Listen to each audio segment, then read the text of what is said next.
Welcome back guys, today we are going to see, what if Bella became the Volturi's deadliest queen. So let's get started. I hesitated stepping through the front doors. My nerves almost got the better of me. I took a deep breath and entered. Cautiously approaching the receptionist desk, I asked the woman sitting there, "Can I see Arrow? May I tell him who is calling on him?" "Bella Swan. Just a moment, miss. I'll see if he is available." The receptionist left her post and went through the doors behind her. I breathed deeply, trying to stop my knees from shaking. It was only a few moments later and the receptionist returned. She had two red-eyed vampires behind her. I took another deep breath. "Arrow will see you now," the receptionist told me. I was guided to the same large circular room where I had been taken when I had come to save Edward. "Ah, my lovely Isabella, you returned to us," Arrow called from the central throne. "Still human," Keys interjected. "Calm yourself, Keys. What can we do for you this lovely day, Bella? I can no longer follow your command that I become one of you.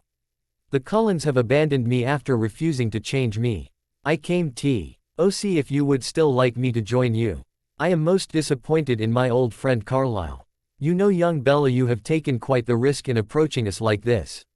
We could just kill you," Marcus noted in an uninterested tone. "I knew that was a risk when I came. I am missing from my classes at Washington State University. It might be necessary to finalize my death whatever choice you make. My truck is in long-term parking at the airport, and you might need to send someone to stage it appropriately. My father is chief of police in Forks, Washington, and will not believe that I have disappeared for long." "But why take the risk in the first place?" Arrow asked. "Because I knew you would come for me eventually. I didn't want there to be any other people standing between us. I didn't want anyone getting hurt because of me. It might have been tomorrow, it might have been 10 years from now. But I didn't want anyone coming between us when the time came. I'd rather come here and take my chances." "That was very brave of you, young one," Arrow said encouragingly. "Thank you, Master Arrow. What am I to do now? If you would give me and my brothers a few minutes to discuss your fate," Arrow asked. "Of course," I replied. I was escorted from the room by the two vampires who had guided me in. I was taken back to the receptionist's office and guided to the couch. The vampires stood silently behind me and stood as still and quiet as gargoyles. After a few minutes passed, the nervousness got the better of me and I addressed one of the two vampires. "May I ask your name?" I asked the tallest and most intimidating of the two. His gaze met mine briefly and he answered somewhat hesitantly. "I am Felix, little one." "Hi, Felix, I'm Bella. How long have you been with the Volturi?" "Ah, little one, I have been here for 800 years. I choked on my breath. "That's a long time. How old are you?" "They are calling for you now, little one." "Let's face the music then. If I don't get the chance to say it. It was nice to meet you, Felix." The other vampire led the way and Felix followed behind me. He really was an uncommonly large man, or vampire. "I am 1,000 years old, little one. Breathe. Don't give up hope." We were back at the doors that led to the gathering room. My legs almost froze, but I took a deep breath and continued on. I approached the three kings on their thrones. I suddenly felt very small and weak. "We have decided your fate, Isabella. You will join us in immortality and join the Volturi," Arrow declared excitedly. "May I try to read you again, young Isabella?" "Of course, Master Arrow." I put my hand in his outstretched one. "I still see nothing. I think that you will make for a most interesting immortal. If you would tell Felix exactly where to find your car and all you have done to make yourself disappear thus far, he will be in charge of making you die in the eyes of the human world." "Yes, Master Arrow." "Dimitri," he addressed the second vampire, "you will be in charge of Isabel's change and training." "Yes, Master," the two vampires said at the same time. "Show Isabella to humans' guest quarters, Dimitri, and see that she is fed until her change is complete." "This way, Bella." Felix guided me. Both vampires accompanied me. I was taken through twists and turns and up one level to a beautiful studio apartment. It contained a kitchenette, a bedroom area, and a nice living room area. "This is amazing," I told them both. "I am glad that you are pleased with it, Isabella," Dimitri commented. "Are you hungry? I could go get your food, while you tell Felix what needs to be done." "Thank you, Dimitri. It's just Bella." "Yes, I'm very hungry. I was too nervous to be able to eat this morning." Dimitri smiled at me and left. So your car is located at the airport near the University of Washington. Yes, here are the keys. Bella passed them to him. I don't know if my trip to Italy would be traceable by my father. I assume he would find it. I couldn't do any differently. I came straight from the airport today. Here are the keys to the rental car I got at the airport. I came over spring break. I won't be missed until tomorrow. I passed the keys to the rental car. My bag is still in the trunk of the car. It would be nice to have some of my clothing to change into. I only brought in what I'm wearing. I didn't know if I would still be around to need clothing tomorrow. Little one, you were exceptionally brave to come here. I will stay with you until Dimitri comes back with your food before I leave you. I would recommend you ask Dimitri how long he intends to keep you human. Dimitri has the suite next to you so you have some protection there, but when he is working I would request a guard. I hope I don't stay human much longer, Felix. The change is something that I have known was coming since the day I was here with Edward. It has been hanging over my head. I'd rather just get it over with. I'm not exactly a masochist and I'd to get the painful portions of the process over with. Again, very brave and pragmatic. I think I will like to get to know you, little one. Dimitri is almost back. I will look forward to speaking further at a later date. I think I will too, I admitted shyly. Dimitri came in as Felix was leaving. Did you give Felix all the information he will need? Yes, I told him all about my trip here, when I will be missed. And where my truck and rental car can be found. Very good. Here is your food. Thank you very much, Dimitri. Dimitri looked at me with some confusion. Did I do something wrong? I asked. Address me as Master Dimitri, please. Dimitri stated calmly. I apologize, Master Dimitri, I won't make that mistake again. No problem. Felix said I should ask you how long you intend to keep me human, Master Dimitri. He also said that I should ask you for a guard until then when you aren't in your quarters.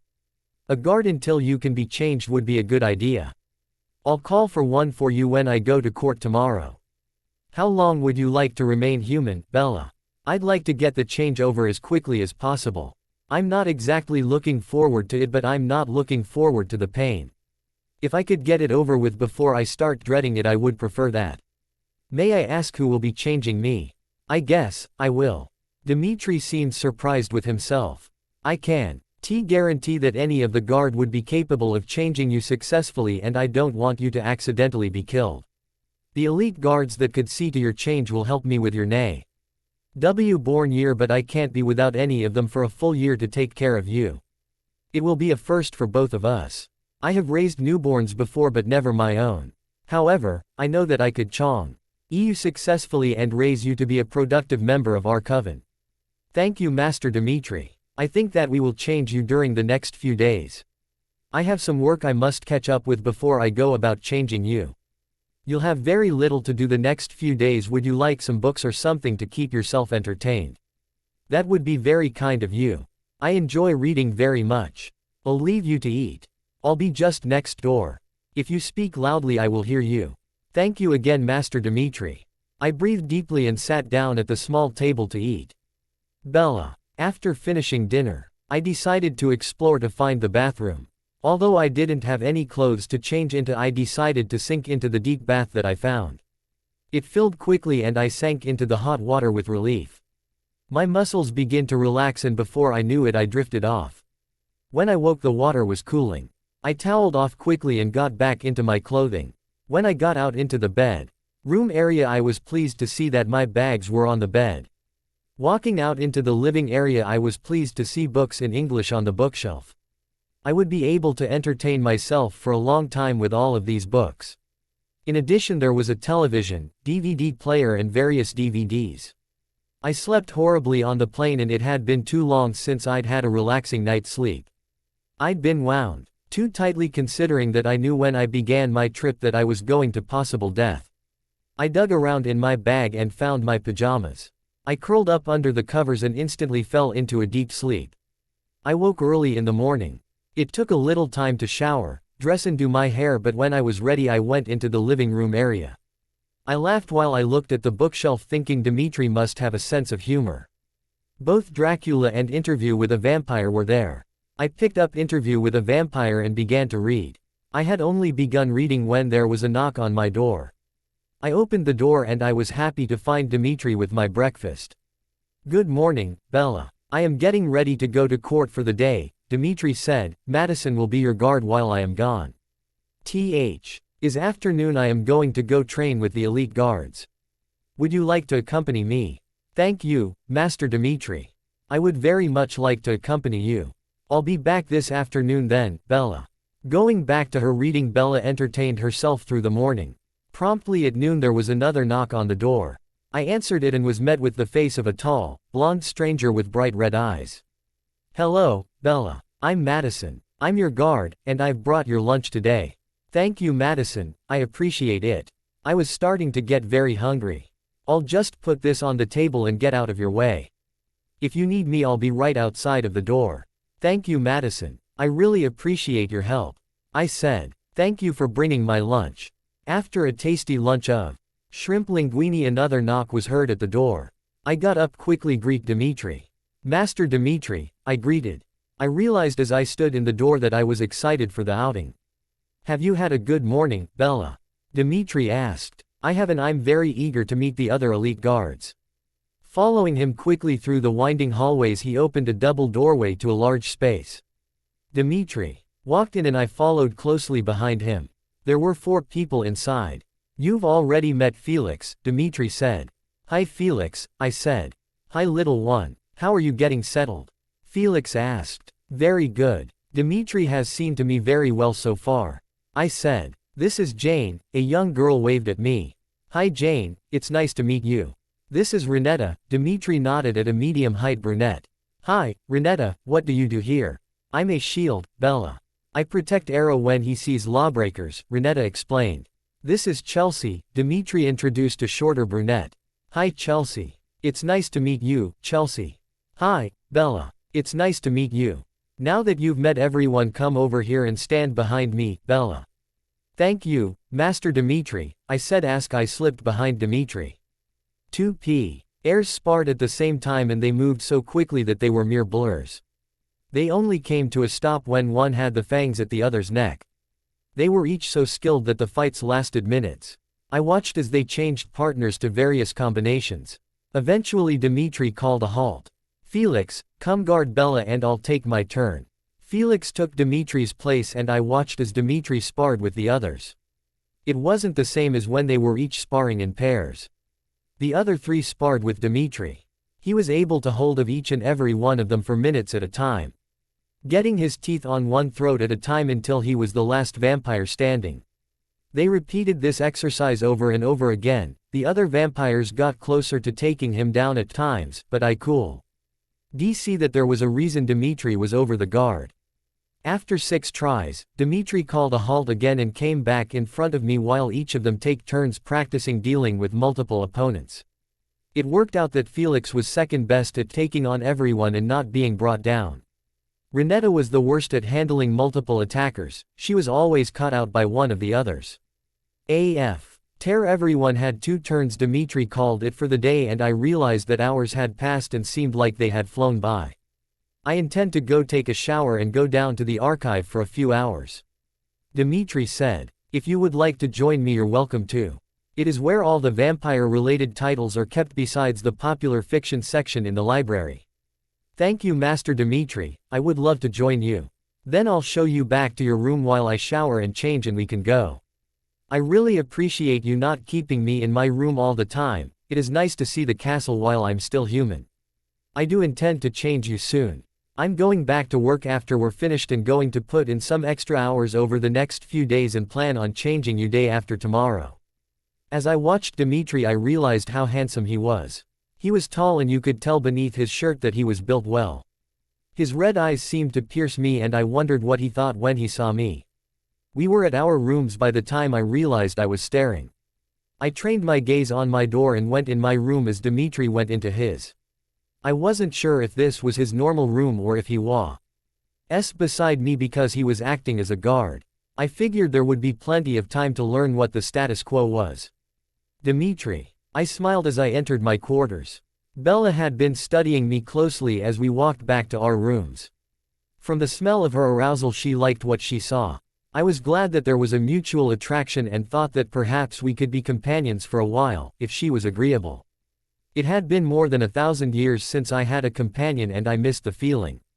I took a shower and got dressed in my normal black pants and lighter colored top. I approached Bella's door and knocked lightly. It was less than a minute before Bella was at the door and she smiled at me with freshly braided hair. She walked beside me as we journeyed into the basement levels. "So how do you like the castle so far?" "It's huge. I'm so surprised that it is so modern. I didn't expect to see television here.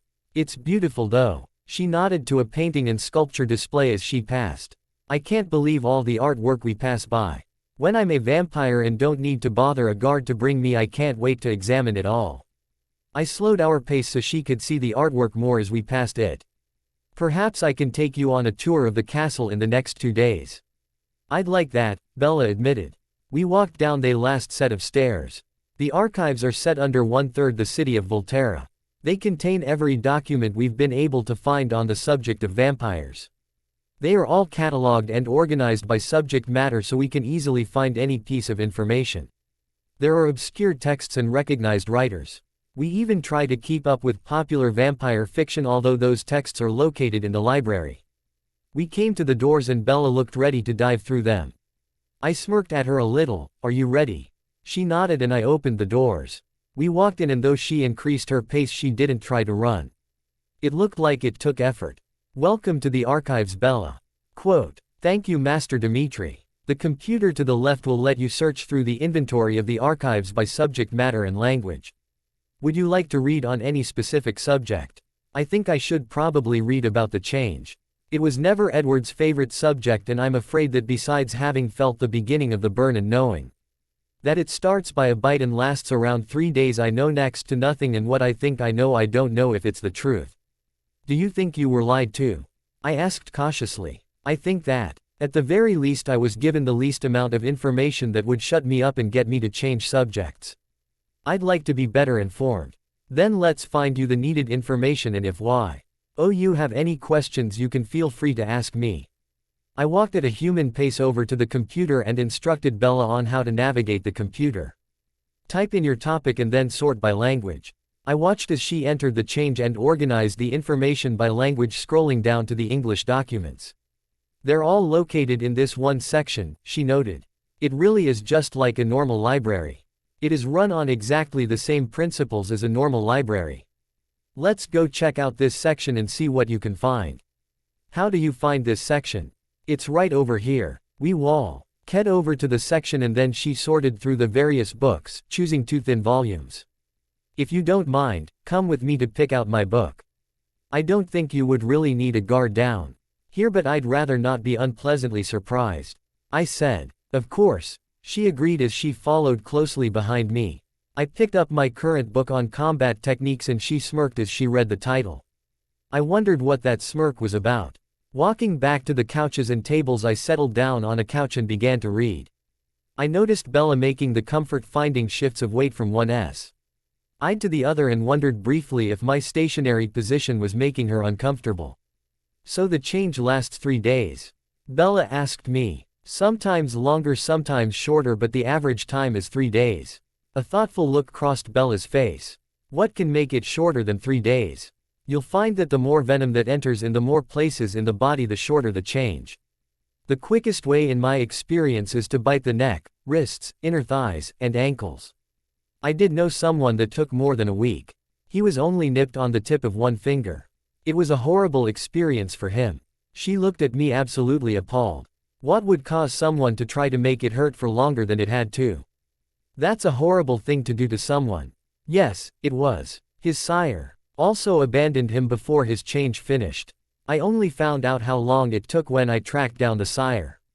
What an awful thing to do. I can't imagine waking up without any help." "You won't have to imagine it. We'll be with you the whole way. Me, the elite guards, and even the kings will be there to help you." She looked me in the eyes until something in her mind settled and then nodded and going back to her reading. We read in companionable silence for an hour before Bella spoke again. "What happens after the change?" "After you wake up." I closed my book with only a finger to hold the place. "After the change comes the newborn year. It is a wild time where you're too strong and constantly hungry. It is hard to control your emotions and impulses. I said. She just looked at me with wide eyes. We all went through it and know what to expect from you.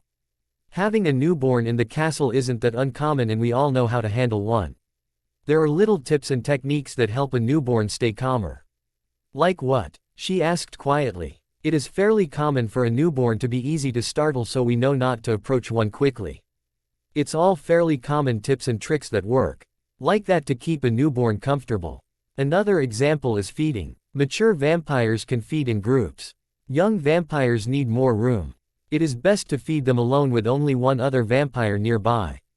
Preferably out of direct sight so they don't feel the need to defend their meal. I can't imagine being so out of control, she whispered.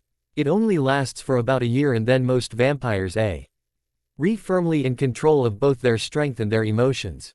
There are some exceptions. If a vampire has an odd gift, if a vampire is newly mated, and if a vampire is mistreated by their sire, not raised properly. It can take up to 2 to 3 years for them to become more settled. She continued to stare at me. For now, try not to worry about it. You'll have Jane, Chelsea, and Renetta to help you to take care of showering and dressing. Felix and I will be there to help you with everything else along with the girls. All in all, you'll have a companion almost the entire time when you are a new vampire. You'll break things and rip things until you can control your strength, but don't worry about that, it's to be expected. I wonder why the Cullens didn't educate me better. She wondered aloud. I'm sure they would have when it got closer to the time of your change. Bella didn't open up her book again, so I asked, are you ready to go back to your room for now? Yes, I think so, if you don't mind. Between my book and our conversation I have a lot to think about. I took her books and mine and put them back on the shelves at vampire speed and returned to her. It's been so long since I've been around vampire speed I forget how fast you can move. She laughed lightly as I led her back to her rooms. I remembered to move slowly to give her time to appreciate the art and led us back to our rooms. Did you have any more questions about the change? You'll make my change as short as possible. Yes, Bella. I expect your change will be under 3 days. Changes aren't pleasant to watch or experience, so I have motivation to make yours as short as possible. I will be with you through the entire change. I won't leave you alone or with any of the other elite guard during that time, so you will know who is with you. That is very kind of you, she said with relief plain in her eyes. Shortly thereafter we were back at our rooms. Good night, Bella, I said. Good night, Master Dimitri. Bella. I sighed as I closed the door behind me after Dimitri escorted me back to my room. I unbraided my hair and brushed it quickly. Changing into pajamas, I went to curl up in bed as I thought. Tomorrow would be my last full day human. What would I miss from being human? I'd never get drunk, I'd never eat or drink anything but blood again, I'd never sleep again. It was strange. I had learned so much from the trip to the archives and I wanted to let the information puddle in the back of my mind. I'd burn for less than 3 days. Dimitri would be with me the entire time. The thought of Dimitri being there was comfortable. I felt safe in his company in a way I didn't feel in Madison's. I was comfortable with Felix too. I hadn't spent any time with Chelsea, Jane, or Renetta. It would take a little time till I was comfortable with everyone. I wonder if Dimitri could be persuaded to let me get drunk. I really would like to experience that once in my lifetime. I found myself smiling as I drifted off to sleep. I woke early on my last morning alive. I showered, shaved everywhere, and got dressed for my day. I knew it was going to be a little while until breakfast, so I went to read more. The vampire book was very interesting and I found myself absorbed. Before I realized the time had passed, there was a knock on my door. I darted to the door to greet Dimitri. Throwing open the door, I smiled eagerly. It wasn't Dimitri, it was Madison. I found myself a little disappointed. He placed my food on the small table. I'll be outside the door until it is time for your lunch, Bella. Thank you, Madison. I really do appreciate it. I went to eat my breakfast and was surprised when the door opened behind me. I just can't resist, Madison said, and he lunged at me. I screamed loud and low. But something blocked him from being able to get to me. He tried 3 times but was blocked each time. Before I could wonder why for too long, Felix was there and I relaxed. Felix manhandled him. The door and I heard the sound of tearing metal. Moments later he was back with me and I could smell an incense-like scent strong in the air. Felix placed himself in front of me and slipped into a crouch. It was about 100 heartbeats later that Dmitri arrived and Felix straightened out of his crouch immediately. He couldn't get to me, I whispered. What was that, Bella? Felix asked. He tried to lunge at me and came up against an invisible wall. Did you do that, Felix? No, Bella, I don't have a gift besides never losing my newborn strength, Felix answered. We need to tell the masters this. Could you join us, Bella? Of course, I whispered. I went to take a step and darkness claimed me. I came back to myself in someone's arms with a discussion being had over my head about what they should do. I was in Felix's arms when I looked up.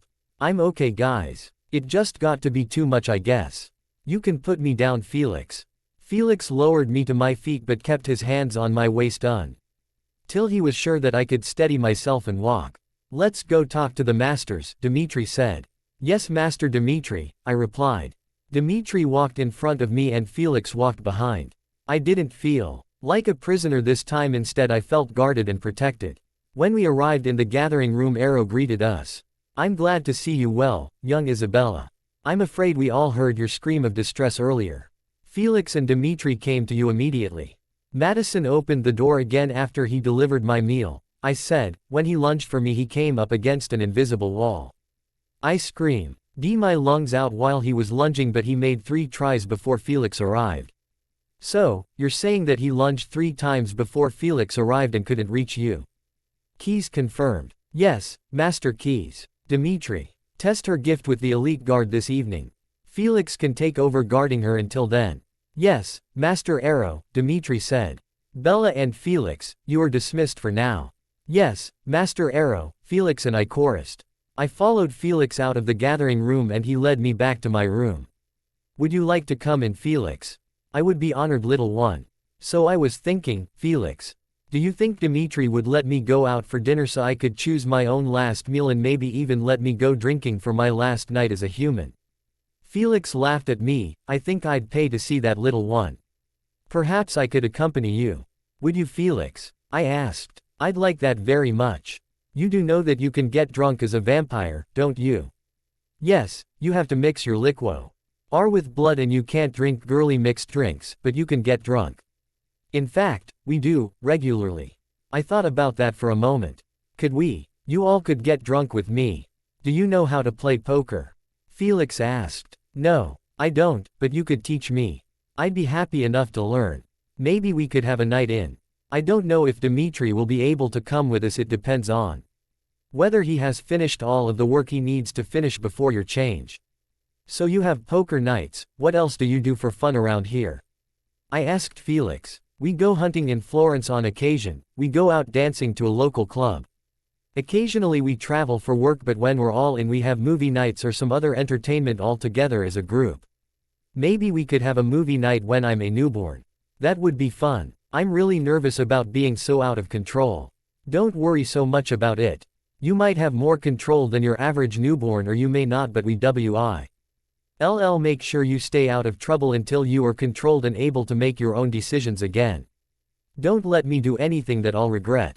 I asked. I won't. Felix agreed. Do you like reading? I asked Felix. Very much. I spend a great deal of time in the library, not so much time in the archives, but plenty in the library. You'll have to show me the library when I am controlled enough to handle books again. I'd like that, little one, Felix answered. Dmitri. As I was excused from court I made my way to Bella's quarters. I heard her ask him whether he liked reading and I found myself somewhat jealous as she asked him to show her the library. I knocked lightly on the door and walked in. Bella was standing and Felix was sitting comfortably on the couch. Are you ready to test your abilities, Bella? I asked. Of course, Master Dmitri, she answered with a smile. Dmitri turned and I followed him out of the room. We were walking through the halls again when Felix commented. Bella would like to get drunk before she dies, Master Dmitri. Do you think we can accommodate her? I was thinking about a poker night. I have some more paperwork to do, but if you don't mind eyeing sober enough to serve as her guard I have no problems. Thanks, Master Dmitri, Bella said. We arrived in the training room a little after noon and the girls were already sparring. Alec had earned from his mission and he was waiting in the training room, seemingly eager to get a look at the new girl. Felix paired up with Chelsea and they went to work. Bella walked over and took her position behind me. "Bella, this is Alec." "Hello Bella," Alec said. "Hi Alec, it's nice to meet you." We focused back on training and I noticed that Chelsea needed more work on sparring and I knew that she was spoiled by her shield sending attackers away. "Break," I called. "Chelsea, please use your gift to see if you could manipulate Bella's bonds." Bella looked at me strangely. She obviously hadn't heard about Chelsea's gift. Chelsea shook her head no. "Now, Jane, I want you to try to cause Bella pain. Just for 1 second. Bella looked hesitantly at Jane while Jane glared at her for the shortest of seconds. I was ready to catch her if she were to react. "Alec, will you try your gift?" Alec's gift is sensory deprivation, I informed Bella as the dark smoke began to approach her feet. Her heart beat. It sped as the fog touched her feet, but when it surrounded her she asked loudly, "Is this smoke blocking my vision?" His gift. The smoke dissipated immediately and I explained to Bella, under normal circumstances, Alec's gift would make you unable to hear, see, smell, speak, or move. "That is a good gift," Bella commented excitedly. "Bella, I want you to approach Renita and see if you can bypass her shield." Bella looked at me but approached Renita and tapped her on the shoulder. "Very good Bella." "Felix," I said too quickly for Bella to hear, "I want you to lunge for Bella." Felix lunged CKLY and Bella let out a little eep but didn't stop him from tapping her on the shoulder. "I wonder why it didn't work this time," I asked. "I feel safe with the two of you. I know Felix wouldn't attack and I know you can stop him. Master Dimitri, I've seen you hold him off before and honestly I kind of expected a lunge from someone after testing everyone's gift on me." Bella said. "You wouldn't oot me behind you and then allow me to be attacked for real." I knew my eyes went soft and so did Felix's. She trusted us to resist our urges and to protect her. Back to sparring, multiple opponents. I watched as Alec took on the others, performing admirably, and the work continued. Felix arrived at my room, dressed very nicely in a blue sweater and black pants promptly at 6 o'clock. I didn't even laugh at me when I asked who it was through the locked door, as if locks could keep a hungry vampire out. He offered his arm and I took it, eager to get out of the castle for the last night of my human life. The walkout in the Italian air was nice and comfortable. No need for a jacket or coat. "What foods do you think you'll miss most, little one?" "Pancakes and sausage for breakfast," I replied immediately. "Lasagna for dinner, my grandmother's recipe." "Were you close to your grandmother?" Felix asked. "No, she died before I was old enough but I inherited her cookbooks. She lived in Forks, Washington near my father. That was the hardest thing about coming to Volterra was knowing I was going to hurt Charlie, my dad. I think as long as he believes I'm dead it will be the best thing. If he wasn't convinced he would search for me for the rest of his lifetime." "You died very convincingly, my dear. The rental car went over a ridge and caught fire. There was no way for your body to be discovered. Don't fret about that sort of thing, making people disappear is very easy for vampires. What else do you think you'll miss?" "Sleep. I think I'll miss being able to sleep.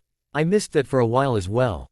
Though it has been so long now that the memories have faded and I don't remember what was so good about getting a night of sleep. The restaurant we walked to was not too upscale for me to feel comfortable but was a place where you were expected to dress up.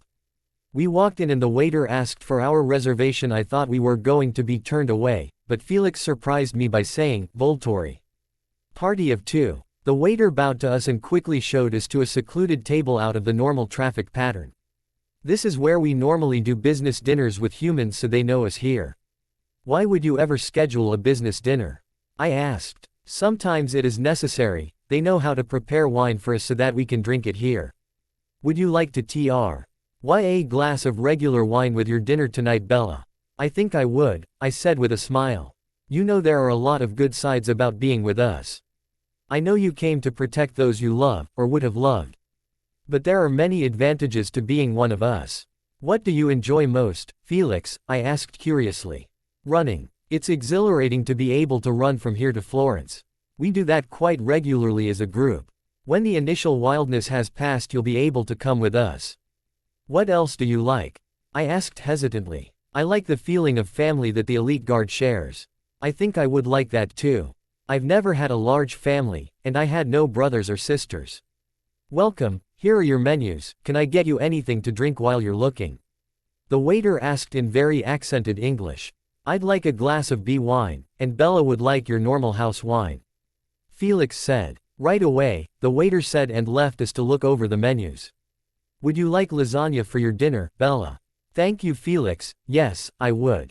He looked at the menu quickly and sat it back on the table. I did the same with mine. So what else do you like, Felix? I never lost my newborn strength, so I still like sparring and fighting. Not the real battles but our sparring sessions. In truth, we have few real battles, there is nothing for you to worry about. Plus you are a shield. You will be using your gift to protect us, not be part of the fighting on the rare instance we do have to fight. What is a shield? I asked, confused. Remember how you blocked everyone's gifts and how you kept Madison from going after you. That is a shield. But I expect it to get a lot stronger after you are like me. Here is our wine. The waiter sat down a red wine in front of me and another in front of Felix.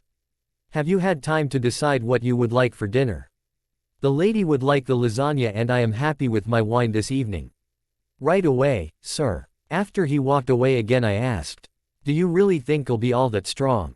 I have no doubts, Bella, you were amazing in training today. Good. It will be nice to be able to protect people with this weird mind thing I have.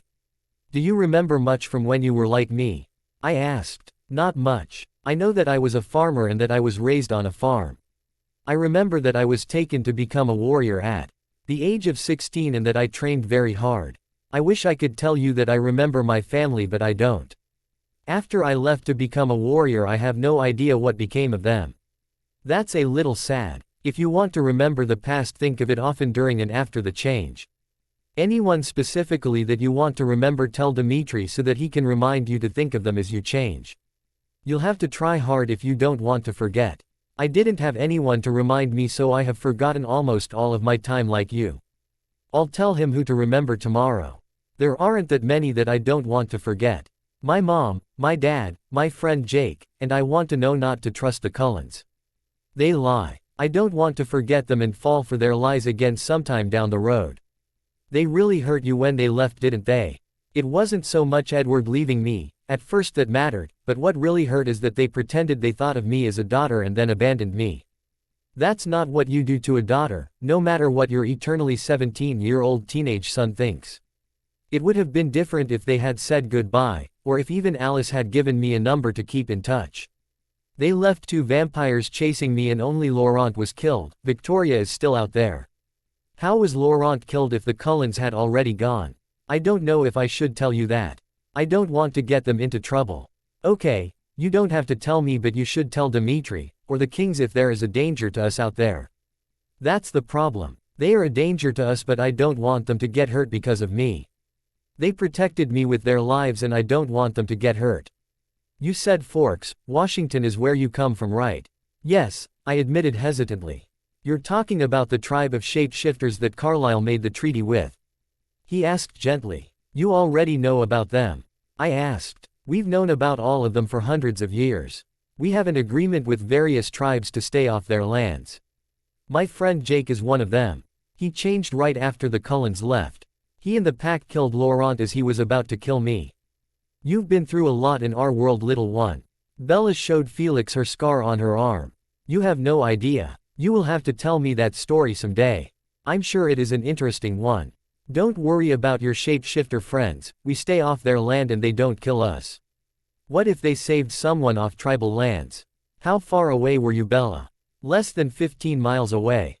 I won't tell if you don't want me to, but if they start to spread out too much, we will have to contact their leader and have him rein in the pack. They only court the town of Forks with the Cullens gone. If the Cullens are there, they keep strictly to tribal lands. Here is your food, Bella. Is there anything else I can get you too? The waiter asked. Another glass of wine for both of us. Felix answered. I looked and saw my glass was empty. I don't even remember finishing it. I was too involved in the conversation with Felix to remember finishing my wine. I smiled at Felix. I tried my lasagna and it was marvelous. I think this is better than my grandmother's recipe. Thank you for bringing me out tonight, Felix. It is an honor, little one.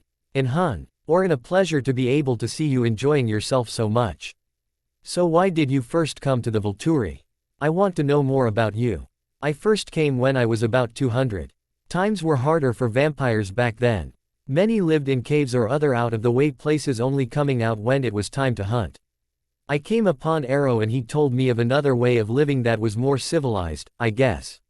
I came to explore and found that I could hunt only criminals and live in a castle with others of my kind.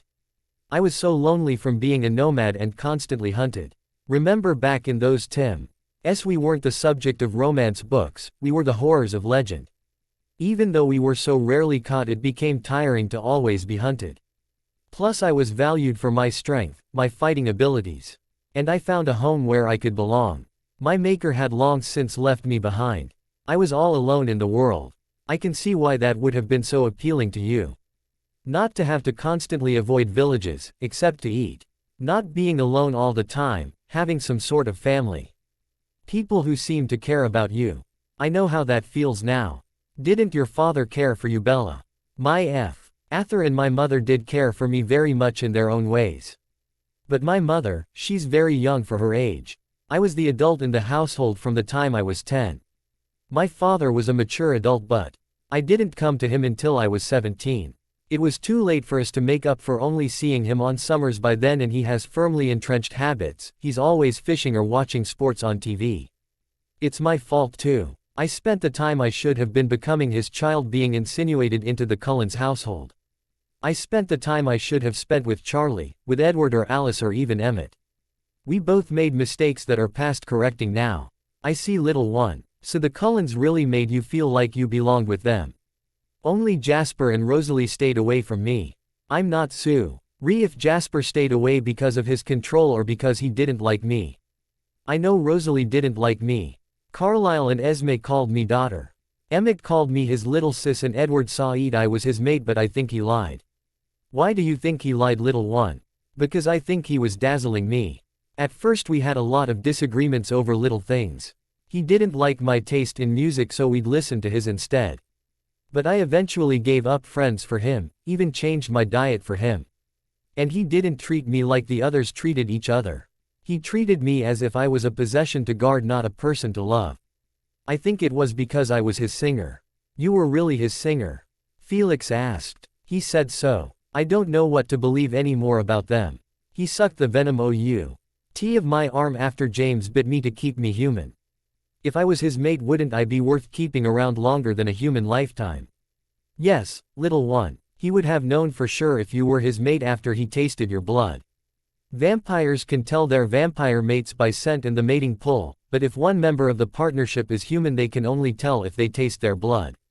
It makes it almost impossible to find a human mate. Quote, maybe I'll be lucky enough to find my mate someday then. But till then a family will be enough.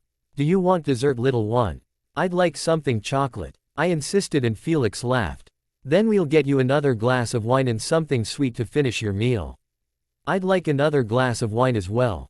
Felix signaled the waiter and he was at our table in a hurry. I was glad that I had this time to talk with Felix. I liked him. I trusted him. We'd both like another glass of wine and the lady would like to see your dessert menu. Right away, sir, the waiter agreed. When the waiter came back with the menu, I chose the chocolate cake. So are you mated, Felix? I asked. No, I'm not, but I do have a companion. What does that mean, Felix? It means I'm in a relationship until I find my mate. Her name is Heidi. She's our Fisher. Have I seen her before? Have you ever been around when food was being brought to the main chamber? The last time I was here. But I was panicked by that time, so I don't remember what she looked like. She is the one that brings people to the main chamber when it's time to feed. She must be very beautiful to attract people like that. We are all beautiful to humans, Bella. You know this from your own experience. Felix. They brought our last glasses of wine and Bella's cake. I sipped my wine as I watch Ed take little bites of cake and moan softly in appreciation. Perhaps I should fetch her a piece tomorrow for right before she is changed. She obviously enjoyed the evening with me and I enjoyed it with her as well. She has so many more secrets I can tell, but I can also tell that she is not going to share any more of them with me tonight. Perhaps once she's more drunk her tongue will loosen. As she enjoys her little bites, the waiter brings me the bill and I put in on my credit card. I don't know if Bella has money on her, but this little evening will be my treat. I can tell that Bella and I will get along well, and I look forward to getting to know the new and improved version of her in about 4 days. When Bella finally finishes her single slice of cake, I lead her from the restaurant and back to her party at the castle. As we enter, I see Dimitri waiting in a shadowed alcove watching us. I can smell his jealousy from here. I hope that won't become a problem. As it is, I guide her gently over to him. He steps from the shadow as she approaches. "Dimitri," she sings as she draws near. She launches herself into his arms. "We had the best dinner," she tells him. "I had wine and lasagna. And chocolate cake that was the best I ever had. And Felix told me you already know about the shapeshifters that saved my life, so I don't have to keep a secret from you, and it was just so great. Are you coming with us to drink now? It looks like you already got started drinking." Bella, Dimitri asks her. "I had 3 glasses of wine and I may be just a little bit tipsy, but I'm not drunk yet." Dimitri smiles at me and rolls his eyes a little, and I know we are okay. "Are you ready to learn to play poker?" he asks her. "Are you ready to teach me?" "I bet I'm a slow learner," Bella says, and Dimitri chuckles quietly. "You'll probably win every hand, it's beginner's luck. You don't think the others would get mad if I win, do ya, Dimitri?" "I don't think anyone would dare get mad at you tonight, little one," I put in. We take the elevator to the 2nd floor and then walk all the way down the hall to our recreation room. "What would you like to drink, Bella?" Dimitri asks as we walk into the room. "I really like the wine," Bella calls, and all of us laugh. "Did you like red or white wine?" "It was red," I instructed. Dimitri pours her a full glass and we sit down at the table with Jane and Alec. Bella waits to sit until Dimitri is back and then sits in the chair between us. "Dimitri." I was worried that Bella would become too fascinated with Felix over dinner, but I shouldn't have been so concerned. She jumps into my arms when she sees me and starts telling me all about her dinner out. I should have known he would start her drinking, and she is very cute when she's a bit tipsy.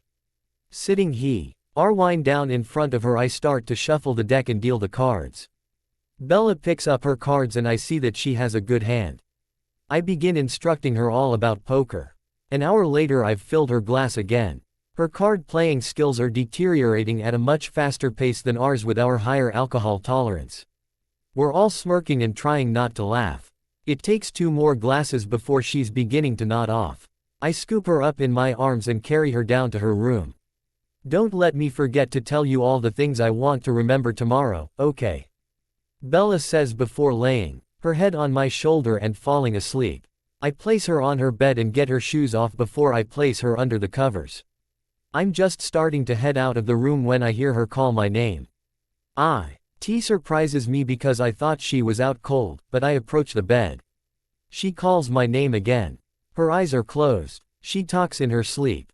She's dreaming about me. I resist the urge to listen in on her sleep talk. Instead I go back to the others and our game. "How's Sleeping Beauty?" Alec asks. She talks in her sleep. I respond and the game starts over. Felix stops me as I go to leave the room at the end of the night. Get her pancakes and sausage for breakfast, a piece of chocolate cake for lunch, and get the change over with. Oh, and in case she doesn't remember to tell you, she wants to remember her mother, Renee. Her father, Charlie, Jacob Black, the Quileute wolves saved her life, and not to trust the Cullens. Do you think she's got it in for the Cullens? I think she'd be her. If they were really punished, but ask her that to know for sure. She only said she didn't want to fall for their lies again. Try to get her to tell you the whole story about the Cullens. I only know a little. At this moment I've gotten in for them a little myself, but I wouldn't want the little one hurting. Are you falling in love with her yourself, man? It's possible she could be my mate or my little sister. I don't know right now. I'll only pursue it if she's my mate though. How about you? I left her room earlier and she was dreaming of me, calling out my name in her sleep. It's taking all of my self-control not to listen to her sleep talk and what else she has to say. She's become a beautiful woman. Any man would be lucky to have her. Promise me you won't take advantage of her newborn year to get a companion dem. I know how lonely you are, man, but she's going to be incredibly vulnerable and she trusts the two of us the most. I'll not take advantage of her newborn year unless she's my mate. Then all bets are off. That's all I ask. I bet you could hear her sleep talking through the walls in your room if you're quiet. She knows where you are and that you can hear. That isn't taking advantage. Good night, Felix. I ghosted to my room and closed the door quietly. I lay on my bed and close my eyes to hear better. A tracker's senses are extra honed. 5 cups of milk. A cup of sugar, dad stay home, don't try and find me chocolate cake and wine, I win Dimitri family and friends and not alone, stay home Demi. It was 7 am when her talking finally stopped. I had listened to every single word. Could this beautiful, brave, crazy girl possibly be my mate? She wouldn't have called my name the night before if she wasn't the least bit interested in me. Bella. I woke with a headache but found 2 Tylenol and a glass of water on my bedside table. I wonder who left them for me. I have no idea what time it is, but today is my very last day human. I'm quick to take a shish and brush the bad taste out of my mouth. I get dressed a little more slowly, remembering that Dimitri said he needs to bite my inner thigh for the quickest transformation. I go through my clothing. I brought one dress with me. I intended to change into it to see the masters for the first time, but now, I think it will be appropriate for today. As I slide the dress over my head, my nerves start to get the better of me. I take deep breaths to calm myself, and slide on my ballet flats. I hadn't been reading for minutes before there was a knock on my door. I open it to find Dimitri there. He knew. Saint have talked to Felix because he has a big plate of pancakes and sausage with him. I sit at the little table and begin to eat. Dimitri sits across from me. I eat in quiet, and then when I am finished, I put down my fork and knife and look in Dimitri's freshly fed eyes. I don't know why it doesn't bother me, and I couldn't tell you, but it doesn't. I knew that this decision would take away my feeding preferences, and I guess I've accepted it.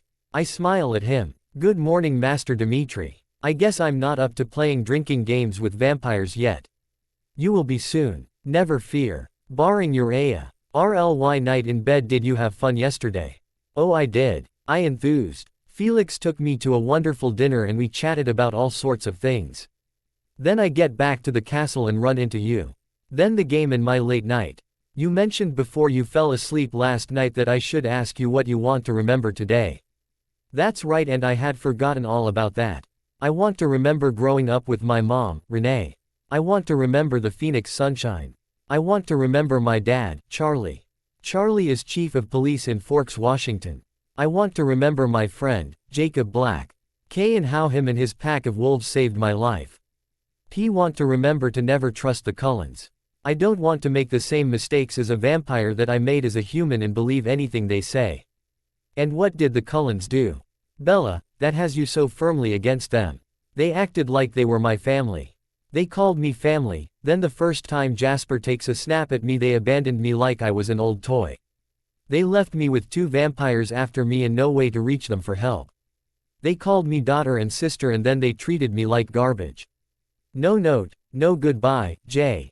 Usta disappearing act and Edward breaking my world apart. And do you want to see them punished for their behavior, Bella?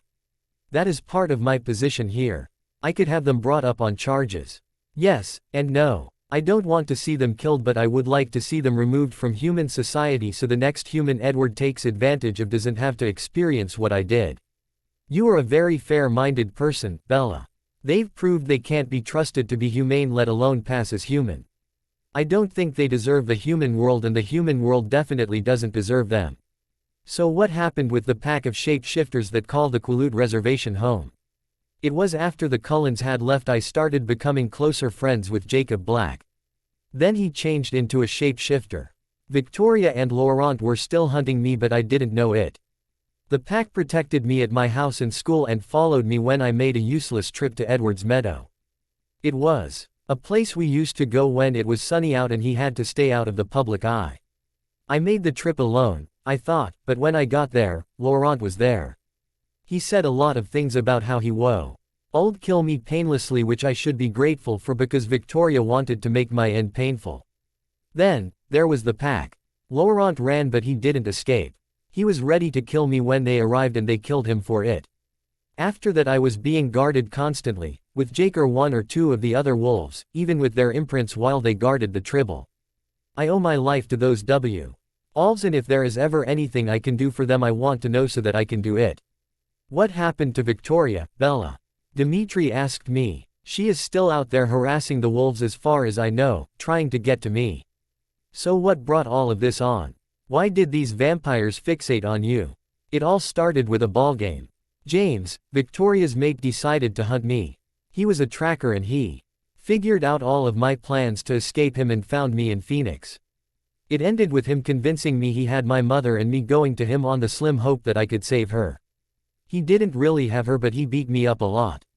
I had a cracked skull, broken ribs, and broken leg, and he bit me. I pulled up my left sleeve so he could see the bite mark. Edward sucked the venom out of the bite because he wanted me to stay human. Why did this James person want you? Dimitri asked quietly. James was a tracker that liked to play with his food. He thought I would be the perfect game because I was surrounded by such a large coven. I would be a challenge for him. I turned out to be too big of a challenge because Emmett and Jasper tore him to pieces and burned down my old ballet studio to cover up the evidence of the fight. They convinced my father that I had fallen down 2 flights of stairs and through a window to explain my injuries. I still don't know how they pulled that off. Charlie is usually such a good cop and he bought the lie so easily. They probably dazzled him into believing it. Don't worry, Bella, after you are changed, I will send out men to make sure Victoria can never threaten you again. Thank you, Dimitri. You really are kind to me. Would it scare you to know that I am a tracker too, Bella? Of course not, why would it? And if you're head of the guard, I bet you're the best tracker that there is. I am Bella, but like with the other gifts here, I can't track you. That isn't a problem. Once I'm Volturi, I don't intend to be that far away. So is there anything else you want to remember? I don't want to forget you or Felix, or any of the elite guards. I'd like to remember my time here before I was changed. Why don't we go get you another slice of cake? And then get down to the business of making you immortal. Can we skip the cake?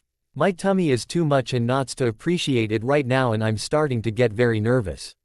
As the lady wishes. We are going to go to a very unused portion of the castle to change you, Bella. I don't want you to be more uncomfortable than necessary during the change, but I also don't want to accidentally hurt someone. Males get very protective when a female is undergoing the change, and trying to protect them can be dangerous for anyone who would accidentally approach. Follow me. We walked through a maze of ways until we came to a staircase lit only by the occasional lit torch. We went down, and down, forever it seemed. Then we were finally at the bottom. What is this place? I asked as we walked into solid darkness. This is the catacombs, Bella. It is where you will change and have your first meal afterward. I'm getting a little scared, Dimitri. I can't see anything around us. Trust me, Dimitri said, scooping me up in his arms and carrying me down a pitch-black passageway. Eventually we came to a door.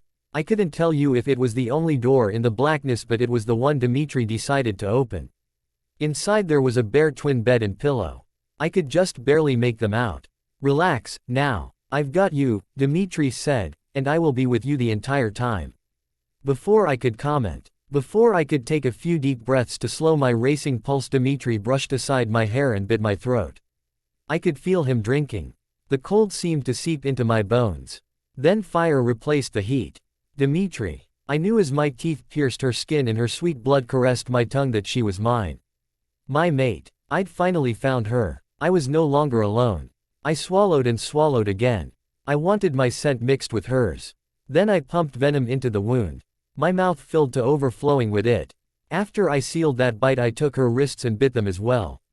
Sliding her skirt up her knees, I parted her thighs and bit each of them as well. Last, her ankles. She had as much venom as it was possible for me to pump into her struggling body. Her change would be as fast as I could make it, as I had promised her.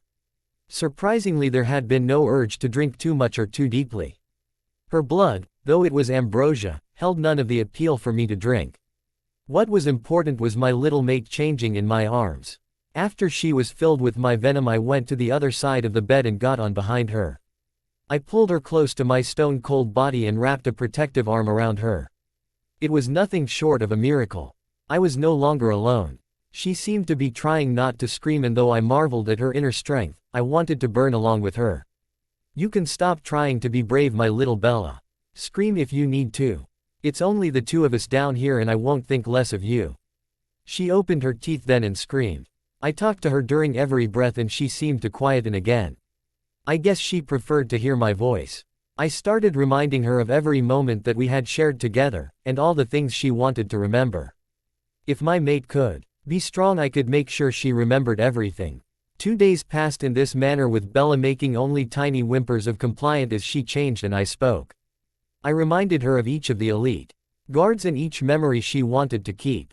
I made sure to only reiterate what she had told me, not to add my own opinions. It was possible to change what a newborn thought if you said something during the change, and I didn't want her any different. I might want to see the entire Cullen family burned, but she didn't, and I wouldn't make her think she did. My mate deserved respect, she deserved loyalty. She deserved family. I would have seen them all put to death for their treatment of her, but she only wanted them taken out of human society so that they didn't repeat their treatment of her with some other defenseless girl. I would see that she got the justice that she wanted. She didn't know that I could arrange for that, or that it would absolutely kill the spirit of the father figure Carlisle. His entire self-worth was of the good family doctor image he portrayed. It's almost over now, my Bella, I coached her as her heartbeat began to speed. Scream if you need to, but I'm right here. I'll always be right here for you. She twisted and turned, contorting in ways that no body with stone skin and bones should be able to mimic. I got up from the bed and moved to intercept her at the doorway. But she didn't fly at me trying to chew off my face as most newborns do. Instead, she lay there and breathed deeply one time. Her eyes snapped open and she blinked them until he could see clearly, then she simply stood up. Master Dimitri, she sang as she ran to jump into my arms. There is no need to call me master anymore, my Bella. You are my mate, my equal. My life. I hoped that I would be, she said. I dreamed I was your mate, but I didn't even bother to let myself hope when I was awake. I stood there dumbly. She was so rational, so put together, able to keep a train of thought and express herself. I asked her the first thing I thought of. Are you hungry? Is that the burning in my throat? She asked calmly, and I was further amazed by her. She nodded. This way, my Bella. I took her hand for the first time and led her from the room deeper into the catacombs where her dinner awaited us. I was covered in blood by the time I finished my first feeding. I must look like a horror movie reject by now, but I looked around for Dimitri to find him on one of the blood-covered ceiling beams, balancing himself and looking down on the destruction I had caused. How had I managed to get blood all the way up there? I guess I could have done better, I called to him. You did perfectly fine, Dimitri reassured me. I am impressed you didn't rip the bodies apart with your new strength. You did well. Quote. I smiled in delight. Dimitri was proud of me. I jumped up to him on the beam, balancing effortlessly. Do you need to feed now? Do you think you could control yourself while I did? I think so. I mean, I'm very full, even a little sloshy. You could show me how it's supposed to be done. Very well. I brought my meal out of one of the other cells. I know. Cked him out cold in case Bella came charging in trying to take him from me, but she just squatted up high and watched intently.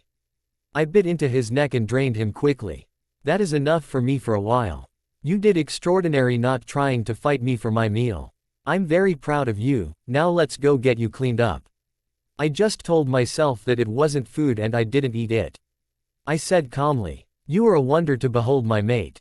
I jumped down beside Dimitri and he took my bloody hand in his, laying a kiss on the knuckles. Can I get cleaned up now? I'm covered in blood, I asked. Of course. Right down this way, we have showers for just such an occasion. When we got to the door of the showers, a smiling Jane was waiting outside the door. I'll take her in here, Master Dimitri. I was secretly relieved. I wasn't ready for Dimitri to see me naked yet. Thank you, Jane, I told her as Jane got the shower's water temperature adjusted. Go ahead, rip of that dress and get under the water. Jane instructed. I tried to take the dress off, but the fabric ripped in my fingers. I didn't worry about it, I just let it rip and climbed under the startlingly warm shower spray. It felt so good, so refreshing. So right that I didn't question it. I ended up squirting shampoo to the end of the shower and Jane ended up pouring some shampoo in my hand. She repeated the actions with the conditioner. Jane helped me dry off and dried my hair for me. We styled it up and Jane helped me into some of my clothing. The bra was too small now and the jeans a little too tight. I would need new clothing soon. By this time I was getting edgy. I wanted to see my Dimitri again. It's okay Bella, Jane smirked at me, Dimitri is waiting on the other side of the door. Hurry now and go to him. I'm just going to clean up a bit in here. I didn't ask twice. I couldn't wait to see Dimitri again. I rushed out the door and I was left finding myself in Dimitri's arms. His head lowered quickly and my lips were locked with his. We stood there for seconds, or it could have been hours. It was our first kiss. It was our first intimate touch. It was everything I could have hoped for. When we broke apart I was breathless and so was he. Let me show you to your new rooms, my Bella. Dimitri said. Where do I live now? I asked hesitantly. With me, my mate, Dimitri clarified. Guiding me back up the stairs and quickly to the second floor and into his room. It was beautiful. Done in earth tones. It was easy and comfortable to go sit down on the couch. Come sit down with me, I asked. Dimitri came and cuddled into me. I sighed with relief. I feel out of control Dimitri. You seem so well controlled. You are the most amazingly controlled newborn that I have ever seen. You lose that out of control feeling as your strength fades and you learn how to feed more neatly. Don't worry about anything. Even if you lose it completely we'll be there for you. There is nothing to be afraid of. Just hold me for a little while, okay? I asked. Dimitri. I kept my arms wrapped tightly around Bella to ground her to my side again. I knew how she was feeling, at least I thought I could. She was so different than any newborn I had seen before. I wondered what was different about her. Why she was so infinitely controlled. Perhaps it was her change, perhaps it was her knowledge of what was happening for her. Perhaps it was all of her time in our world over the years. Whatever the reason, she wasn't running around screaming feed me constantly. It was an odd day. I had a new mate, I had an apartment for us, I had a job that was quite profitable. And I had my friends. At the thought of friends I asked Bella, would you like to meet the elite guards again? Oh, Bella jumped up. Can we? I'd love to see everyone again and I hate to mention it but I'd like to see if I can get some more to eat. Eat first or meet the guard? I asked her. Meet the guard, she replied eagerly. Then let's go little one. Bella jumped up eagerly and laughing I guided her to the recreation room. I'm new and improved, Bella announced to the room at large. All eyes turned to her. Jane, Renetta, and Chelsea all went to hug her and Felix and Alec hung back. I remember all of you. Bella said. Thank you Felix, Bella said seriously. Felix bowed to her. How about we have a movie night? Bella suggested. The girls chose a romantic comedy and I thought it could be a good idea for the evening. We watched the movie and Bella snuggled in more tightly to me as it went on. When the movie was over with Bella leaned into me. It's time to eat, Dimitri. She noted self-consciously. A half hour later Bella was in the showers with Renetta and I was waiting patiently or not so patiently for her to be returned to me. The cleaning staff was getting a workout taking care of a newborn and I made a mental note to thank them personally. We began to get Bella on a schedule. She was being fed 4 times a day for now, with one of the female guards helping her clean up afterward. I ordered Bella some new clothing in her new sizes. 4 times a day was enough to keep her from complaining about being hungry and was good enough for her to pass our receptionist without pouncing on her. Her control was extraordinary. Bella joined us in sparring practice in the afternoons, spending time with me or with all of the elite guards in the evenings, and me alone at nights. I wish I spent them buried deep inside her but we hadn't gotten to that stage yet. In fact it was one Tuesday night that I took the issue to Bella. My mate, I started. But she either read my mind or had been waiting too. Her mouth slanted over mine and I could smell her arousal begin to fill the room. When she began to pull back I pulled her closely to me. Holding her firmly but gently, her head nestling in under my chin. I didn't know how to bring the subject up. I've noticed you aren't ready for mating, my Bella, is something wrong? Oh, no Dimitri. You've done nothing wrong, I've never gone further than kissing and I'm nervous. Do you want to explore more of a physical connection, my Bella, or are you not ready yet? Either answer is fine, but I need your guidance here. I have no idea what to do. She asked me softly. I smiled gently at her and reached down to take my shirt off. How about we start here, my mate? You've seen a shirtless male before. Never on that looked like you, Dimitri. No one else looks as amazing as you. Just touch me, little one, however you want to. You can touch or kiss anywhere you like. I guided her hands to my pecs and pulled her close to me. She explored my pecs and rubbed her hands down my stomach. I was instantly hard. She kissed my neck and I moaned, knowing that I needed to take things very slow with her. Do you want me to make you feel good, little Bella? At her tentative nod, I slipped my hands under her shirt and unhooked her bra. I slid my hands to her breasts and kissed her deeply. We ended up with her straddling me on the couch. When she was relaxed enough, I pulled her shirt over her head. Her bra slid down her arms and I took it off of her. I kissed her neck and rubbed little circles on her breasts. She began grinding on my straining dick and I knew that would be too far for her. Laying her down on the couch, I licked and sucked her areolas and nipples.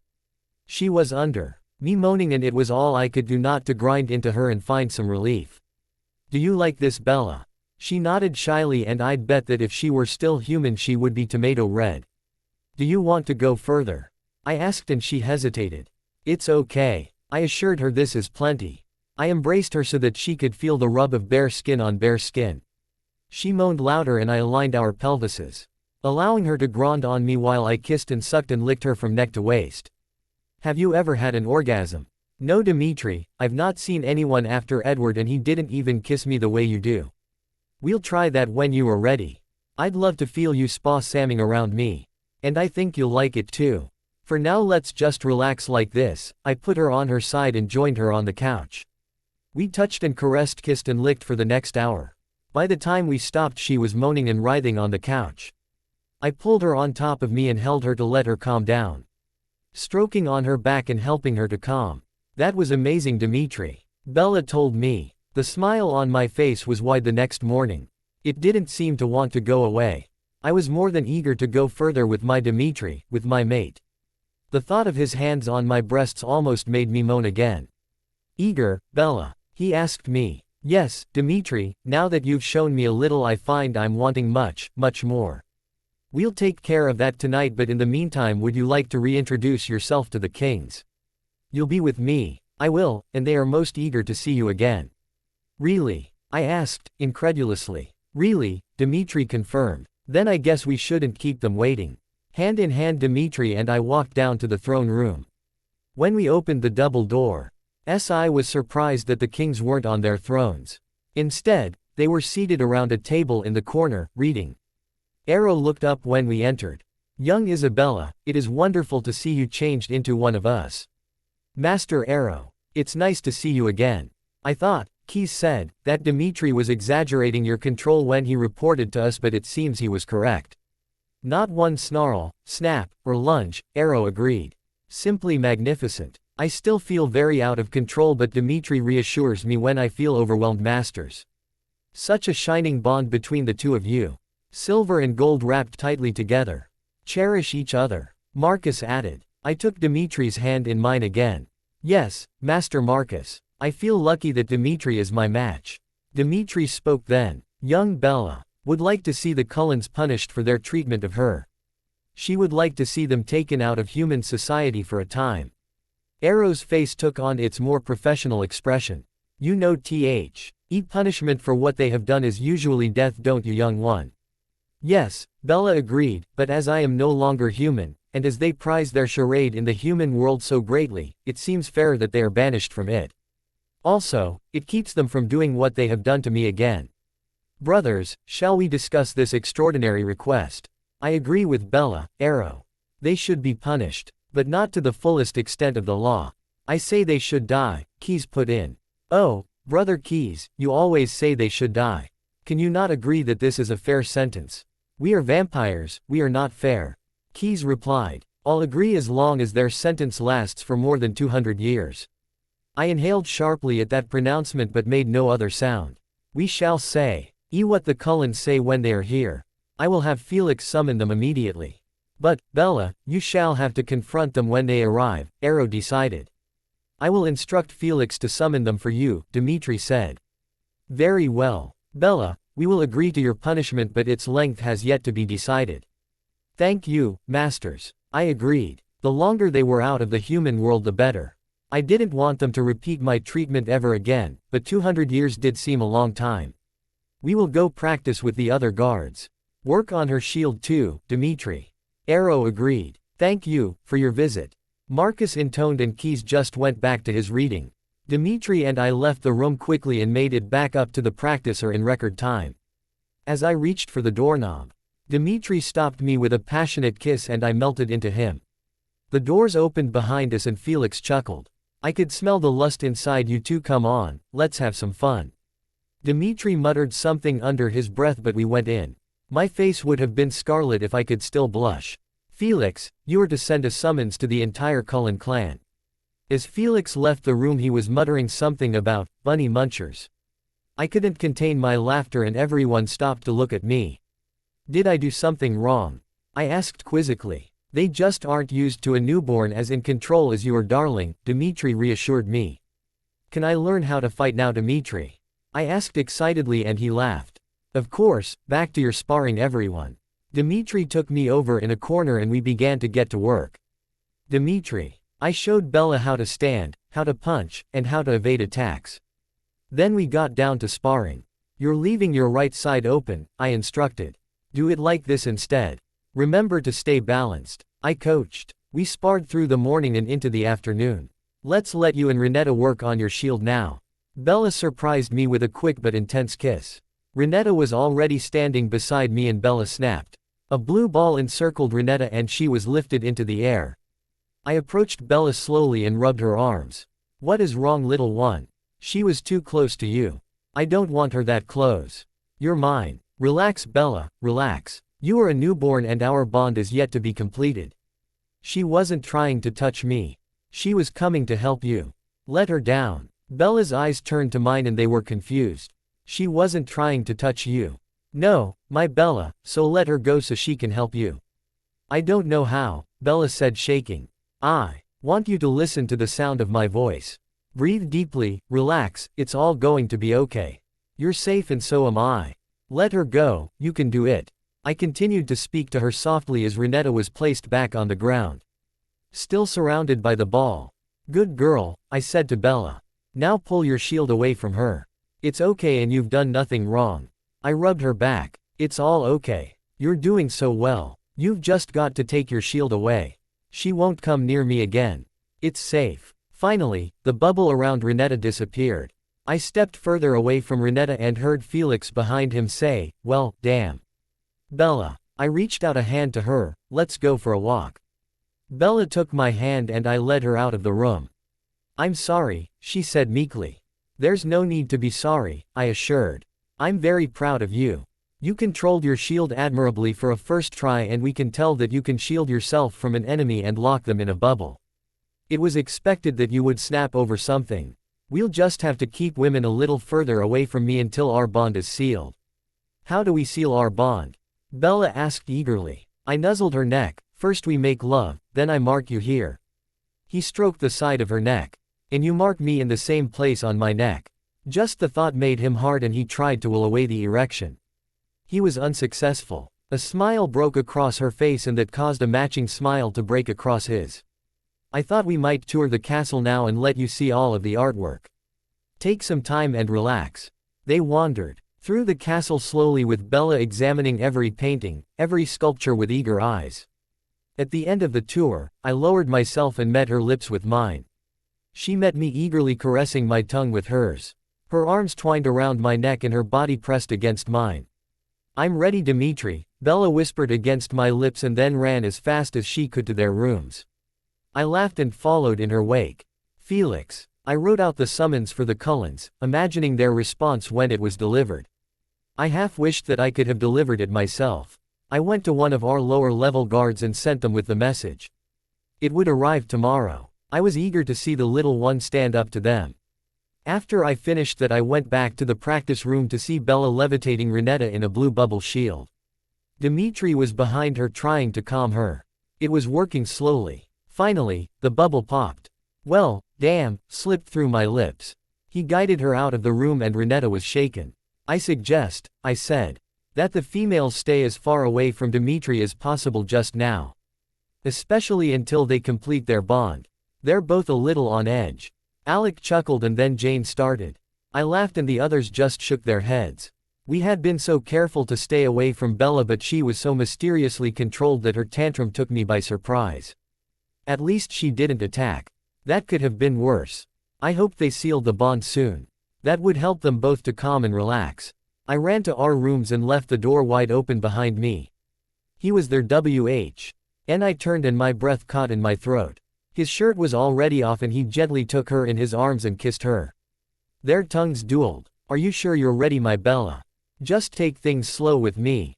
I asked him. If you want to stop, anytime, just say so.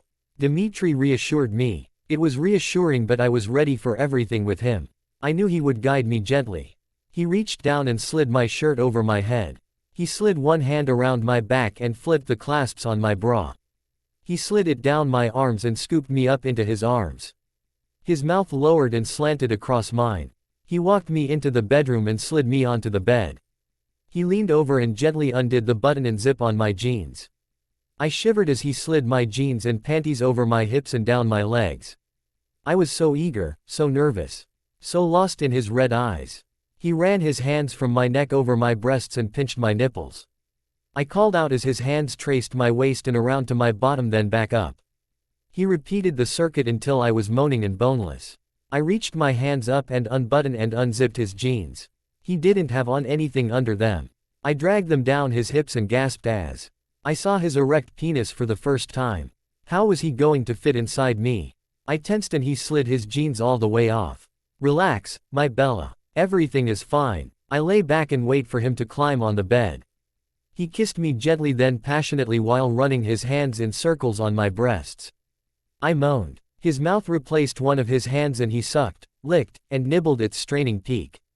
His mouth took the next breast and gave it the same treatment. His hand slid down between my legs and he stroked my clit. How does that feel? He asked hesitantly. Please don't stop. I cried out. He chuckled deep in his throat and stroked faster. Soon my hips were moving, straining towards his touch. Do you want more? Dmitri asked. I couldn't speak, I only nodded. I felt 2 fingers slip inside me. I gasped at the foreign intrusion.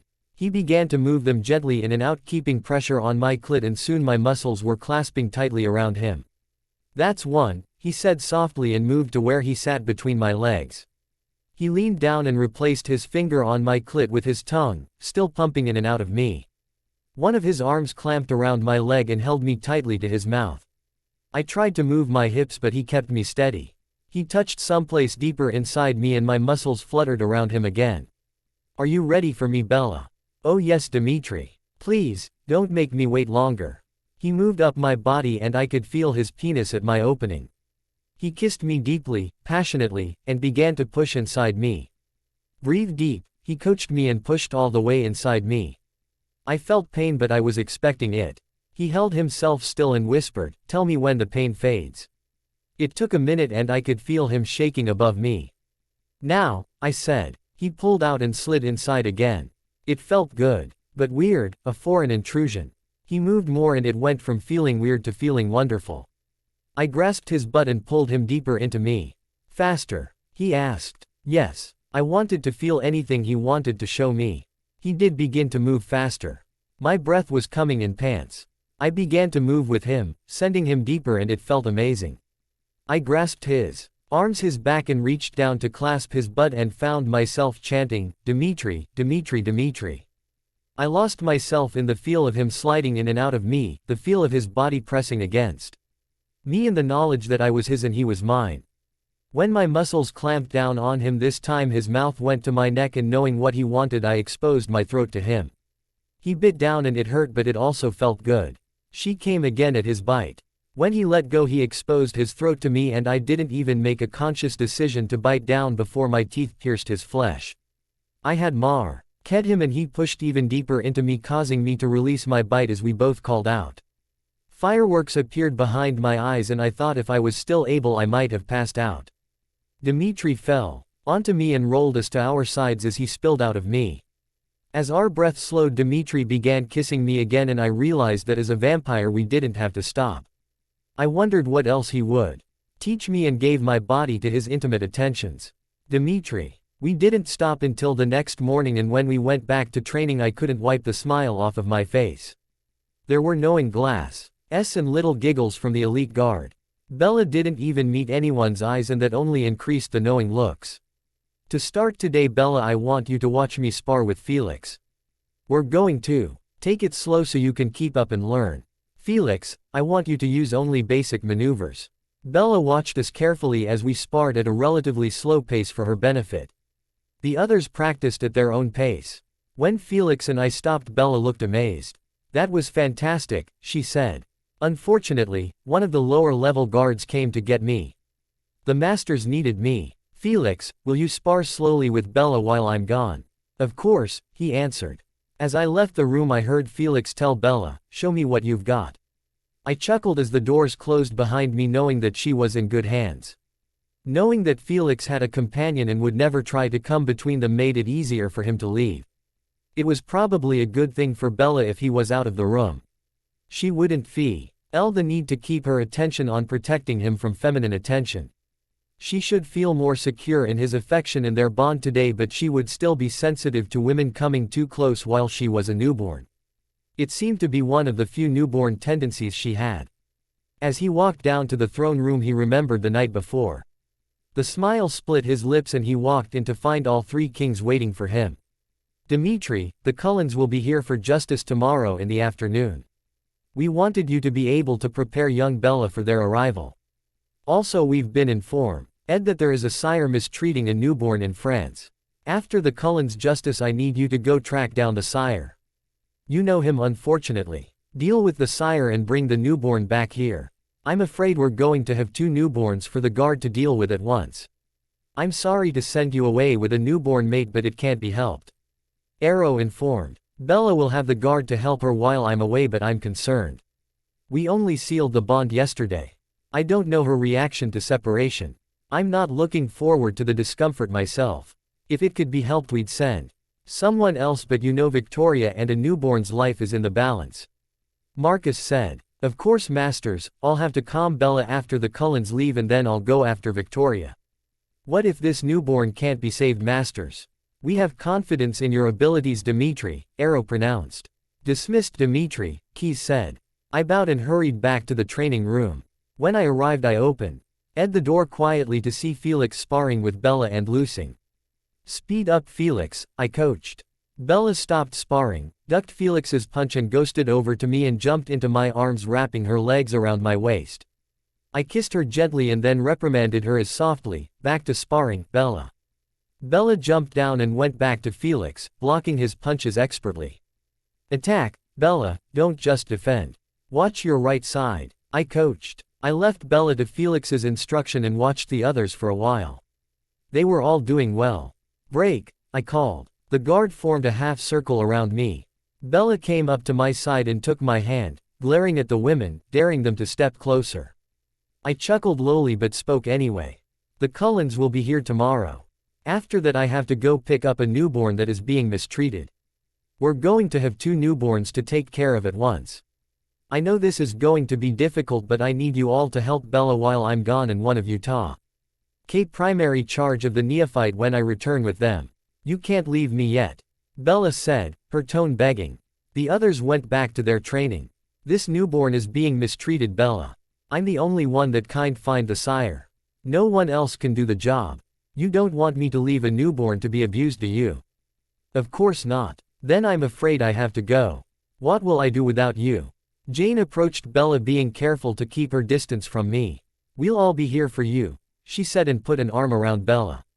It won't be easy, but you'll have all of us.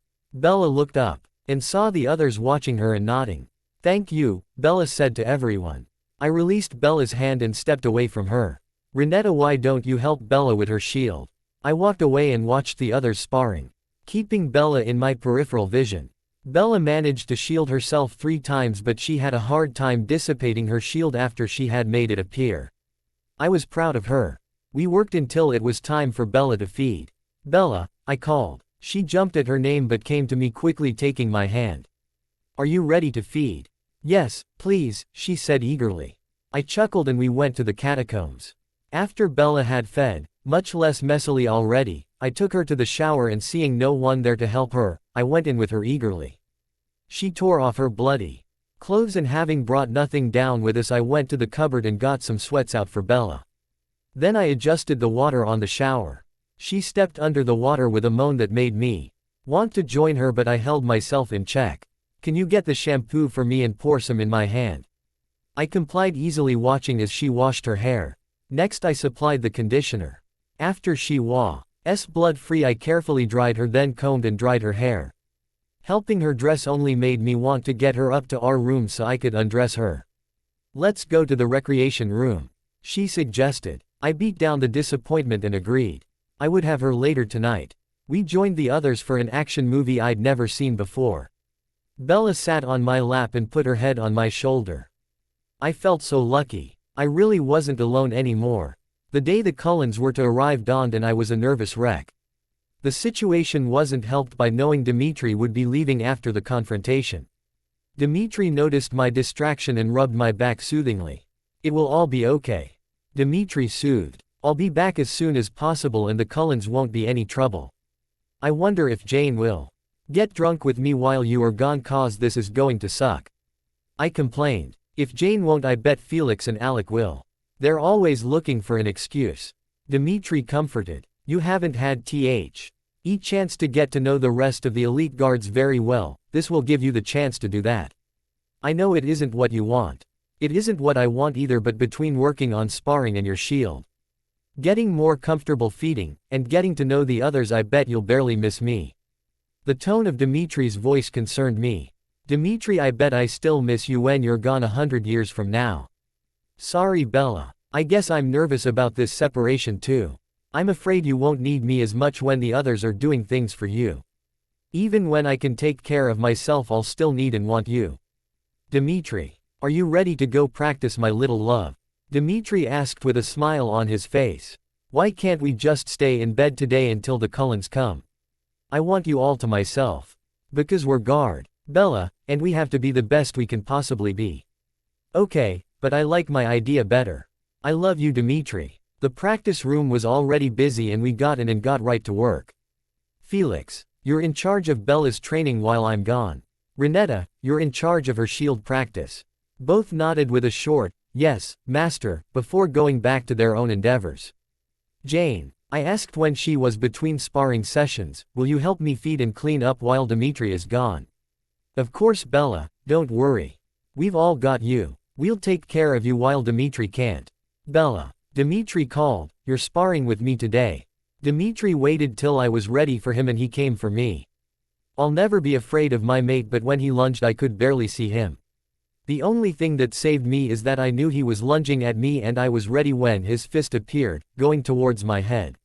I blocked blow after blow and kick after kick, but all I could do was block. We were moving way too fast for me to be able to punch or kick at him. Eventually he swept my legs out from under me and I fell to the ground with his teeth at my throat. He kissed where my pulse once beat and said, "Okay, Bella, now I know what we need to work on." The next time he lunged at me he was slower, his movements more visible, and it was easier to jump that leg when he swept the floor. I struck out, trying to hit him, but he was never where I thought he would be. Never where I expected him and never ever in striking distance. Getting frustrated, as I jumped at it. Her leg sweep, I put my shield around me and watched him. Good job Bella, I was wondering how long it was going to take you to get frustrated enough to do that. He tried to penetrate the bubble, but there were no seams, no openings. No thin spots. Now relax Bella, put your shield away, he coached. I took deep breaths. I relaxed my tense shoulders. I remembered that I wanted him to be able to get to me, and just like that the bubble popped. What did you think of that made the bubble pop? I got finished being angry and remembered that I wanted you to be able to get to me. It was that simple, you just thought. I want him to be able to get to me, and the bubble burst. I nodded. He chuckled and said, I want you to put your bubble back up before I can lunge at you. I nodded and he asked, ready? Yes. And he was a blur again. His fist was coming at me before I got my bubble up, but I did and his fist bounced off of it. He flew back through the air and hit the wall. My shield disappeared as I ran to him. Are you okay? I asked as I got down on my knees and pulled him up to me. I'm okay, Bella, just surprised. I didn't expect to go flying like that with the momentum. He stood so. Niwet slowly and I searched him with my hands trying to see if he was hurt anywhere. When I realized he wasn't, I jumped into his arms and kissed all over his face and neck. I'm sorry, I'm sorry, I'm sorry. It's all right, Bella, he said with a quick kiss, you just stunned me a little bit. That shield of yours turns their momentum back on opponents. Dimitri put his arms around my waist and kissed the top of my head. I want to try something else. I want you to try to expand your shield to include me. I tried to get my shield to expand, but it wasn't going anywhere. I must have stood there glaring at Dimitri for a full hour.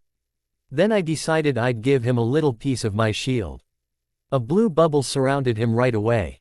Testing it, I put my shield around me and it didn't seem any weaker. Done, I told Dimitri. I concentrated on keeping his piece of the shield strong. Break, Dimitri called and everyone surrounded us. Now expand your shield to cover all of them too. I focused on Jane first, then Felix, Alec, Renetta, and Chelsea. I looked around and they were all shielded. Then I put up my own shield and it seemed just as strong as ever. Done, I reported to Dimitri. Jane, I want you to try to use your gift. Dimitri ordered. No one reacted. Jane focused on everyone one at a time. Now put all but your shield away, Bella. I focused on each person taking back that little piece of shield that I had given them. Then I took my own shield away. Done, I reported to Dimitri. Alec, I want you to try your gift on Jane. The smoke, I remember, surrounded Jane and she slid to the floor. Alec pulled the smoke back immediately. Bella, I'd like you to come with me. Dimitri ordered. When we closed the training room door, Dimitri asked me, do you think you could protect the masters like that? I don't see why not. I can't expand my shield, but I can give other people a little piece of my shield. It doesn't seem to affect how strong my shield is. I pulled him to a stop. ND got up on my tiptoes to whisper in his ear, but I like when you get all bossy like that. Dimitri's red eyes seemed to become redder and he kissed me roughly. Then saying, now behave, we're going to see the masters. I followed him staring at his butt and he turned around eyeing me knowingly. I said behave. I laughed and grabbed his hand, letting him lead me to the throne room. When we walked in, all three masters were there. There has been a development with Bella's shield masters. Dimitri said. She can shield the entire elite guard in their own individual shields. What excellent news, Bella. Could you please demonstrate by shielding the three of us? Yes, master. I looked at each of the masters and gave them a piece of my shield. The blue bubbles sprang up around each of them. I concentrated on them just to make sure they stayed strong. It's done, masters. Arrow reached out to caress his shield with the tip of a finger. Jane's gift doesn't reach anyone inside a shield master's. Simply magnificent, young Bella. This could be absolutely priceless in combat. I don't think I have them perfected enough to allow you to fight from within one yet, but it is my guess that if Anne's gift doesn't work, then Edward's mind reading won't either. Possibly not Alice's visions. But I don't know how to allow you to touch someone with the shield up yet, Master Arrow. Perhaps you would. Shield us during the Cullen's trial today, Bella. I dislike the mind reader rummaging in my head, Arrow said. You aren't subject to an attack either, masters. Your opponent's momentum would be used against you and they would simply fly back. I may have left a dent in the training room while testing that theory. You can remove the shields now, Bella. Arrow said. I looked at Arrow, then Keys, then Marcus. Taking the pieces of my shield back one at a time. Yes, masters, it is finished. Arrow extended his arm again and it went through where the shield had been. Simply marvelous, Bella. Please keep us up to date on your training experiments. Dimitri bowed and I followed suit. Prepare for the Cullen's arrival, young ones. I want the elite guard shielded and present before the Cullen's arrival. Oh, and Bella, you'll find a black cloak in your wardrobe now. Wear it, and this, he passed a necklace to me. It was a ruby with a stylized V over the top of it. It is beautiful, master, I will wear it with pride. Dismissed. Keys said, but for once I thought he smiled. When we closed the doors behind us, I asked Dimitri, will you put it on for me? I'm afraid if I touch it too much I'll break it. Pull your hair up, my love. Dimitri deftly put the necklace around my neck and clasped it behind my neck. It looks wonderful on you, he said. Do you know what that means? I only shook my head in the negative. You are part of the elite guard with me, and will be able to join me on missions after your newborn time is over. I kissed him as gently as I could and ran up to our rooms to see my new robe. I was ready long before the Cullens arrived. I even had Jane pull my hair up in a ponytail to show of my mating mark. To say I was nervous was putting it mildly. I wore a black skirt and top underneath my robe, but only the hem of the skirt was visible. I finally took the time to look in a mirror to see how much the change had altered me. I definitely had better boobs, and the flaws in my face had been erased. My cheekbones were more prominent and my eyes were a startling red. You look perfect, my Bella. Dimitri put his arms around my waist and squeezed lightly. Thank you. So do you. Should we go down? I need to do everyone's shield before the Cullens arrive. Right, kiss me first, then we will go down. I stood on tiptoe and he leaned down and we shared a passionate kiss that I thought had caught my body on fire. My body melted against his, our tongues dueled. I never wanted it to end. When he finally pulled away, I could feel my face slip into a pout. He only laughed and led me from our rooms. Apparently our kiss lasted longer than I had thought. All the elite guard was in the throne room already. I walked to the thrones first. Your shields, masters, I said and looked at each of them, giving them a piece of my shield. Next I walked among the guard, giving them each shields as well. Then I went back to Dimitri and asked, where do I stand? Behind me, he said. Put your own shield up. Don't let it down whatever happens. I did as I was told. In truth, it was harder to maintain my own shield than that of others. We all stood silently. There was no breath, no movement, not even mine. When the Cullens were brought in, I felt like I was vibrating with anger. Alice and Jasper came in first, followed by Edward. He was followed by Esme and Carlisle, then Emmett and Rosalie. I could tell Alice's eyes were unfocused. She was apparently trying to get a vision. Jasper had to lead her into the room. Edward just looked confused. I was sure he hadn't had many opportunities to have it so quiet in his head. Greetings, young ones. I find I am most disappointed in your coven. Oh, my dear friend Carlisle, how sorry I am to see you here before me. I was unaware there was a problem. Arrow. We have broken no laws. Carlisle lied smoothly. Didn't I order young Isabella Swan's change? Yet she is not with you. Where have you left her? Isabella decided she didn't want to change, Carlisle said. I stepped out from behind Dimitri, unable to remain silent. Liar. I called at him and all the Cullens gasped in surprise. Ah, newborns, so very temperamental, don't you agree? Arrow said calmly. You would have had them kill me, Carlisle. How dare you say I didn't want to change? You abandoned me with 2 vampires chasing me. You, who called me daughter. Bella. Emmett called, running to pull me into one of his hugs. I just let him come. He bounced off my shield and hit the opposite wall, sliding down insensible.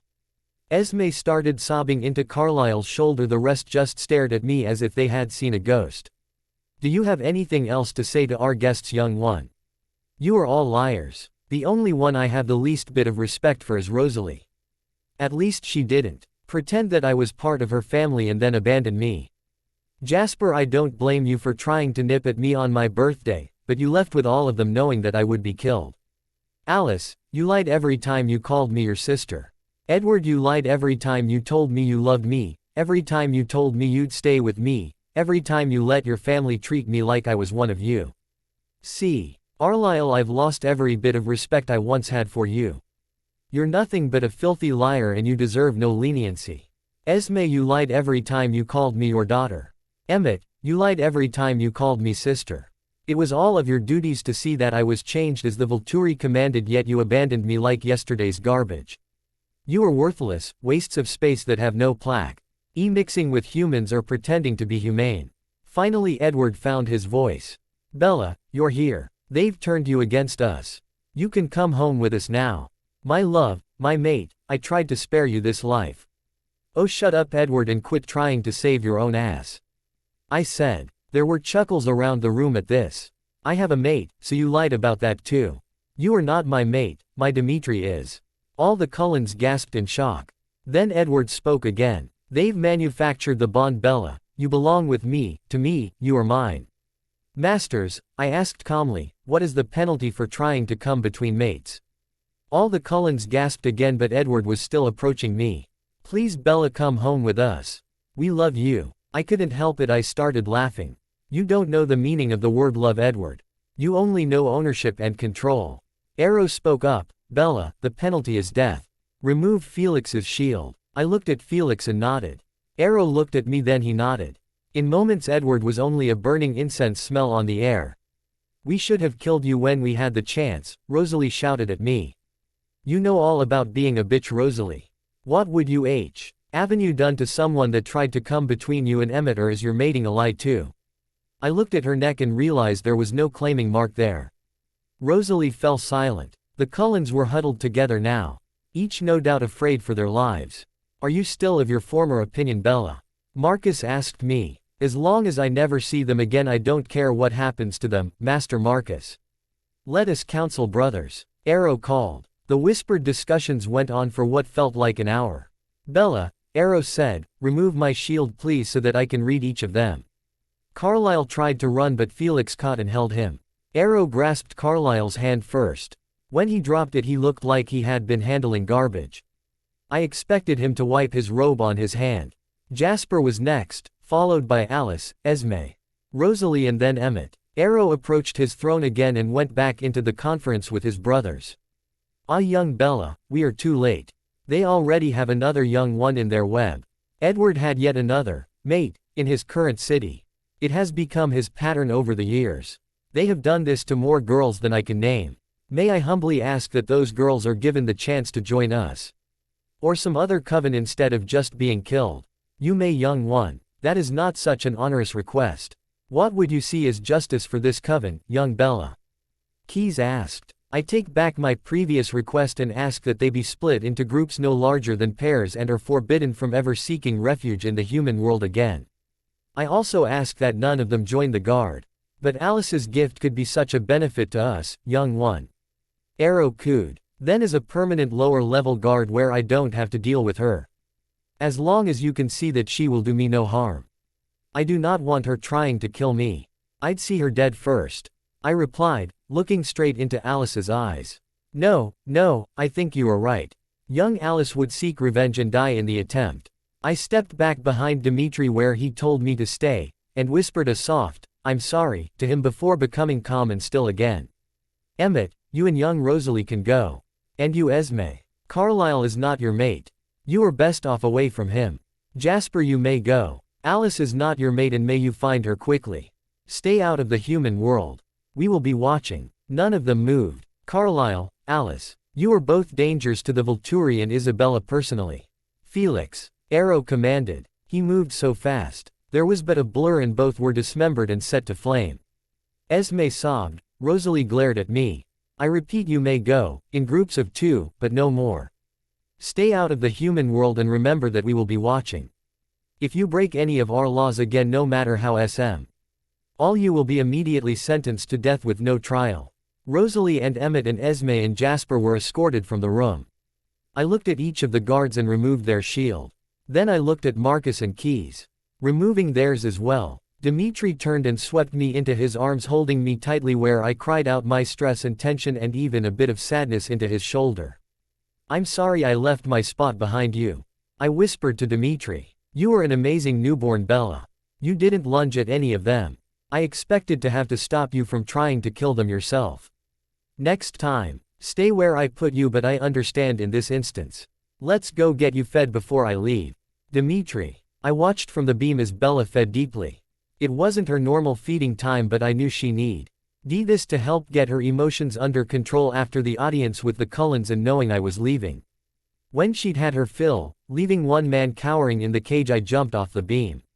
She ouched for a moment and then straightened up as soon as she saw it was me. May I have that one, or are you not finished? I'm finished, Dimitri. We made love in the shower and ruined both of our clothes. We both had to settle for the jogging suits provided down in the showers. I combed and dried her hair slowly. I'll be back before you know it. I told Bella as we climbed the stairs to our rooms. Do what Felix says at training. Let Jane take care of your feeding. Get to know them all. They're a good group of vampires, Bella. You couldn't ask for a better family. I changed clothes quickly when we reached our rooms. I held Bella and kissed her deeply. Let me take you to the recreation room before I go. That's probably a good idea. I kissed her again at the door. I love you, Bella, I told her. I love you too, Bella said, trying to hold onto my hand as I tried to slip away. There is a newborn being mistreated, Bella. I have to go find it. Kiss me one last time, Bella asked. I kissed her passionately. I'll kiss you again when I get back, alright. Okay, she agreed and went into the recreation room. I really hoped she'd be fine while I was gone. I would never let on to her that I had concerns about leaving her alone, but I did. She was just so terribly young. I made my way to my Porsche and headed for the airport, one small bag with 2 changes of clothes beside me. I got there. I got onto the jet that would take me to France and Victoria. It felt amazing knowing that Bella would be there waiting for me when I got home. I pulled out a book to read while the pilot did his job and Volturi faded into the background. I drank blood-spiked wine with Felix and Alec. We played cards, but I was hopeless at poker. Instead of me getting mad over losing, Alec suggested we play 13. I knew that one and we played hand after hand late into the night. So how did you change, Alec? I asked while Felix shuffled cards.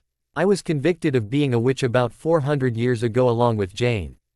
Arrow had heard that we had powers. Jane's ability to cause pain had already manifested. Arrow rescued us, killed all the villagers, and changed us that very night. How horrible for you. At least you got to keep your sister in your life. We were only 16 at the time. But it worked out. Our mother had already been convicted as a witch and burned, and our father was a terrible man. Being changed was the best thing for us. We played 3 more hands before I asked, how often do you go on missions like the one Dimitri is on now? Dimitri goes alone sometimes because he's a tracker, Felix said. He's also the head of the guard, and as you can see he's better in combat than any 3 of us. Though don't tell him I ever admitted that. On average, we take 6 to 8 trips a year, but most of those are in groups, Alec added. This one is an easy one. There is just one newborn and its maker to deal with. I wouldn't be surprised if he's home in a day or 2. I'm ready for some more wine.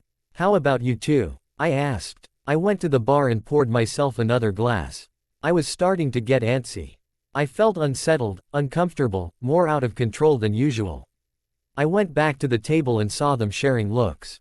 Okay boys, what are the looks about? I asked hesitantly. It's the mating bond that has you feeling so out of sorts. It's more than just not seeing your mate. It's that he's getting farther from you. You'll get used to the feeling, I'm told, but it's not an easy thing even for a mature vampire, Felix admitted. We're here for you, Alex said. We just need to keep you as distracted as possible over the next day or so. Alright, I guess I need to learn to deal with it. Let's play some more 13. It was about 4 am when we finished. I was feeling a little bit tipsy but not very bad. I remembered how I drank until I fell asleep when I was human. There was no chance I was going to keep up with you all drinking and playing cards when I was human, was there? Nope, Felix admitted, but it was fun to watch you try. I think I'll watch a movie until it's time for me to feed. Anyone want to join me? Heidi is waiting on me, Felix admitted. I will, Alex said. What kind of movies do you like, Alec?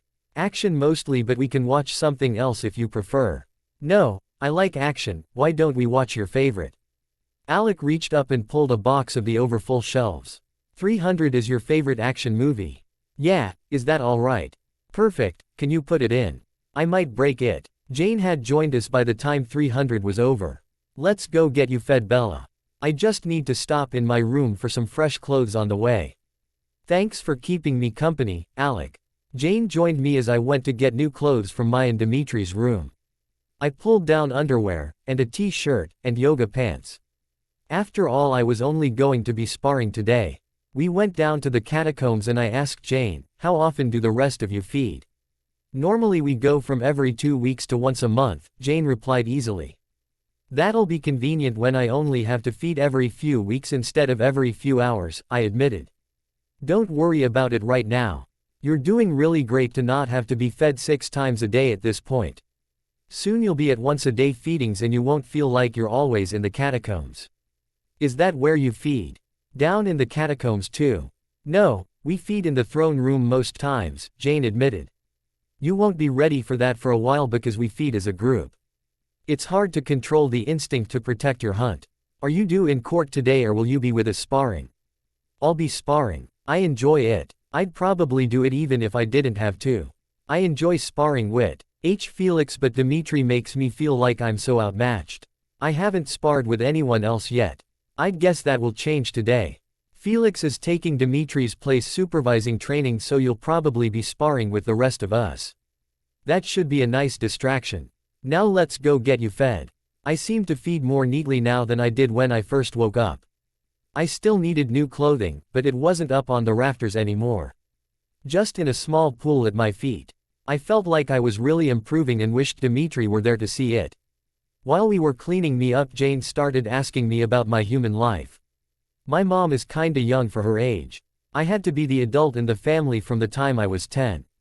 I even had to use my babysitting money to pay utility bills a few times when mom forgot to pay them. I love her, but I also wish she would have grown up, you know what I mean. My dad was the grown-up in their relationship. They divorced when I was a baby. I only went to live with him when I was 17. Then I met Edward and that whole mess happened. By that time Jane was drying my hair and we couldn't talk anymore. So do you like being a vampire? Jane asked as she shut the dryer off. Dealing with newborn stuff and missing mate stuff all at once is a little much, but I can tell that I'm going to like it once I get a little older and Dimitri gets back home to me. How about you, do you like being a vampire? Quote, I really do. I was a normal newborn, nothing like you, but once that was over, I found that I really do like it. Alec and I both fit in here even if we are a little younger than everyone else and we help the coven. I thought I would be able to help the coven in time with my shield. It would be a good place to be, and so far the people were good too. So what do you like to do for fun? The normal. I like to read, watch TV or movies, go hunting or out dancing, it all depends on my mood. I think I'd like dancing now that I'm a little more coordinated. I used to be incredibly clumsy. I could literally trip over air. I don't think it'll be long till you can handle the humans. Let's go get a jump on sparring for the day. We can get there before Felix shows up. We both ghosted back up the stairs to the training room and got busy sparring with each other. I didn't feel as overwhelmed with Jane either. Maybe she was taking it easy on me. I'd bet she was. Just to keep me entertained and distracted, but there was a pulling in my chest that seemed to have Dimitri connected to the other end. He was the missing piece in my chest and I knew the feeling wouldn't go away until my mate was back home with me. Over the course of the day, I sparred with all of the elite guards. It was easiest to spar with Renetta. I knew she was a shield too. I hoped Arrow kept using her. With her he could use his mind-reading abilities and still be shielded. It made the most sense for me to shield everyone else. My mind kept wandering as I was sparring and I'd end up with teeth at my throat. But I kept working, kept trying to improve. I thought Dimitri would be proud of me for trying so hard no matter the outcome. I wasn't going to let him being gone for a few days send me into a newborn tantrum spiral if I could help it. By the end of the day, I was desperate. I needed to hear that Dimitri was okay and I didn't care what I had to do to hear it. I asked Felix if he would call Dimitri for me and he agreed, but he cautioned me, if he's tracking or taking care of business and it would disturb him he won't answer, so don't get your hopes up, alright? Of course, I replied, but my hopes were up. The phone rang a few times before I heard him pick up. Felix, is everything okay? I heard from the speaker. Dimitri, I called through the phone. A calm descended over me that I didn't expect. My Bella. Dimitri sighed in relief. It's so hard being away from you. I admitted, everyone is being great to me but I need you back as soon as you can make it. Don't worry my Bella. I won't be away a minute longer than I have to. I love you my Bella. I love you too, please be careful, I begged. I will be, but I've got to get back to work now, Dimitri sighed. I just needed to hear your voice. I admitted. I knew, your chest feels weird and nothing else seems to matter as much as us being together again, doesn't it, Dimitri said. Yes, I'm sorry you're feeling it too. Bella cried. We'll be together soon little love, Dimitri reassured. Bye Dimitri, I love you, Bella said quietly. I love you too, Felix, take care of her for me, Dimitri said and he was gone. Feel better, little one? Felix asked me with soft eyes. Yes, Felix, thank you, Bella admitted. Want to go play some more 13? Sure, that's always good for a distraction. I'll get the wine. It had been 2 days since Dimitri had left. I tried really hard to seem like I was alright. I didn't want to worry the other guards. After sparring and feeding I went to our rooms. I just laid on the bed and inhaled Dimitri's scent, sobbing tearlessly. That was how Renetta found me. It's time to get up, young one. You can't just sit here and cry, it's not good for you. I couldn't. Tea helped the growl that slipped through my lips. I know how you are feeling, young one. When Anton is out of town on business I feel it too. How about we work on your strength? Wouldn't Dimitri be pro-D if he got back home and you had mastered that? That snapped me out of my funk. I wanted to make my Dimitri proud of me. The growl died in my throat. I sat up cautiously. What do I do? That was WH. And I noticed that she had an armful of towels of all things. You fold these without ripping them, she said, tossing the towels down on the bed. I got up and went to stand beside her. That's it, I asked. I just fold the towels. It isn't as easy as it sounds as a newborn. Imagine you're handling raw eggs and don't touch them with any more pressure than that. If you lose focus you'll rip one. So you have a mate? I asked Renetta. Yes, Anton and I have been together for over 150 years. How did you meet? I asked, picking up the first towel. Arrow had heard about my gift and sent some guards out to see if I would join them. Anton was one of the guards. Of course I joined. I wouldn't be without my mate. We've been together ever since. I put down one folded towel. How old are you? I asked curiously, picking up another towel. I'm over 800 years now. The chatter and the towels helped me and I forgot everything for a little while, but focusing on towels. I'd only ripped 2 when I was done. Very good, Bella, now fold them again, she said, and unfolded all of them. I got a bit frustrated at this, but I knew that it would take more practice than just one load of towels. I got started again. So what does Anton do? He's another one of our trackers. He's not as good as Dimitri, but he hasn't had as much practice yet. He's only 200 years old. I ripped the towel. If the Volturi have other trackers, why didn't they send him to get the newborn? I felt guilty for my outburst at once. Sorry, I said to Renetta, who was standing there patiently waiting for me to get control of myself. Anton isn't as skilled a tracker as Dimitri. He hasn't had 2,000 years to perfect the skill. Plus he isn't as good in combat. So Dimitri was really the only choice to fetch this newborn. I agreed sadly. I put down a folded towel. He was the best choice, yes. But I'm sorry that you are suffering through being separated from your mate along with being a newborn. Renetta consoled me. Come on, do these towels 3 more times and I think we'll call it a day. I focused on the towels, but my mind took in that Dimitri was 2,000 years old. What had it been like to be without a mate for 2,000 years? No wonder he treats me as if I'm something precious to him. I folded and folded and folded the towels. When I was finally finished, Renetta took the ones that I had ripped up to the trash can. You did extremely well, Bella. Let's go see about getting you fed now. My entire body perked up at the idea it was feeding time. I was calmer just after feeding than I was at any other time of the day. Renetta walked with me down to the catacombs and went to find my meal. Soon I was feeding and the liquid ambrosia slid down my throat, taking the edge off of my nerves. After I was all cleaned up again, Renetta and I walked out of the showers and almost ran into Alec. Sorry, Alec, I wasn't expecting you to be here.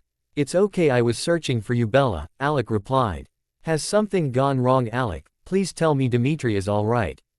I begged. He's fine, Bella, I just thought you would like to know that the masters are sending me to join him so that he can complete his mission faster. The vampire's sire is turning out to be elusive, and when she shows up I can freeze her and the newborn so Dimitri will have an easier time of things. I hugged Alec and I don't know which of us was more surprised. Take care of Dimitri for me, I asked him meekly. Of course. I've got to go catch the plane now. You be good for the rest of them, okay? I'll do my best. I know you will. Bella. I was relieved that Dimitri would have help. I was sad to see Alec go, of course, but it was nothing like the craving I had to have Dimitri beside me again. In the brief times I was alone I took to folding towels to get my strength in check. It was a task that required my complete focus if I were to do it without ripping any of them. I wasn't alone for long. It seemed like someone was always there. Felix would always show up with an invite to watch a movie or play cards. Jane was there with an eager smile and offers to spar or feed. I think she liked beating me. Soon she wasn't beating me all the time though. I was improving. Renetta was the one that surprised me. Until Dimitri had left we hadn't talked much. Now we were fast friends. I even met Anton and we all watched a movie one night. Alec would have been there of course but he was helping Dimitri, and I hoped that they would be home soon. The days passed and on the 5th day, Dimitri and Alec returned. I pounced on Dimitri and knocked him over. I kissed all over his face and he was laughing by the time I stopped. That was when I noticed the young boy with Dimitri and Alec. Dimitri got to his feet and picked me up, holding me tightly in his arms. He kissed me deeply and then put me down on my feet. Bella, I'd like you to meet Riley, he is joining us. Hi Riley, I hope you like it here, I said. I put my hand out but Riley didn't take it. He took a deep breath and lunged at me. I tripped him and pushed so he would fall and then got behind Dimitri. Riley is a normal newborn Bella. You have to move more slowly with him, Alec informed me. Alec helped Riley back up and Dimitri ushered me away. He led me to our rooms and undressed me quickly. We made love quickly, a fast, hard mating that was all about claiming and passion and not about loving tenderness. I was happy. My Dimitri had returned to me. As we lay in a tangle of sheets Dimitri noticed, your fighting skills have improved my Bella. You took down Riley easy enough. Jane has been great to spar with. She makes it fun and she really enjoys it. I missed you, I told him. He kissed me passionately again. Oh, I missed you too. I sighed on his lips. We made love slowly the next time. Dimitri showing me with every touch, every caress just how much he had missed me too. Dimitri. The hole in my chest and the pull towards Bella was pleasantly gone now. I felt like I was a whole person again. I was just not complete now without my Bella. I've already reported to the masters and Felix assured me that you were well taken care of, I said. Jane, Felix, Alec, and Renetta were all amazing. Renetta taught me how to control newborn strength. I've been folding towels. I'm proud of you, he said with a peck on my lips. I can't dress myself yet but I hope I can soon. I can get my own shampoo and conditioner now. I was amazed at my Bella and felt grateful to my guard. They were good friends. We have tomorrow off, little love. It's just you and me for the next 24 hours. We laughed and then fell into each other's arms again, making good use of the time. After the day had passed we met with all of the guards in the sparring room. Riley was there and I didn't know how to act around him. We were met with smirks, chuckles, and outright smiles when we walked in. Okay, today we are working on our normal sparring. Pair up. Bella. Riley, I want you to watch everyone. Bella kept a careful distance from Riley, standing on the other side of me. I smiled briefly and watched the guard. Bella spar with Renetta. They sparred and Bella won the first round but Renetta won the next two. Focus Bella, I called, you still aren't guarding your right side. Renetta spar with me, Bella, you watch this time. Bella watched closely and I showed her how to guard her right side. Renetta was finished in 3 minutes. Again Bella, I ordered. She did better. It would take practice. She did guard her right side but she let down her guard a little in the front. Still, she beat Renetta. Good job team. We have court this afternoon. Chelsea, you have Riley while we are in court. Go get ready. We head to our rooms and I helped Bella change. I was ready in minutes. Guiding Bella down to the throne room we walked into the masters already on their thrones. Arrow was smiling at Bella. You did very well while Dimitri was away young one. I am very proud of you. Now I want you to shield everyone but Felix and myself for court today. Renetta was already in her position behind Arrow. Bella looked around the room at each king and guard. Blue bubbles popped up around each of them. It's done, Master Arrow, she said softly and stepped behind me. Everyone got into their positions and we waited patiently. A woman was dragged in by 2 lower-level guards. You were found guilty of feeding in the city of Volturi. Arrow declared. The lower-level guards stepped back. How do you plead? The woman didn't say anything, instead she rushed the thrones. Bella shot out a hand and the woman was floating in her own blue bubble. Everyone turned to look at her. Good job young one, you can let her down now. Felix. Felix approached the woman and she floated back to the ground. The bubble burst and Felix dismembered her. I'm sorry masters. It was instinct. Bella said shakily. You protected us before Felix could get control of the situation.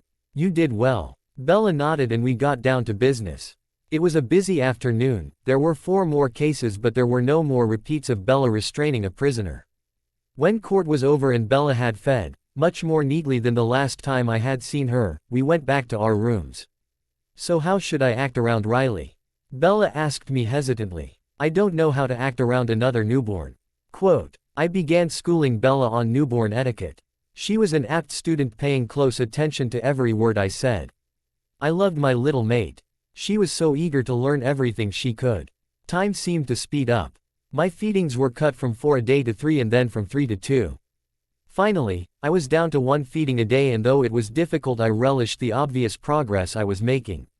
I was able to handle the shower afterward myself now. I could dry myself, dress and dry my hair all on my own.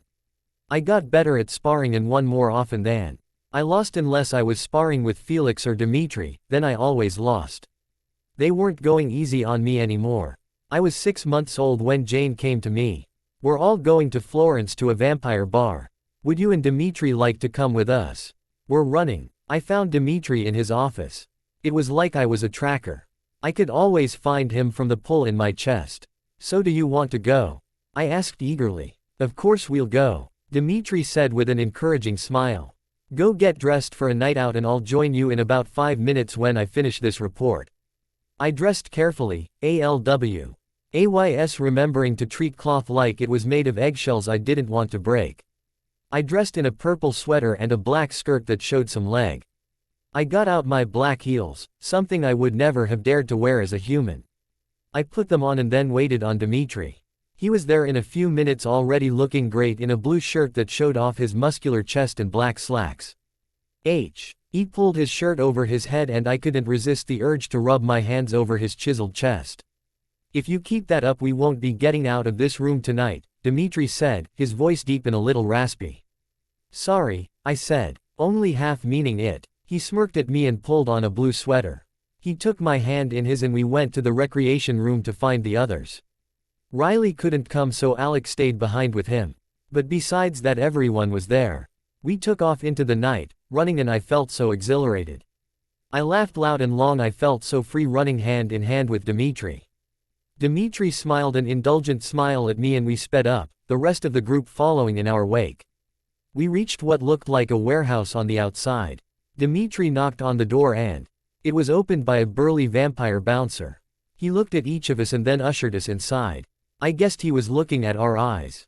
Dimitri got me seated at a table and went to get our wine. Felix was drinking whiskey, which looked weird with blood in it. We all had a drink and looked around the room. I was amazed by the number of vampires there. A few drinks later we got on the dance floor.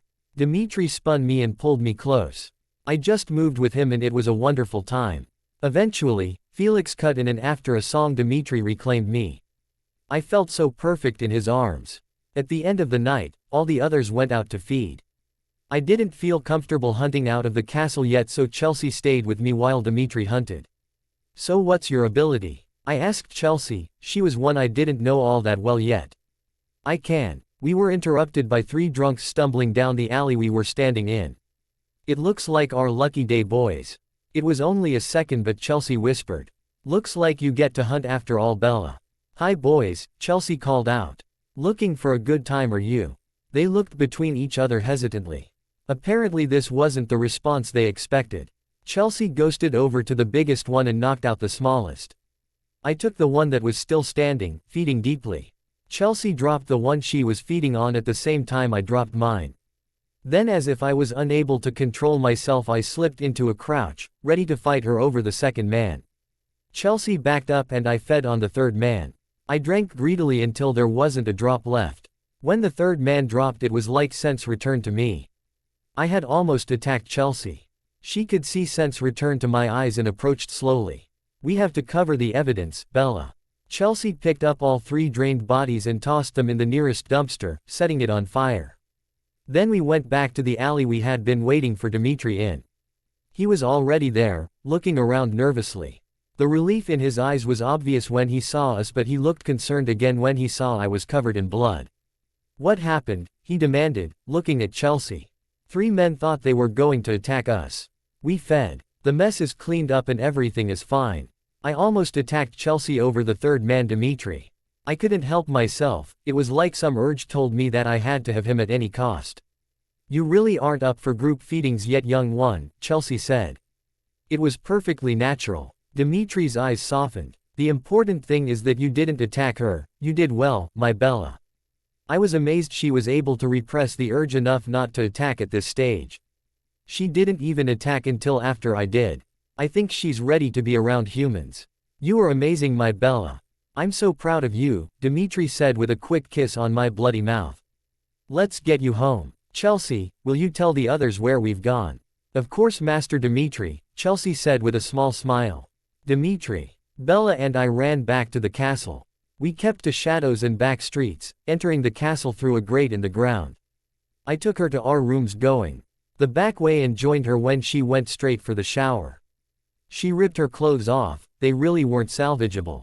I took mine off and folded them on the bathroom vanity. She turned the water all the way to hot and got under the spray, rinsing the blood off of her face and chest. I took her in my arms and lifted her. She wrapped her legs around my waist and I slid deep inside her warmth. I pressed her to the shower wall, pumping in and out of her in a frenzy. Taking her mouth with mine, we dueled for control. Her body welcomed mine and she nipped on my bottom lip. I growled at her, increasing the pace. Soon she was chanting my name. I growled deeper. I felt her tight pussy spasming around me and I emptied myself into her. She bit me again over my mating mark. We started all over again. We were cuddled in bed later. Both completely sated. You did well tonight, little one. I'm proud of you that you didn't attack Chelsea. You're doing abnormally well, my Bella. I felt so out of control, Dimitri. It's a little early for you to be feeding with anyone but me. Don't worry about it. Chelsea understood. I pulled her tightly into my arms and tucked her head under my chin. We settled into deep relaxation. It felt as though we were barely awake. We stayed that way till morning. Do we have any rocks around here? Bella asked me groggily. Sure we do, why do you ask? I'd like to test my shield. I think I might be able to collapse a bubble and I wanted to see what happens. I was on my feet quickly and tossed on some clothes. Get dressed, Bella. I'll get some rocks put in the training room so you can experiment. I went immediately to get some lower level guard on the task. When Bella joined me in the training room, there were boulders and rocks of various sizes. She focused on a football-sized rock and a bubble wrapped around it. She collapsed the bubble and the rock was reduced to dust. Even the largest rock was reduced to dust in moments and I was amazed at what my young mate could do. She was truly deadly and it aroused me again. Felix came in as the last boulder was reduced to dust and whistled low under his breath. That's quite the trick, little one. I wonder what would happen if that was a vampire. Felix noted. She broke the broom trying to clean up the dust. I got another and had it swept in under a minute. We should report to the masters, I suggested. Bella came with me immediately. We walked down to the throne room and found them discussing something about a spy network, but they quieted as soon as we walked in. There has been a new development with Bella's shield masters. She has discovered that she can collapse her shield and turn rocks into dust. I announced proudly. Will you fetch an appropriately sized rock to demonstrate, Dimitri? Arrow asked. I had to find a boulder out in the gardens, but I brought it back to the throne room quickly. I sat it down in front of Bella. She concentrated on it. I saw the blue bubble appear and then the rock disintegrated. The masters looked back and forth between each other, then they all smiled. It was eerie to have even Marcus smile. Please continue to report any progress, Arrow said. Dismissed, young ones. I bowed and Bella followed my example. We left quickly and got back to sparring practice. Dimitri has now resumed all of his duties for managing the other vampires. I admit that I don't like how much he works. I want him with me. Then I think that I should be more grown up, but I smile as I realize I don't like that idea much. It's late in the night, 8 o'clock, and he's still working. So I do it. I went into Dimitri's office and curled up on his lap. He just laughed and puts his arms around me. I take it I'm working too late for your preferences, my mate. You're working much too late. What should I be doing instead? I have a few ideas. I nibbled on his ear and he growled. He picked me up off of his lap and sets me on my feet. Hold that thought, Bella. I tilted my head to the side. Wondered what he's up to. He just went to the door and locked it. Coming back to me, he slipped off my shirt and took off my pants too. He palmed my breasts and bent me over his desk. My anticipation rose. This wasn't what I had planned, but it does have appeal, a lot of appeal. I heard his zipper lower and he slammed into me. I can't help but cry out. He smacked me on the butt and told me to be quiet. I'm sorry, Dmitri, I pant as he pounded himself into me. I squeeze myself around him and he only takes me harder. I'm trying to be careful not to knock any of his file folders off of the desk, but he gripped my hips harder and I moaned loudly. More, I whimpered. I couldn't help the moan that slipped through my lips. I just wanted to get him away from his desk now. I hope we never leave. He felt so good pounding into me. The tension in my belly increased and I know I'm not going to be quiet any longer. Dmitri, Dmitri, Dmitri. I yelled and he spanked me again as I come around him. He pounded even harder and I felt it when he spilled himself inside of me. He stayed still until my greedy pussy stopped spasming around him, then he pulled himself gently out of me, smacking me on the bottom one last time. Now, do you think you can behave yourself until I finish my work? I think I'll be visiting your office more often, I said and pulled his head down until his mouth slanted across mine. Why don't you go play with Jane until I finish work? I'll be only another hour. I could stay and keep you company, I say as I put my clothes back on. I'd never get any work done. Dmitri moaned. He goes back to the door once I've gotten dressed and unlocked it. I'll meet you in the recreation room when I'm done here, Dmitri told me with a kiss. I smile. Ian agree, but I think I might make a habit of interrupting his later nights. He smiles back at me and I walk out the door. I see Felix as I open the door, but I have nothing to say. I know I can't BLUSH, but it sure feels like I can right now. I hear Felix laughing loudly behind me as I walk away. I go in the recreation room and find Jane, Alec, and Riley watching a Lord of the Rings movie. I sat down in front of the couch and watch with them. As the credits roll, I turn around to see Felix standing there with Dmitri watching us. I went to Dmitri immediately and put my arms around his waist. Felix was still chuckling. I tucked my face into Dmitri's shoulder and I could feel him chuckling too. I pinched him and he jumped before bursting into laughter. Felix joined in. I take my non-blushing cheeks into my and Dmitri's room. Dmitri followed me in and wrapped his arms around me. I'm sorry for laughing, Bella, you just looked so incredibly embarrassed. It's only Felix. You knew he would tease you. I didn't think of that when I came to your office. You know the bedrooms are soundproofed, right? But the offices, well, they aren't soundproofed at all. I just don't want to think about it. Dmitri chuckled again. Dmitri. I was concerned about young Riley. He seemed to revel in his bloodlust. He wasn't trying to control it and he was not eager to learn control. I wasn't sure that saving him had been the right decision, but he was here now and it was our job to turn him into a productive member of our society now. I couldn't imagine him ever fitting in here, and secretly though, that after his newborn period was over he was likely to go his own way. He wasn't sure how much was his treatment by Victoria and how much was the newborn. Perhaps it was an unfair comparison to how well Bella was doing. He was older than Bella and still feeding 4 times a day. His temperament worsened if you tried to take any of the feedings away. He fought like a newborn and had no urge to learn technique. He just didn't have the patience for it. Dmitri sighed. He was probably being unfair. Bella had spoiled them. The boy had been through a terrible ordeal. He had been terribly mistreated and he was only 8 months old. He had to be more understanding. Going back to the paperwork, I got back to work. I groaned as I got to one of the reports. Maria was causing trouble again. Dmitri took the report to the masters. Thank you, Dmitri, Arrow said after he had reported. We will have to consult over what to do about this inconvenience. Dmitri headed back to Bella. He was disappointed and amused that his little mate was unlikely to visit him in his office again in the near future. He chuckled as he made his way to the recreation room. The next morning dawned and found us the rest of the guard in the training room. Bella, I want you to try to pull your shield in closely around Felix and protect him while he spars. Bella nodded and put a shield around Felix.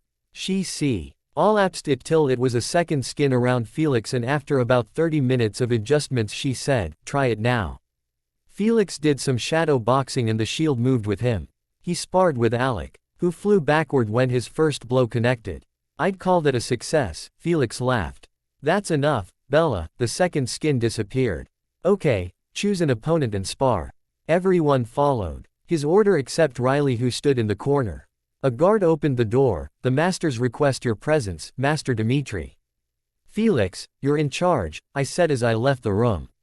I made my way to the throne room and bowed to the masters. Get a team together, take Maria out. She's making more than her quota of newborns, and Raoul will be just as good a leader for the Southern Covens. Take out all of her newborns too. Inform Raoul that we expect him to keep the peace. I'll need to leave some of the guards here to take care of Riley. Turn over Riley's care to Simpson. He will be able to care for the young one while you are away. Quote, Yes, masters, Dimitri said, secretly glad to pass off the newborn's care. He fetched Simpson and returned to the training room. We have a mission. Prepare for an extended trip, feed, pack, and be ready to head out in an hour and a half. Riley, the young man barely acknowledged him. This is Simpson. He'll be seeing to your care and training while we are away. Simpson approached the newborn slowly and they began speaking quietly. Bella stopped and looked up at me meekly. Am I going this time? Yes, my mate, your shield will help us, go feed and get ready. Bella jumped into his arms and kissed him solidly on the lips, then jumped down and ghosted from the room. I smiled and followed her. All of the guards were in the catacombs feeding. Bella's shifted from foot to foot as if she didn't know what to do.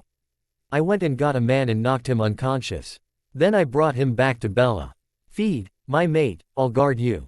Bella pounced on the man and fed greedily.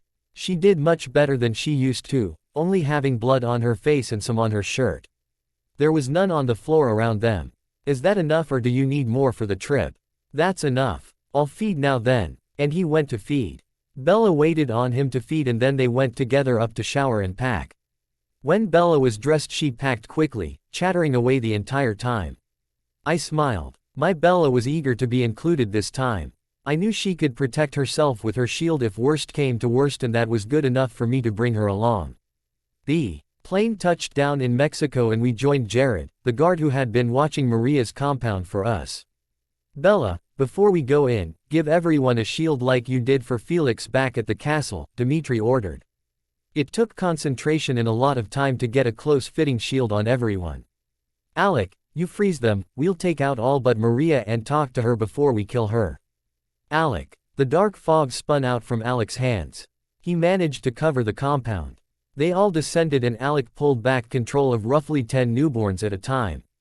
They destroyed the newborns a few at a time, fell. Ix was laughing as he took more than his share. I had to focus on the newborns, ripping them apart one at a time. It seemed to take me longer than everyone else, but I did my best to handle my share. Here was only a curvy brunette left when all the newborns were destroyed.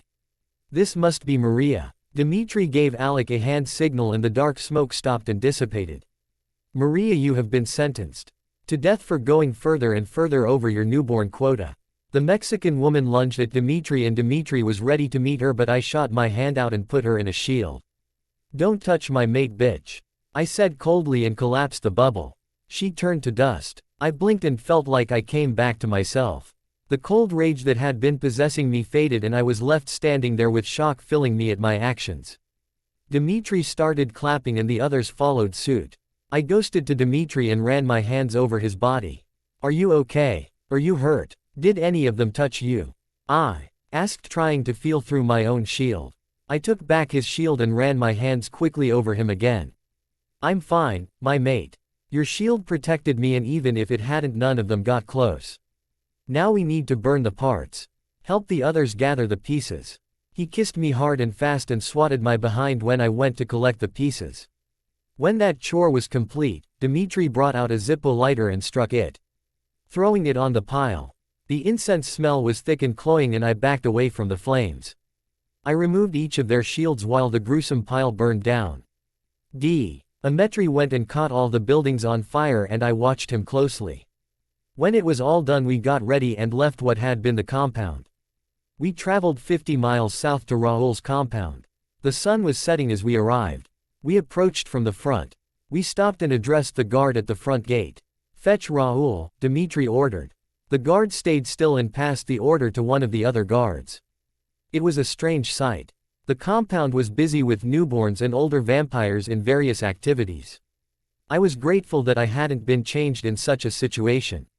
A man with an odd pallor approached the front gate. Raoul, Dmitri addressed the man. Dmitri, how can I help you? I'm here to tell you that you're in charge of the Southern Covens now. Victoria is no more. Make her mistake and go over your quota of newborns. The man reached out a hand and Dmitri took it. That seemed to be everything. We turned and ghosted away. We reached the plane again in 2.5 hours. Before we took off, Dmitri pulled me to the side. Do you need to feed before we go back? My shoulders slumped. I did need to feed, but I wasn't comfortable hunting yet. Apparently her body language was answer enough. Don't worry my Bella, Dmitri soothed, I'll help you hunt.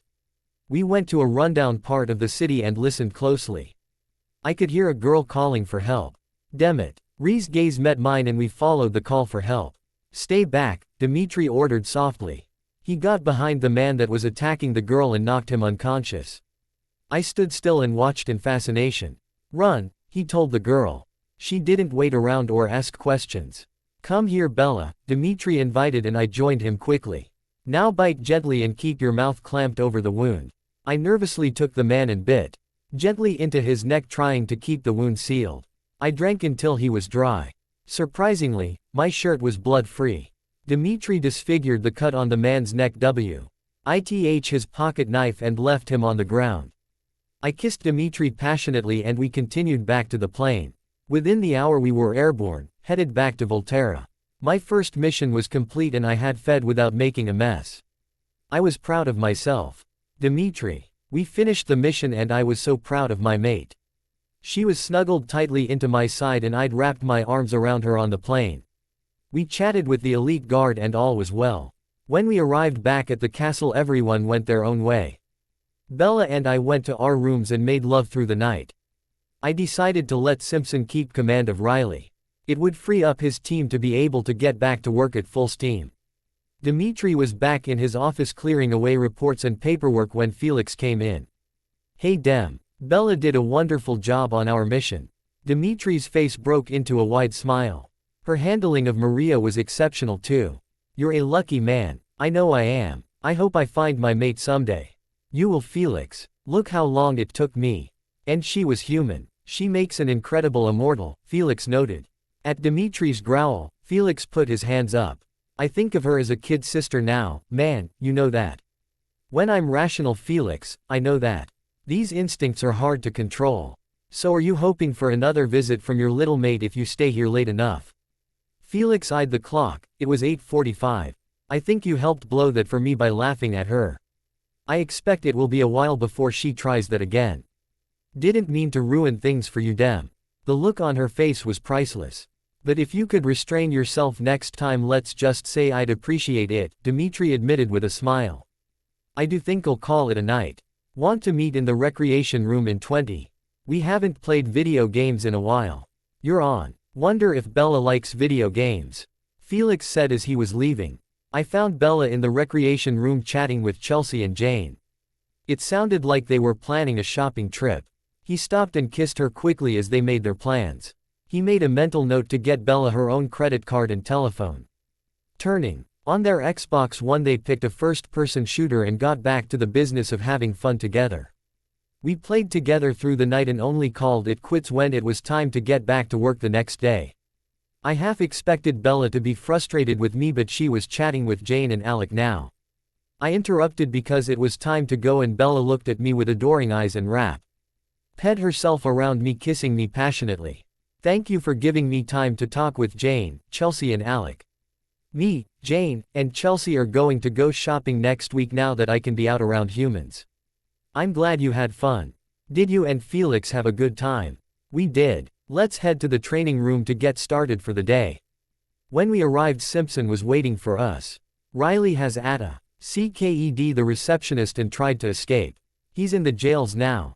What would you like me to do? Is the receptionist dead? I clarified. No, we pulled him off in time, but she is turning now. Simpson admitted. You're in charge of the receptionist's change. Do a better job this time. Dmitri growled. Have someone frame her death so the authorities don't come looking here. I'll figure out what to do with Riley. I walked down to the jails and to Riley's cell. I stood there till the neophyte met my eyes. You messed up big huh? I said. Yeah, I messed up. I didn't mean to attack the receptionist. I know it's against the rules. I tried to run away, but I was caught. Since you were gone and couldn't decide what to do with me, they brought me here. Riley replied. I'll give you another chance. We'll start with getting you fed. But I'm going to expect you to start controlling yourself, alright? Okay, I'll try harder. Dimitri opened the cell door and led Riley through the twists and turns and stairways to the catacombs. Finally knowing where he was, Riley started walking beside Dimitri. After Riley had fed, he looked a little more in control, a little less wild. So here is how things are going to go from now on. If you aren't with Alec, you'll be with Felix. You are not allowed to be on your own anymore until you have more control of your bloodlust. Dimitri ordered. If they are in court, you stand behind them. If they are sparring, you are sparring. If they're hanging out and playing video games or whatever, you can too, alright. Alright. Riley agreed. You feed 4 times a day for now. If you need more to keep control in between feedings, you can have a few blood bags to get you by. Do you understand? I do, Riley confirmed. Last thing, any escape attempts will end in your death. Until you are a mature vampire and are able to control your own thirst, strength, and emotions, you are going to be part of us. If you try to run again, it will be the last time.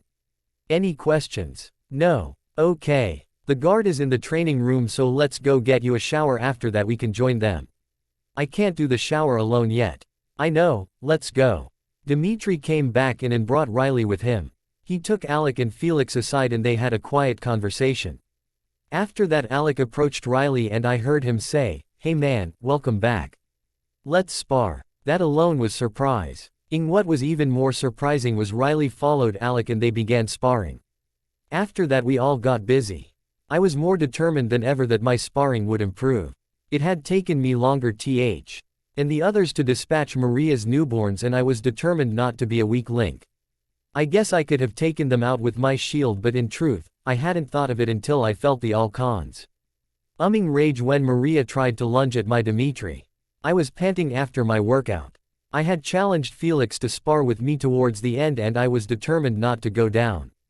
I only went down twice, but I didn't get him down at all. I tried reminding myself that I was still a newborn and that it takes time to learn everything, but those sounded like excuses to me. I wanted to get better. I wouldn't make excuses. As always, Dimitri seemed to know that I was getting too frustrated. He took me to our rooms after practice and held me tightly on his lap until I was calm and centered again. After I was calm, we went to the recreation room. Felix, Alec, and Riley were there playing some sort of fighting video game where you beat up on each other until one of your characters is dead. Riley was just watching right now, so I addressed him. "Hey Riley, did these guys tell you that you can drink if it has blood in it?"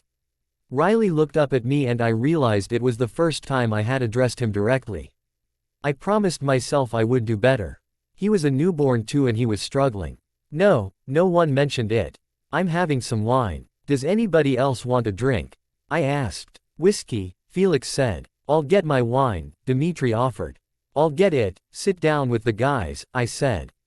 I got out a bag of blood and my wine and poured 2 glasses. It wasn't until I opened the bag of blood that it all went to hell. When the scent of blood hit the air, Riley was out of his seat and lunging at me, kicking Dimitri in the head to get to me. I put Riley in a shield so I didn't get hurt and dumped the blood into a glass quickly. Sat it on the table, and got out of the way. When I was clear, I let Riley go. He got the cup of blood and swallowed it all in one go, setting the glass down too hard and shattering it. Dimitri had Riley restrained by that time, and once there was no more blood he started to calm. "Are you okay, Dimitri?" I asked. "Yeah, are you?" he growled. I looked into the black orbs of his eyes and told him the truth, "I'm fine. But I don't think Riley is ready for open blood bags near him." "Felix take Riley down to feed?" Dimitri asked. "Yeah man, I got it." Dimitri had his hands on me as soon as Felix had hold of Riley. He ran his hands all over my body. "I'm fine, Dimitri, not a scratch on me. You could have been hurt." "No, I couldn't, I have my shield and I can put it up before you can get to me." "Riley's not faster than you."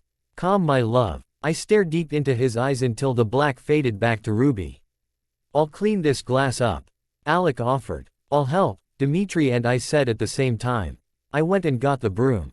As I swept I asked, is that what a newborn is supposed to be like? Yes, that's what normal newborns are like. And we have you here and you're so controlled that we forget it. I should have warned you not to open that bag. Dmitri said. Well, I've already poured the wine, let's not let it go to waste. Poor Riley must feel so guilty. You're one of a kind, Bella, Alec said. You're worried about the newborn's guilt for trying to take your head off. He probably didn't mean it and I bet he'll feel guilty now. I didn't like how out of control I was when I first woke up. He's here because he was mistreated. He didn't choose this like me. I countered. I swept the glass into the dustpan that Alec was holding for me. Then I got another blood bag and poured it into mine and Dimitri's glass. I handed Dmitri his wine. You boys play. Felix will be back with Riley soon and I don't want him to feel even worse. I mopped the floor quickly and put the broom and mop back where they belonged. Sitting on the couch with them I rested my head on Dimitri's shoulder while they played. Felix was back with a calm and freshly showered Riley in a relatively short period of time. Dmitri picked me up and put me on his lap so they would have a place to sit. Felix sat at Dimitri's side and Riley sat on the other side of Alec. It felt protective to me. But I didn't want Riley to think anything of it. Felix accepted the controller back from Dmitri and we all watched the game. It was too quiet, none of the friendly banter that usually flowed back and forth between them was present. I tried to think of a way to cut through the awkwardness but came up blank. Finally, I gave up on the idea and asked Dmitri to show me the library. We excused ourselves and left the boys to their own devices. The library was 2 stories tall with ladders to get up to the top shelves. It was breathtaking. You know, I started, we have to get everyone to accept Riley into the group with the same kind of welcome that they gave me. I think we're being too hard on him. You think so, do you? Sure, I mean when you were gone everyone tried to help me in one way or another. He isn't lucky enough to have you. You're mine. You know I'm nicknamed Satan's favorite demon, for a reason, don't you? You're big and bad and scary but you're a softie underneath. I smiled at him. Just try to include him more, okay? For you my darling, anything. Dmitri pulled me off of the ladder and kissed me. My legs went around his hips and I said, then take me back to our room. As you wish, he said to me. Dmitri. It was going to be a full day in court for all of us. We were in our assigned positions in the throne room. We were in our cloaks. I didn't know what was coming. That is unusual, usually. I'm made aware of the proceedings. First brought into the courtroom was a girl of probably 16. Ah, Alexis, welcome to Volterra. I understand young Edward Cullen told you of us. The poor girl was shaking but she nodded. And what exactly did he tell you of us? He told me that you don't cross the Volturi unless you wanted to die. And now you find yourself in our humble home with 2 options left before you. You may join us, or you may join him in death. Suddenly I knew why I had not been informed of these proceedings. Arrow didn't want Bella warned of them. I heard her sob from behind me. I reached back to offer her my hand. I want to join you. Very well, Felix, take this one to human quarters. It went that way through Deidre, Abigail, Megan, and Janine. They all joined. Then, the next was called in. Welcome, Stella, to Volterra. Young Edward told you about us. Yes. And what did he tell you? That you were no more than monsters. Had red eyes have no regard for human life. And now that you are here you have 2 options. You can join us, or you can follow him to death. What do you decide? I want to die. Please, Arrow. Bella's voice rang loud and clear. Yes. Isabella dear. May I speak with her? If you think it will do you any good, my dear. Bella stepped around me again and approached Stella. I knew Arrow would love the theater of this production. But also prayed that Bella could help the girl change her mind. Stella, Bella said softly. My name is Bella and I was another one he told was his mate. You don't have to die here today. This is a good life. I met my real mate here. He's over there, his name is Dmitri. Don't give up hope because Edward isn't worth it. I want to die, Stella repeated and I was behind Bella. Restraining me for the first time since she'd opened her eyes to this new life. Felix. Arrow commanded. Felix's eyes met mine, then they focused on the girl. I knew he had no choice. He approached her quickly. I guess it was better she not see it coming. We all saw when he bit her. Alec restrained Riley when the scent of blood hit him. We all heard the moment her heart stopped beating. We all heard Bella's tearless sob. That was the last of the girls for the day, and I was grateful. I held my Bella tightly, both to comfort and restrain. I didn't honestly know what her reaction would be. She could kill a vampire with a look if she chose. We had one final hearing to get through. I knew he felt my shock when Jasper Hale walked in. "Welcome back, young Jasper," Arrow sang from his throne. "What can we do for you today? I heard a rumor you were soon to be swimming in newborns, and I came to offer my services." Jasper's eyes flicked to my Bella, restrained in my arms and away again almost too quickly to notice. "You want to join us, young Jasper Whitlock?" "Yes, I tried the world without the Cullens and have decided that I would prefer to serve. I also want to prove to Bella that I'm not the honor-less asshole she thinks I am. And what say you to this, Isabella?" Bella managed to get turned around in my arms and looked in Jasper's eyes for several moments. She took 3 deep breaths and then seemed to center herself. "All agree. Let us counsel, brothers," Arrow intoned. "Let us counsel," Marcus and Keyes intoned. They discussed for half an hour before they returned with their verdict. "After much discussion, it is unanimous that we would like you to take over caring for our newborns, but your position within the ranks will be decided by Dimitri, as all others are. Do you agree?" "I agree." "Very well, brothers, court has ended for today." I saw Jasper staring, eyes fixed on my mate, and she collapsed, a dead weight in my arms. "I suggest you get her someplace she can blow off steam before I wake her." "Master Dimitri," Jasper said. "Come with me, Jasper, Felix." "How bad is it?" I asked Jasper on the way out of the room. "What sort of damage can she do?" "Turn a vampire to dust," I said with a wry smile. "Then let's get her somewhere with very few vampires and plenty of things to take out her anger on." I scooped Bella up in my arms, asleep by all appearances. ND ran with her to the nearest forested area.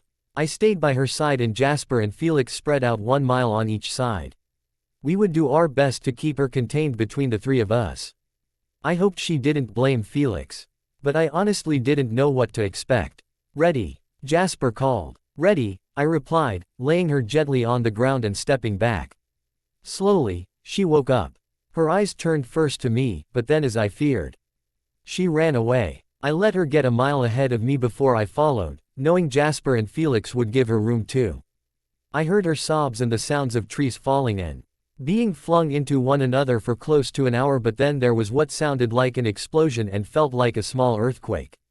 I ran towards the center of the disturbance and found Bella sobbing in the center of what looked like a bomb had gone off. There was no sign that there had ever been any trees here. There was a deep depression in the soil 30 feet out on either side. I approached slowly. Jasper and Felix were about a football field away on either side. I tried to approach but came up against her shield. It surrounded her in a 60-foot diameter circle. "Jasper," I said softly. "Bella," I called. "Listen to my voice, Bella, let me come to you. Let your shield go so I can come to you. I want to help you, Bella. I know you're mad and scared." I felt Jasper behind me. "She feels betrayed and guilty. I know you're mad and scared and you feel betrayed and guilty, and I can't help you if I can't get to you. I love you, Bella. That's not going to change whatever you feel guilty about. Let me in." "Can you calm her, Jasper?" "Yes." Slowly. "Bella, I'm right here. I have my hand on your shield and I'm going to come to help you as soon as you let me. I'll keep everyone else away until you're calm, Bella. Just listen to my voice. I love you, Bella. I need you. You need to calm down so I can come to you. Easy, Bella. Remember, you were first using your shield and you just thought you wanted to be able to touch me. Think that you want to touch me now so I can come to you. Let me in, Bella. I know you're mad and I understand. You can be mad at me all you need to be, but let me come to you. Bella, I'm right here and I'm not going anywhere until you're ready to see me again. It's okay, Bella, everything is going to be okay. You know you have friends and family here who love you, Bella. Let me in and we'll talk until you feel better, Bella. You will feel better, Bella." The shield finally collapsed and I walked slowly to her. She was still sobbing. "Listen to my voice, Bella, I'm right here for you. I love you and nothing will ever change that. Take deep breaths, Bella, calm down a little. I know you're upset and you don't know what to do with all of the emotions, but I'm here. I sat down next to her, but she scrambled onto my lap. I wrapped my arms around her gently. I could feel Jasper's gift affecting me too now. Why are you feeling guilty, Bella? I sat with her and waited on her to answer me. She was still sobbing. I just waited and held her. I kissed her hair. And waited. I rubbed her back. I could feel Jasper's gift getting stronger. Why are you feeling guilty, Bella? If I hadn't wanted the Cullens punished, that girl would be alive. And I lost control of my shield. Let's not worry about your shield for now. We'll take care of that later. Arrow would have found out eventually. If you had done nothing, all those girls would be dead. Maybe not today, but they would all have died, possibly with how many others. The Cullens moved every 4 years or so. That one girl is not your fault. You even tried to change her mind. Are you mad at Felix? Bella shook her head negatively. Can he come over and sit with us? I guess so. Felix walked into the newly created clearing and sat down in front of Bella. I'm sorry, little one, he said gently. You made a hell of a nice clearing out here. Bella chuckled softly and rested her head on my neck. How are you feeling about Jasper, Bella? He helped me today. Yes, Bella, he helped us today. Otherwise, you would have made the castle into a clearing. He can come over. Bella turned to watch Jasper approach from behind us. I can feel you tamping down my emotions, Jasper. Thanks. Anytime, darlin'. So how did you make the clearing, Bella? She tensed. I lost control of my shield and it expanded really far, really fast. It's a good thing you're such a controlled newborn. Felix said. Not so controlled. Bella said, looking around. It looks like a bomb went off. I'd say it'd be a good place to plant some flowers. Make yourself a little spot to come to when you need out of the castle. Jasper said. It's okay, Bella. You did good to hold it in until you were in a safe place, Bella. I'm proud of you. I told her. Maybe we should play baseball out here. Bella asked. I was confused, but Jasper laughed. Bella's first outing with the Cullen family was watching vampires play baseball. I chuckled a little too. We'd better get back inside before humans come to explore out here. I bet they felt the rumble in the town. Felix noted. Bella stood up and I stood with her. Felix and Jasper stood slowly, still careful not to startle Bella. It's okay, I'm under control again. How big is this crater? I'd say about 60 feet diameter, Bella. It's a nice little patch. Let's walk back to the castle. Jasper, will you keep helping me? Bella asked meekly. Sure will. Jasper reassured. We started walking back to the castle at an easy pace, faster than a human run but barely a stroll for us. I want her a bit more under control before we were back on castle grounds. Jasper has to deal with newborns now. Bella asked. That's the job he signed on for, Bella. He'll have our help starting out. Maybe Jasper can help Riley. Bella suggested. Who's Riley? Abused newborn. Zero control. 8.5 months, changed the receptionist. Attacked Bella when she tried to spike some wine with blood. He didn't attack me, he tried to attack me. Bella clarified. I'll take charge of him tomorrow if you like. I should probably help you tonight. I agree, Dimitri said. We need to get you in a room too. When the castle came into sight, the party stopped. You ready to go back in, Bella? I asked. Yes, Bella said with confidence. We walked at a human pace toward the castle, but I was going to bring Arrow out to the clearing so he could see what happened when he pushed Bella too far after she was truly alright. Felix, when we get back to the castle, take over Riley for a while to give Alec a break. Jasper, come with us. Bella, I want you to feed. I know it's not time yet, but it will help get your emotions under control. Both men nodded and Bella kissed my throat. We went onto castle grounds. Jasper started easing up on my emotions after I had fed. I decided that when I could hunt every 2 weeks like everyone else, I would go out and hunt criminals only. Maybe my Dimitri would join me. I felt horrible that girl was dead and it was Arrow's doing. At least the rest had chosen the change though. I had done some good. And now, they would have the elite guard and Jasper to help them. Metri showed Jasper to a room down the hall from ours by 2 doors. After he got the key to his room though, he came back to ours. We sat around in the living room area and I tried to keep myself from getting too upset while Jasper eased up on his gift. Dimitri held me tightly on his lap with his arms around me like he did my first day awake. We didn't get very far before Jasper stopped easing up on his gift. I was still very angry at Arrow, feeling guilty about the girl's fate, feeling sad about that poor girl's death, and trying not to be mad at Felix. It wasn't his fault. I knew he didn't want to do it. Still, I was a little mad at him too. When I calmed again, Jasper would ease up on his gift a little more until I got upset, and then he'd stop for a while until I could handle that emotion. I would repeat the process over again. By morning I was exhausted, and I think Jasper and Dimitri were too. We all went down to feed. Jasper fed far away from us so I didn't get protective over my meal. When we got to the practice room, Dimitri turned Gianna and Riley's training over to Jasper with Alec and Felix assisting him. Jane agreed to help with Gianna's showers and dressing. I decided I would help the other girls when they became vampires. I thought it likely all of the women would have to help with so many girls being changed at once. It was likely there would be challenging times ahead. After sparring was over, I had Dimitri take me to Alexis's room. She was the youngest girl. I knocked on the door and the young girl opened it. "I'm Bella. Can I come in?" Sure. I joined the young girl on her couch. She sat on the opposite side of me, looking at me with a confused expression on her face. "I wanted to come to check on you," I said. "Are you being fed well? You were in the room when they asked if I wanted to live or die." "Yes, I was. I'm on the elite guard." "What is that?" "It's the highest level of the guard. My mate is over all levels of the guard and I got him to bring me here so I could see you." "How old are you?" "I'm 22. How long have you been 22? "I'm still very young. I've only been immortal for 7 months. My mate has been immortal for 2,000 years. That's really old." I laughed. "Yes, it is. Do you know what's going to happen to me? You're going to be changed into a vampire. Then you're going to learn how to control all the new emotions and senses you get when you become a vampire." "What do you mean?" "You'll be faster, have better senses, be stronger, and able to run very, very fast. Some vampires have extra abilities too. Like Edward. Edward could read minds. Arrow can read minds, and other people here can do other things." "Like what?" "Well, I'm a shield, I can protect people. Dimitri can find anyone he's ever met. Alec can take away your senses, Marcus can see bonds between people, Jane can cause pain, and Felix is stronger than anyone else." "Are they feeding you well?" "Yes, they bring me 3 meals a day and they're really good." "What questions do you have for me?" I asked. "What happened to my family?" "Most likely they've been convinced that you're dead.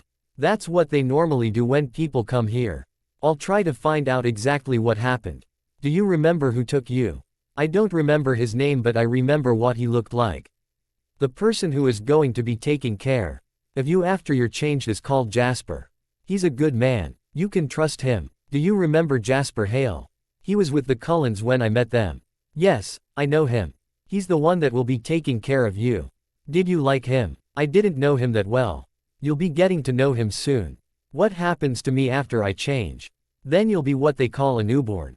You'll have trouble controlling your emotions, controlling your strength, controlling your need for blood. I'll be there to help you. So will Jane and Jasper, Felix and Alec. It takes about a year to get control of everything. After that, you'll be a mature vampire and you'll be able to work for the Volturi." "You're still a newborn." "Technically yes, but I have more control than most," I said. "So you have control of everything now."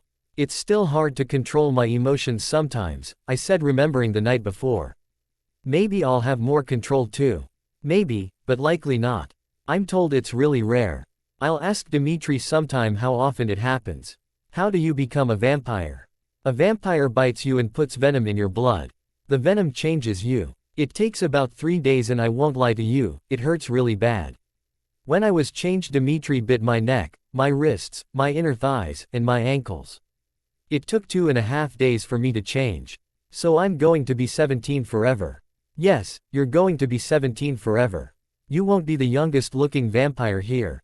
Jane looks younger than you. So does Alec. Are you scared?" "A little bit. I wanted to be changed before to be with Edward. Maybe I'll still want to." "You know that Edward is dead, don't you?" "Yes. Esme told me. She shouldn't have done that. Don't tell anyone if you don't want her to get in trouble." "She's so PPOSED to be staying out of the human world. If she doesn't, she dies too. Do you have any other questions for me? Who will change me? That answer I don't know. I'll ask Dmitri. Would you like me to come back to see you? Yes please. Quote. Okay Alexis, I'll be back on days I don't have court. When I left her room I went to find Dmitri in his office. I found him sitting at his desk. I curled up on his lap and kissed his neck. He took my lips with his and held me tight. I like Alexis but she's scared, Dmitri. She wanted to know what happened to her family. Do you know? I finally got the files. Her car was wrecked and they think she's dead. That's what I told her probably happened. That they were convinced she was dead. I think she was afraid they were dead. Can you show me Dieter's room now?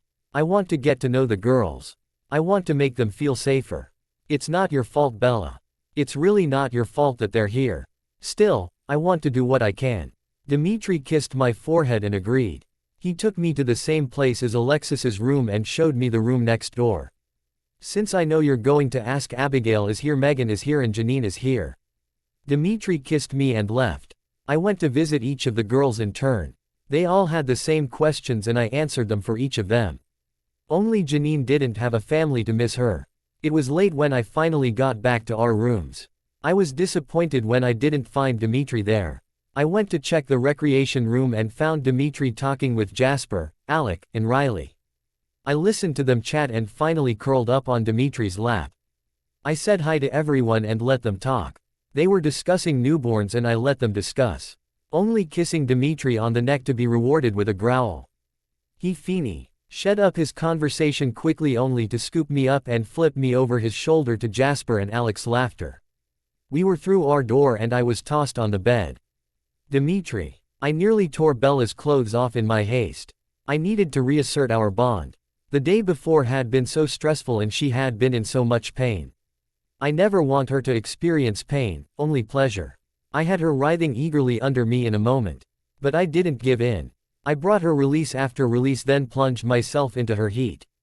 I pounded into her desperately and before we reached that final peak I bit my mark on her neck. Seeing Bella smiling up at me made me so happy that I started all over again and we spent the hours in each other's embrace. After a shower, we got ready and went to the training room. I spent some time sparring with Jasper and we traded tips and techniques. He was a good instructor and I was even more confident about his ability to train the newborns. I decided I'd get Bella to spend some time with him in training. She was determined to work until she beat Felix and she was getting closer day by day. I thought Jasper's unfamiliar techniques would really help her with that. In today's challenge, he only got her down once. She didn't get him down at all but she sure tried. I was proud of my young mate. She had her control back and she was holding onto it tightly. I was concerned after the events in court that she wouldn't want to work as hard, but it seems my concern was unfounded. She was even more focused, even more intent. I wondered if she wasn't spending some of her rage here in the training room. If she was, I was glad for it. When practice was done she went to see the girls again. I was missing my mate.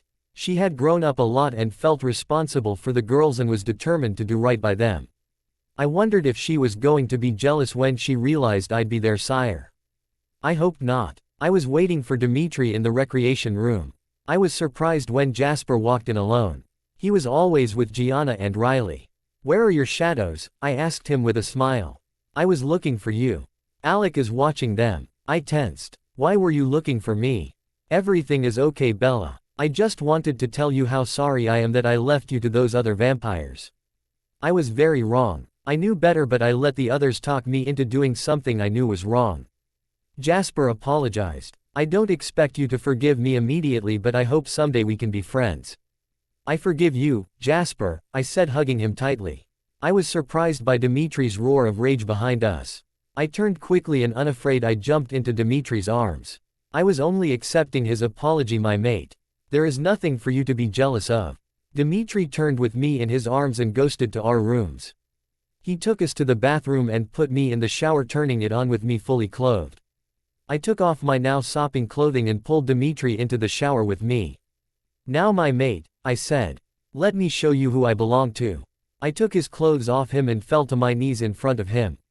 Taking his hard erection into my mouth I pleasured him with my mouth and hand. until he grasped me under my shoulders. He drove himself into me and pressed me against the shower wall. You are mine, Dmitri ordered while pounding into me. Yes, yours, Dmitri. I'm yours, only yours. Dmitri stared straight into my eyes and saw the truth there. His pace slowed from driving and claiming to a romantic mating. His eyes turned from pitch black to ruby red. I'm sorry, my mate, he said, leaning his forehead against mine. Show me who I belong to, my Dmitri, I'm only yours. Dmitri smiled a wicked smile and went back to claiming me. When we were lying panting on the bed, Dmitri looked at me hesitantly. You know I'm going to have to change the girls soon, don't you, my mate? You're changing them? I asked excitedly. Dmitri looked at me with an odd look on his face. Yes, I'm going to be the one changing them. I thought about it quickly, for less than a second. I'm glad, I said. I know you'll change them with as much care as possible. I'm so relieved to hear that, Bella. I was afraid that you'd be jealous. It's the least we can do to let them borrow you for a few days. They're scared, Dmitri. They deserve as much care as possible, and I know you will show them that. It's starting tomorrow. We're going to be busy. Indeed we are, my mate, indeed we are. So let's take advantage of our last quiet night together. Bella asked. They made love through the night and into the morning. Dmitri left her in the morning. Bella decided not to watch the changes. She didn't want to get possessive at the last minute. Instead, Bella got dressed and went to the training room. She sparred with all of the elite guards and Jasper too. Sparring with Jasper was a different experience. He instructed her on ways to handle newborns versus adult vampires. He taught her how to predict her enemies' attacks, and by the end of things the elite guard was ringed around her and Jasper, watching and learning too. They sparred slowly and at full speed. Bella found herself being taken down easily and her technique corrected after every match. When she realized all the eyes she had on her, she was mildly embarrassed. After an exhausting day in the training room, Jane approached her with a hug. You know we never got that shopping trip in, she declared. Do you want to go today? I asked. Dmitri is busy and I have a free night ahead. I know, that's why I got his credit card. Chelsea is coming with us. Go get dressed for a night out. Bella found herself laughing as she was ushered out of the training room. Jane went to her own room while I showered and changed into a dress and heels. I met Jane and Chelsea outside my door in 30 minutes. We were off and ran to Florence to shop. The girls pulled me into the lingerie store. They insisted I get Nola's then 10 filmy outfits for Dimitri's pleasure. By the time we were finished choosing, we were all giggling like school children. I picked out a few things at other stores but mostly shared the experience with Jane and Chelsea. They were having loads of fun, and she played along with them. By the time they were finished, they were loaded with bags and running full speed back to the castle. Laughing and talking the entire way. I loved my new family. Dmitri. I had changed all the girls, they were now screaming in pain. Felix and Alec were both helping me guard them for the 3 days of their change. Training would be overseen by Jane and Jasper would come to collect each girl when it was time for their first feedings. Bella, Jane, Chelsea, and Renetta would help them in the showers and such. Everything was planned. Down to how to feed each girl separately. We didn't want them destroying each other fighting over meals. We were all going to have our hands full for the next year and I didn't. Think Bella realized what an onerous task this would be. I would have to call in some of the lower level guards to help out, but that wasn't a problem. I put the men under Jasper's command temporarily. So we've got 3 days of this. Felix said with a smirk. Bella has spoiled us. We're in for it now. Alex said with his own smirk. Ah, boys, we really are in for it now. Luckily Jasper has the majority of the responsibility. I don't envy him. We all fall silent again, listening to the cries of pain. I think of the difference between Bella's change and these poor girls. There is no one to remind them of their past. No one to talk them through, no one to wrap them in a safe embrace.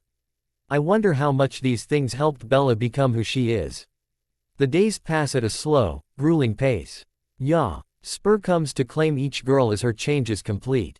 Alexis is the last. I have Felix guarding her. I have gone to find my Bella. After much searching I find her in the showers, helping Deidre dry her hair. Alexis's change is finished. She asks me, greeting me with a kiss. No, Felix is guarding her now. She is safe. I walk with her as she takes Deidre outside the bath where Jameson is waiting for her to usher her back to Jasper. "I've missed you, my mate," she tells me when Deidre is gone. She jumps into my arms and kisses all over my face. "Jane will see to Alexis's shower, come show me how much you've missed me." We run to our rooms and soon are making love with a fevered intensity that fills me with a sense of peace and belonging far beyond what I thought I would ever deserve. Felix. I hear Alexis's last heartbeat and open her door. I'm ready for an attack, but she doesn't. She only sits up and asks me if it is over. I go to her slowly, reassuringly, despite my tall stature. "It is over, young one. Are you thirsty?" Quote. "Is that what the burning is in my throat?" She asks. "Yes, that's what it is," I tell her, still startled that she hasn't attacked. "Come with me and we will get you fed." That was when I took a breath. Her scent left me shocked and shaken. This young woman is my mate. I take her small hand in mine and led her from the room.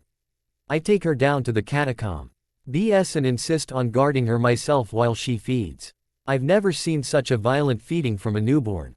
It makes me smile. By the time she is finished, I take her to the showers and Jane is waiting there to help my young Alexis with her shower. I can't bring myself to leave my mate's protection to another, so I get out my phone and call Dimitri. "Felix," he barks at me and I laugh knowing I've interrupted him and Bella in a private moment. "Master Dimitri," I say formally, "young Alexis is my mate. I would like to take responsibility for her protection and training."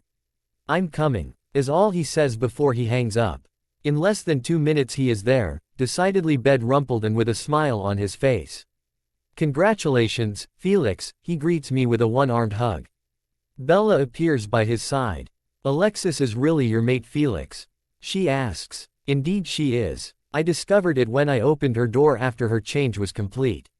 "I want her to stay with the other newborns, Felix." I start to argue, but he puts up a hand to silence me. I stand firm, holding my tongue for now. "But I won't stop you from being with her to protect her. You are relieved of duty while you see to your mate's care and well-being." "Thanks, Dimitri," I say softly, respectfully. "I'm so happy for you, Felix," Bella tells me with a genuine smile. The door opens to the showers and Bella steps away from Felix, knowing that proximity to another female would likely anger the newborn. Alexis steps out with Jane following. "Alexis, do you remember Bella?" "Hi Bella, thanks for explaining everything to me before I was changed. It would have been so much scarier if you hadn't. I'm here for you anytime, Alexis. And this is her mate, Master Dimitri." "Master Dimitri," Alexis said shyly. "Bella told me you were over 2,000 years old." Bella was right. Dimitri agreed. "Are you ready to join the others, Alexis?" I asked softly. "I guess so. What happens now?" "Now we go to the other newborns and you learn how to be a vampire," I explained. "Then I guess I'm ready. Will you be coming with me?" She asks me hesitantly. "Yes, I'll be with you the whole way." I take Alexis's hand gently in my larger one and lead her away to the part of the castle where Jasper is keeping the newborns. I know the days ahead will be fraught with challenges, but I am content with my mate by my side. The next weeks are filled helping the newborn girls after their feedings, sparring, going to court, and trying, when we can, to find a quiet moment with Dimitri. Quiet moments are few and far between, but we make time for each other. Even if we have to shuffle our priorities somewhat. Jane, Chelsea, and Renetta are helping the newborns too, so I'm not stuck in the showers all the time. It was a shock when Arrow summoned the entire guard to the throne room late one evening and I knew it didn't bode well, but when we were all assembled Arrow addressed us. "We have received intelligence that the Romanians are coming against us again, my dear ones. They have gathered an army and will be here within the week. They are coming against us with formative backup. I need you all training your hardest to meet this force head-on. None that come against us may live." Arrow looked around at his assembled guard. "Each one of you is expected to fight and fight well. I know that facing this army will be difficult because there will be familiar faces among the group." At that he eyed me and Jasper and surprisingly the newborns. "Know that we must not fail. The exposure of our kind depends on us staying in the shadows. The Romanians would expose us to the world. You will be split into teams. Felix, Dimitri, Jane, and Alec will be your team leaders. Go to your chosen leader now." I joined Dimitri and I saw his small smile. I too. Okay, his hand as the other guards split themselves evenly between the teams. After a pause, I saw Jasper and his newborns join Felix's group and guessed Felix had asked for his mate to be with him. We will not be having court over the next week, we will all be practicing our sparring together in the main training yard, Arrow announced. Go now. You need to make your preparations. Be ready to start promptly at 6 in the morning. Jasper, Bella, and our newborns, please stay, the rest of you are dismissed. The chamber emptied quickly. I watched as Dimitri and Felix moved to the back of the chamber. While Arrow motioned the rest of us closer. Arrow took a deep breath and spoke. What remains of the Cullen family have joined the Romanians. You must not hesitate, young ones, to destroy these threats to our safety. They will be trying to kill you and you specifically. Do not waver. Do not hesitate. Train as hard as you can. Do you understand? Yes, Master Arrow, we all intoned. Very well, you are dismissed. Arrow acceded. I threw myself into Dimitri's arms. He scooped me up in his arms and took me to our rooms. Dimitri held me on the couch as I grumbled about the Cullens. It's just ridiculous that the Cullens are joining with the Romanians of all people. The Romanians don't care for human life at all. It isn't at all like them. I think they just want revenge against us, my little love. That's what it comes down to. Now they're going to make me kill them. I don't want to kill them. I know, Bella, believe me, I know. If I can, I'll kill them so you don't have to. Dimitri, you'd do anything for me, wouldn't you? I'd do anything in my power for you, my love. So we likely have 7 days until they come. Yes, that's what Arrow's intelligence tells him. Dimitri. I spent the night in Bella's arms. I relished each moment. My mate was amazing, caring, and kind. She left at 4 am to help the newborns in the bath. I smiled as she left the room. My little mate was so determined to do what she could for them. We all met in the main training room at 6 am. We separated into our groups and sparred with each other. I watched Bella closely. She was determination personified. She fought with strength, speed, and a curious mixture of Jasper's style and mine. She took down every challenger until it came my turn. I took her down, but it was definitely harder than it used to be to do so. I was infinitely proud of her.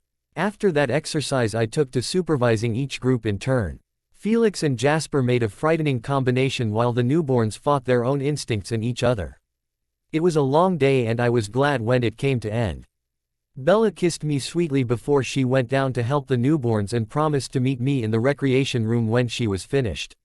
I settled into a movie with Jane, Alec, and Chelsea. I mixed a glass of wine and waited patiently. When Bella returned, she mixed her own glass of wine and met me on the couch. Curling up on my lap and kissing my neck, she sipped her wine and watched the end of the movie with us. After the movie was over, we all got into a debate over the size of the force that was arrayed against us and whether they knew of Bella's shield. We talked late into the night when Bella excused herself again. She really was working hard with the newborns. Meet me in our bed, I whispered to her and met the knowing smile of Alec when I raised my eyes from hers. She makes you happy, Alec said, his face losing the smirk and gaining a genuine smile. That she does, I replied easily. I admit I'm a little envious. Alec said. Your turn will come, Alec. I reassured him. I only hope it doesn't come through one of the condemned people who come through here. Alec said. Have hope, Alec. Felix found his mate too. It's only a matter of time. We're proof that they are out there, it's just a matter of finding them. When Alec was settled, I went to find my bed, intending to greet Bella properly. Felix. I lay in my bed with Alexis. I had finally claimed her as my mate. I held her in my arms and kissed her softly. She wore my mark now and I wore hers. I never dreamed that I'd find my mate like this. I couldn't help but feel grateful to Edward Cullen for his skewed morals. My girl had been untouched and I knew that I was going to be the only man to know all of her. The vampire in me roared in satisfaction knowing that. She snuggled tightly into my side and acted like she was sleeping. My newborn mate missed getting a full night's sleep. I held her gently and let her pretend. I knew she still needed the charade and I encouraged anything she needed. I looked at the time and realized it was time for her to feed. Are you ready to feed my young love? It's time, she asked, popping up from her sleeping position. It is, I replied with a chuckle. Help me get dressed, she asked me shyly. Of course, I reassured her. When she was dressed and presentable, her hair freshly combed, we ghosted down to the catacombs. She laughed the entire way and the smile was big on my face. She showed me the wonder in everything. It was all new and exciting for her. She still fed as if every meal was her last and ended up with more of it on her than in her. Blood was everywhere. I smiled at the sight of my mate covered in her meal and imagined briefly licking all that blood from her. "I will do better," Alexis said as she examined her blood-covered hands. I kissed her deeply and then licked the blood off her lips with a smile. She giggled. "Shall we get you cleaned up?" I suggested. "Bella was waiting for you." But I simply smiled at her and helped Alexis into the shower. She laughed and left us to it. Heading back to her rooms, she left us to her own devices. Alexis must have been the last one that needed help cleaning up. I knew Dimitri would be waiting eagerly to see her and was happy for my friends. Alexis cuddled into me, all clean and getting us both wet. I laughed as I washed and dried Alexis's hair, getting her into new clothing. We walked out of the shower, me still dripping wet and up to my rooms. I had my mate and I was content. The new day dawned and we were in the training room at 6 am. Today I let Jasper take command of training the newborns. That was his area of expertise. He was good with them. It was hard to let him close to Alexis but I held tight to my instincts. Alexis was learning quickly and had a talent for combat. He was proud of his mate. His mate, he thought with a smile. He'd never get tired of thinking that. The last 6 days have been a grueling exercise meant to get us ready for what was coming to our door. It's now the 7th day and we all met again in the throne room. The battle is today and we are all freshly fed and as ready as we are going to be for what is to come. My friends, my dear ones, a battle is approaching quickly and I am ever so proud of the work all of you have done in this last week. Now it is time for us to ready ourselves so we are as prepared as possible for what is to come. Young Bella will now give each of you shields so that no harm will come to you while we defeat the forces arrayed against us. Please get into your groups and form a line. There were sounds of surprise but none from the elite guard. I assumed Arrow had waited till just this moment to announce my ability so that it stood no chance of getting back to the Romanians. Dimitri was at the head of the line and I kissed him quickly before I crafted for him a close-fitting shield that would allow him to fight. I went down the line one by one, becoming overwhelmed by the number of shields I had to create. I was greeted with smiles by the elite guards and mutters of thank you from some of the normal guards. When I finished with the shields of the guard, I stepped up to the thrones and did the same for Arrow, Keys, and Marcus. When that task was complete I tried my own shield and found it still strong and impenetrable. I was relieved. I feared giving I that many pieces of my shield would leave me vulnerable. I was panting at the exertion by the time I was done and Dimitri was by my side in a moment. "Are you all right, my Bella?" he asked me solicitously. "I'm fine," I panted. That was just more work than I had anticipated. Arrow smiled at me and then addressed the group. "Each of you has shown yourselves a treasure to the Volturi and a strong, fearless warrior in your own rights. Take us to victory today and show these Romanians why they should fear the Volturi." There were cheers from some of the guards while others stood solemn and serious.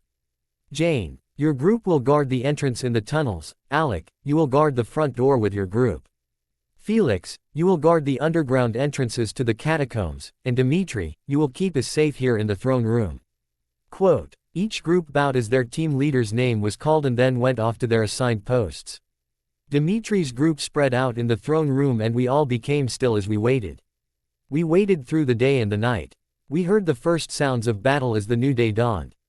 We were tensed and ready when the battle reached the throne room. It had begun. I worried for my friends in other parts of the castle but forced my focus to the troops arrayed before us. Dimitri was closest to the door and joined the fight immediately. The entire team, barring me, rushed to his aid. I had to keep all of these shields strong. That was my task and it was a formidable one. As I watched though I saw a woman giving Dimitri an inordinate amount of trouble. I surrounded her with a shield and collapsed it, turning her into dust. No matter the cost to myself I would protect my mate. I repeated this over and over, keeping the number of combatants in the throne room to a minimum and stopping anyone from getting close to the thrones. After the first wave had passed, the guards spread out in the room, giving themselves enough room to fight without stepping over the dismembered pieces of the force that had been arrayed against us. The battle raged around me, and every time someone came close to getting overwhelmed with too many combatants, I used my shield to free up the guard and let him or her get things under control again. Each time I had to act, my anger only grew. I was growing tired and thirsty as well, and it wasn't helping my outlook. Eventually, the inevitable happened and I lost control of my shield. The room was full of combatants and I could feel it coming. I forced myself to hold on to the shields of every one of the guards and let my shield expand as it would. I shouted, "Get down!" And all the guards on Dimitri's team hit the floor. My control broke, my shield expanded, and all of the combatants were vaporized. Luckily, those on the team were simply swept into the corners of the room and were all safe. I saw Dimitri stand, still tall and strong, before the darkness claimed me. Dimitri. When I heard Bella scream, "Get down," I tackled the closest guard to me and watched in horror as the masters were thrown into walls. Our opponents were disintegrated into dust, and the thrones, along with everything else in the room, turned to no more than dust. I watched Bella as she stood, her eyes meeting mine. I stood up, unhurt, only to see my Bella go down. I ran to her, crouching over her protectively as the newest group of combatants filled the halls. Our shields were gone now, and I worried that Bella was seriously harmed. I kept everyone from the masters and Bella, sometimes taking on 4 at once. Eventually, the battle ceased and I carried Bella to where the thrones used to sit. "Get me some bagged blood," I ordered the guard, and 2 of them left at a run. I talked to her, caressing her hair as the remaining guard piled the parts of our enemies and set them to flame. When the guard was back with armfuls of bagged blood, I opened a bag and dripped it slowly into her mouth. I hoped this helped. I prayed to whatever god listens to vampires that my Bella wasn't permanently harmed. By the time Bella started coming around, even the dust that used to be vampire had been swept into the fire and all of the damaged items had been disposed of. The guard ringed me and the masters, faced outward, guarding against all threats. I held my breath as Bella started to stir, twitching only a finger at first. Soon she opened her eyes and looked around. Her face was a mask of horror as she saw the masters standing over her, no thrones on which to sit. She said weakly, "Did I hurt anyone?" I took her into a tight embrace. "That been the longest wait of my very long life. You hurt no one, your shields protected us from the blast and only our enemies were swept away in it." Arrow reassured her. "Did anyone die without my protection?" "I don't know, my love. None of the guard have reported in yet." I sat her back on the empty platform and handed her the blood bag. "Drink, my mate. Get your strength back." As if my words eaq, the guards from around the castle began filing in. Bella tried to get up, but my hand on her shoulder kept her down. I didn't want her to strain herself in her weakened condition. When we were all assembled, Arrow asked, "Any fatalities?" "None," Jane was the first to say. "None," Felix reported. "None," Alex said. "See, Bella," I whispered to her, "no one was hurt. You have all served admirably today. You fought long and hard, and our long-time foe was vanquished, and we will have a better world for it." Arrow addressed the group. "Permission to see to my mate masters," I asked the kings. "Granted," Arrow said with a small nod.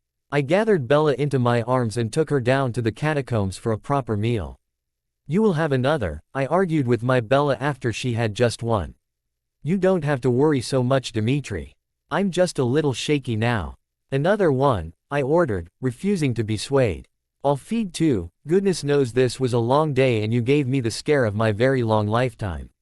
"I'm sorry, Dimitri. Of course, I'll feed again if it will make you feel better."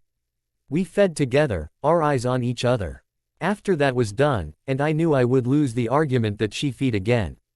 I scooped her back up in my arms and carried her to bed. I held her gently on our bed and ran my fingers through her long silky hair. Bella's eyes closed and she rested. I took the next 2 days off of work to keep my stubborn mate resting and in bed. She was convinced that she was fine, but I still felt terror running through me as my mind replayed the sight of Bella meeting my eyes before she fainted. Or whatever had happened to her as she fell. I hadn't gotten over the sheer terror yet, if I ever would. Finally, I insisted Jasper help me out, and he came up briefly and shot her up with enough lethargy to take out a small army, as he insisted. Then Bella fell into an unconsciousness that seemed like mortal sleep. Each of the elite guards visited Bella briefly once she woke from her stubborn man-induced nap, to check on how she was doing and give her news about the castle. I took another 2 days off of work to see that she was recovered fully. On the 4th day, Ella seemed back to full strength and I had run out of excuses to keep her confined to our rooms. She insisted on at least going to help the newborns. Helping them out isn't taxing Dimitri. I'm not going to wear myself out combing their hair, she insisted and I finally gave in. She left with a smile and a passionate kiss that almost had me taking her to bed for other reasons. I went to the elite guards training room while she was gone. Felix had been in charge of training in the last few days and they were all working diligently when I stepped in. When I appeared they all stopped, turning to me. "How is Bella?" Jane asked. She insisted on going down to help the newborns. The guard laughed. "You knew you couldn't keep her in bed forever, Dimitri," Chelsea noted. "I was hoping on a few more days. But her strength seems to be back," I explained. "Well, if you have the training, I have a young mate to see to. Dimitri, may I be dismissed?" Felix asked. "Of course, Felix," I answered. "In fact, the rest of you take the day off as well. Goodness knows we've all put in enough hours the last few weeks." A smiling chorus of, "Yes, Master Dimitri," greeted me, and the room cleared as if they thought I was going to change my mind. I went down to the catacombs to watch over my mate. Strength returned or not, I couldn't get the picture of her collapse out of my head. Felix. After Dimitri really asked me to go to my mate, I went to the regular guards training room. It was being used to train the newborns as well. I saw Alexis, but I didn't interrupt Jasper as he discussed controlling bloodlust with them. They were all sitting on the floor deep in their discussions. Jasper was telling them about the feeling of being around humans again and I realized that our receptionist hadn't been replaced with a new human yet. Heidi had been handling the position in addition to her Fisher duties and I rather expected it to stay that way for the next year. All of our human housekeeping staff had been replaced with the youngest of vampire guards, as far as I had seen, and it seemed that Jasper was doing everything he could to keep these newborns out of Temptation's way. We didn't want to have any or newborns join the group right now and Jasper seemed in his element, teaching and training them to be productive citizens of the vampire world. I had no doubt that some would go their own way after their newborn time was up, but some would stay.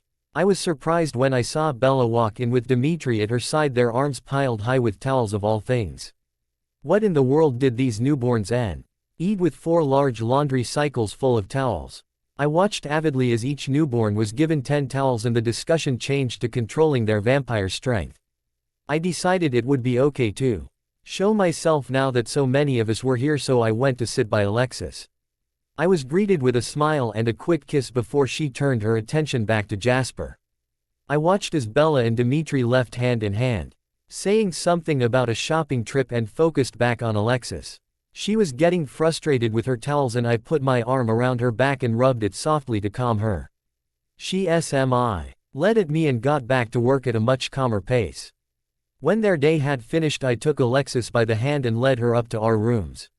This was the only concession Dimitri had given me where Alexis was treated differently from the others. She lived with me while the others lived on an upper floor with younger guards. I would have moved to the upper floor with her if I'd had to, but Dimitri had assured me that this would be fine and I could stay in my home of more than 800 years. We made love slowly and tenderly that night. She was still getting used to physical intimacies and she said she liked to look into my eyes while we made love. There was all the time in the world to show her the adventurous side of sex and I was perfectly content having my Alexis writhing under me. Afterward, I held her until it was time for her feeding, and we started the day all over again. I was a lucky man. After the battle, time seemed to begin to fly by. I had a routine of helping the newborns in the early mornings, training, spending time in the recreation room, and then feeding myself before Dimitri and I went to our rooms to talk or make love. Soon, we were at my year mark and I walked into the recreation room one evening to see Jasper, Chelsea, Felix, Alexis, Dimitri, Jane, Alec, and Renetta all there. At once they all shouted, "Surprise," and Dimitri put a glass of wine in my hand. My friends had all gathered together to celebrate my 1-year anniversary with me. I was so happy I could have cried. I really did have the best friends. There were even presents there for me, and Jane led me over to them when I had finished hugging everyone but Felix. He winked at me as I passed him, and we both knew that we'd get the handle on newborn instincts out of the way someday. Chelsea, Jane, Alec, and Renetta all handed me book-sized presents, and I opened them carefully one at a time. They were copies of my Charlie's family photo albums. I had all my old pictures of growing up during the time I lived with my mom and my dad. I flipped through page after page of me growing up. There were all our vacation and trip pictures and even my school photos and dance recitals. Jasper handed me a small album with all the Cullen family pictures when I was a member of their family. I know the memories are tainted for you, but I thought that you'd want to remember. Felix and Alexis had gotten me what felt like a blanket, and I opened it to see all of our old trip t-shirts put into a quilt for me. How did you all do this? I asked, my voice shaking. Jane and I fetched them when we were on a mission in the States months ago. Chelsea told me. You couldn't have gotten me better gifts, I told them all seriously. Dimitri held out a small box and I opened it to find a new cell phone. We all have them, my love. For when we are away on missions and things, Dimitri told me, and when I turned to thank him he was down on one knee, another box in his hands. He opened it to show me the most beautiful ring. A diamond surrounded with rubies that matched my Volturi necklace. I love you more than my own life. You are my world, please agree to become my wife. Yes, was all I could bring myself to say. He slid my ring on my finger and then I got my voice back. Yes, yes, of course, Dimitri, I'd be proud to be your wife for eternity. I hugged him fiercely and kissed him with a passion that had the others looking uncomfortable and clearing their throats. The rest of the night was spent dancing and listening to music. Jasper excused himself from the party saying that he had the newborns to care for, but gave me a hug before he left. We ended up watching movies, drinking, and dancing until 2 in the morning when Dimitri made our excuses and we made our way back to our rooms. Before our door shut behind us, I was in my fiancé's arms and he was kissing me so passionately I thought we could burn the building down. He stripped me gently and carefully as I slipped his clothes off as well. He picked me up in his arms and lay me gently on the bed. My Dimitri explored my body as if it was our first time making love, and I was soon panting and writhing underneath him. When he entered me it was fast. As if he couldn't wait another moment either. We both moaned at the feeling of completeness. He sat a slow pace, pushing all the way into me before pulling almost all the way out, and then repeating over and over until I was begging for more. He finally gave me what I wanted, filling me harder and faster. I came screaming his name, and if we'd been human he would have had nail marks on his back. When he'd finally emptied himself inside of me he rolled me over and pulled me up to my hands and knees. Neither of us was ready to stop. As he plunged into me again I called out his name. He took me hard, fast and deep, and I tightened around him, sending him over the edge too. We made love through the rest of the night and were lucky we noticed when it was time to get ready to go to the training room the next morning. We barely made it on time. We're working on multiple opponents today, Dimitri said as we walked in, and he took the first turn going against everyone else. When it was my turn I held my own, working without my shield and still taking out everyone but Dimitri. After practice, I took Jane to the side. Jane, I want you to be my maid of honor. Will you do it? Yes, she told me. I would be honored. Chelsea, Renetta, I called, and they joined us quickly. I was wondering if you would be my bridesmaids. Both girls quickly agreed and we went out to hunt and talk weddings without the boys around. I just had one more stop to make first. It took a little longer and we interrupted Felix and Alexis in an intimate moment, but I asked Alexis if she would be my bridesmaid too. Felix was quite put out with us until he heard why we were there, then he winked at me and mouthed thank you. Of course, Alexis couldn't go on our hunting trip yet, so we promised to wait for any planning till when we got back. We went to Florence and found our meals there after the sun had set. As I had promised myself earlier, I only fed on criminals now and always hunted for my own meals. While we were out we stopped by a bookstore that was open late and got all of the wedding magazines. We took them back to the castle to look at them with Alexis. We chatted about shoes and dresses and wedding colors the whole way. When we got back the recreation room was filled with the men. Dimitri called me over to him.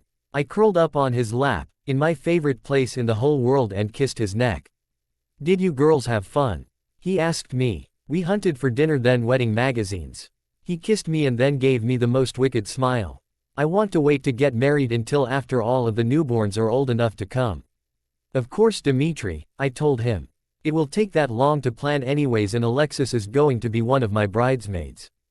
Thanks for including her, Felix said, it means the world to her. Well, you boys have fun, we're going to go find Alexis and look at wedding magazines in my room, I told them.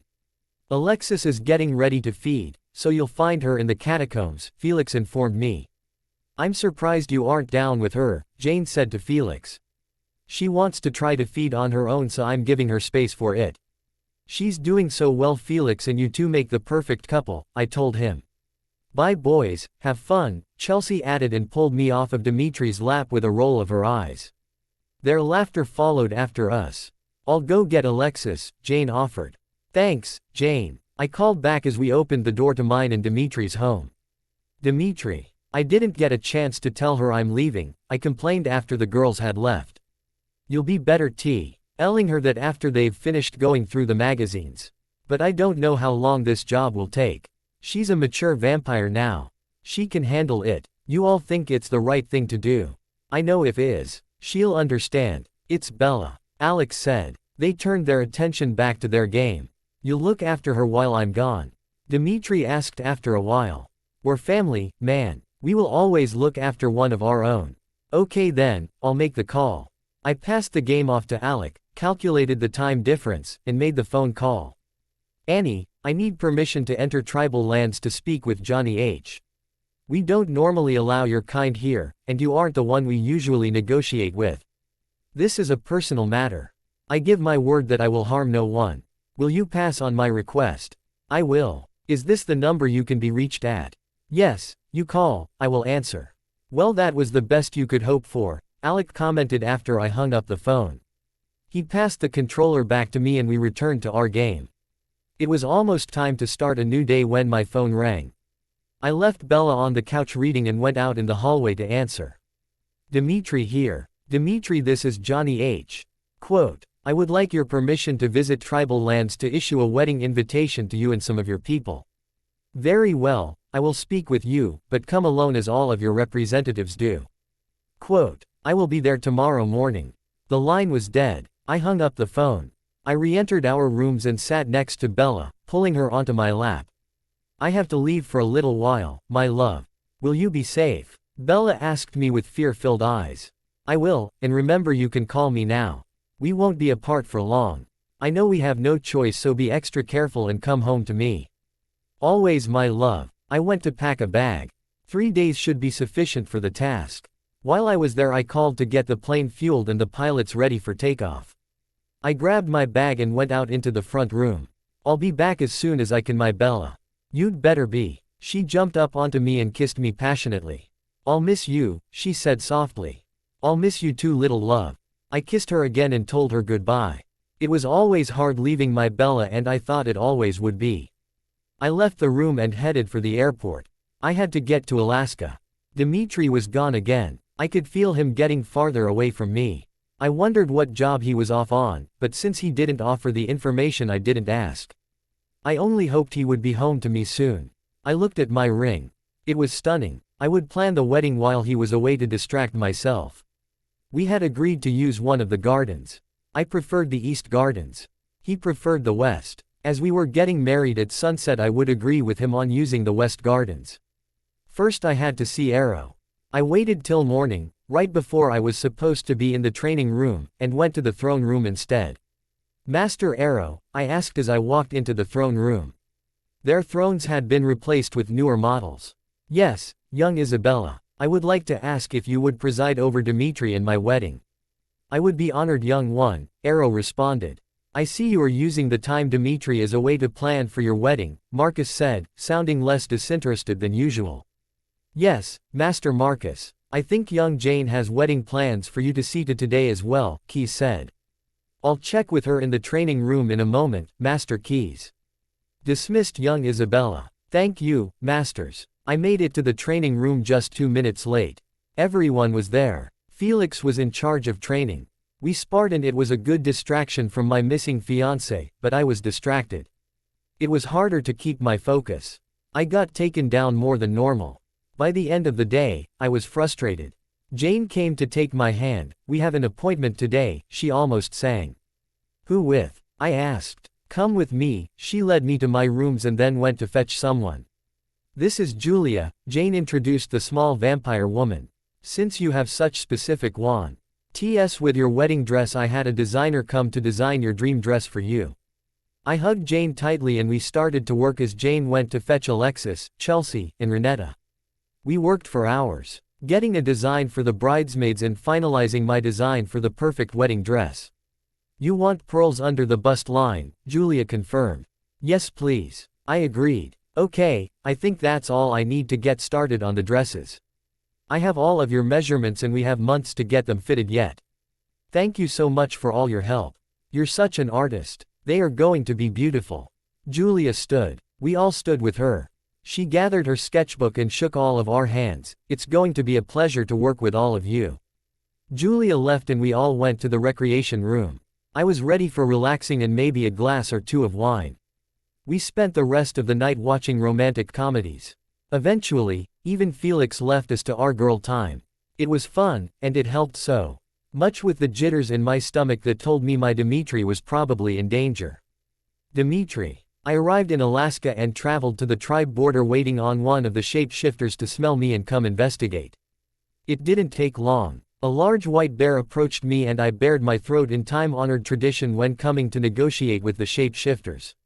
"I have an appointment with Johnny H. My name is Dimitri," I told the large bear. Soon there was a naked man standing before me. "I am Hulin, I will take you to him."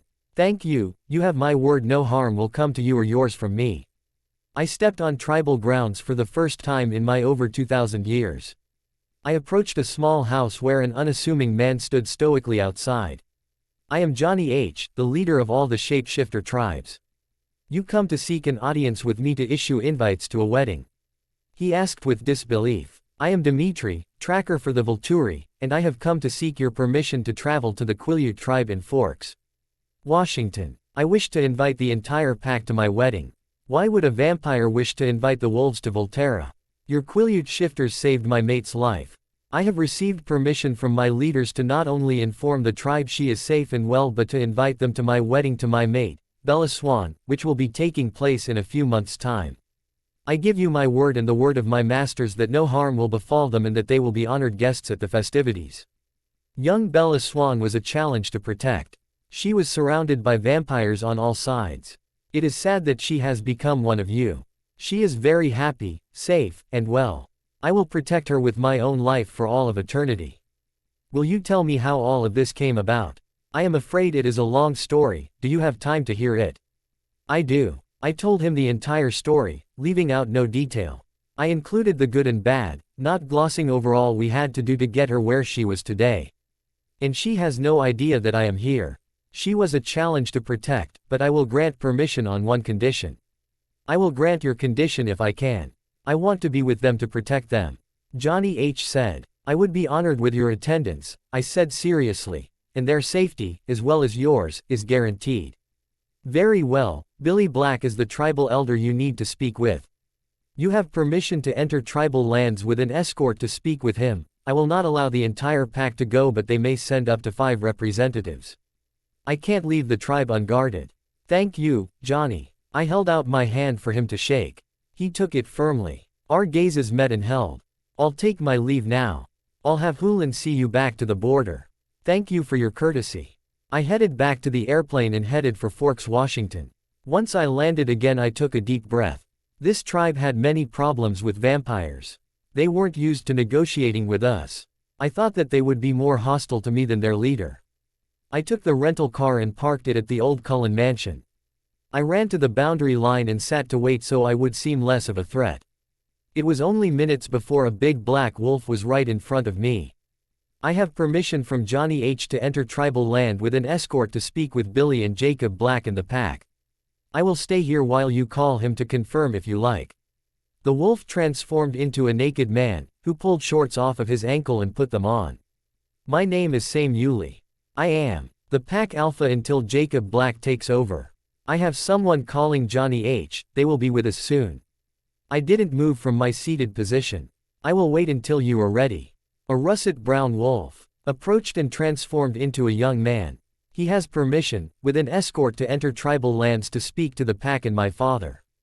Call them all together. The man changed back into the russet wolf and I stood slowly.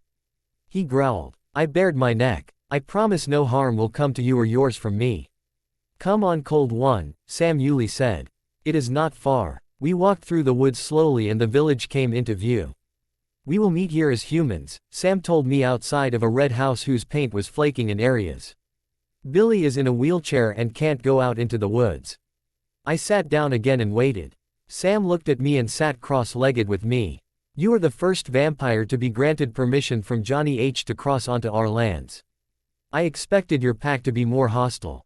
Because of the trouble you've had with vampires. What do you know of our trouble? I will explain the full story to the gathering if it's all right with you. It is part of why I am here. A man in a wheelchair rolled out onto the porch and stood staring at me. Then in ones and twos, the wolves began to arrive until they were all there. We will speak as men, Billy Black ordered, and one at a time they changed. Except for a small gray wolf who took off into the trees and a woman came back in t-shirt and shorts. This is a long story, but first I would like to offer you all my thanks for saving my mate's life. I have come to invite up to 5 of you, including Jacob Black, to my wedding. Who is your mate, Cold One? Bella Swan. One of the wolfmen changed forms.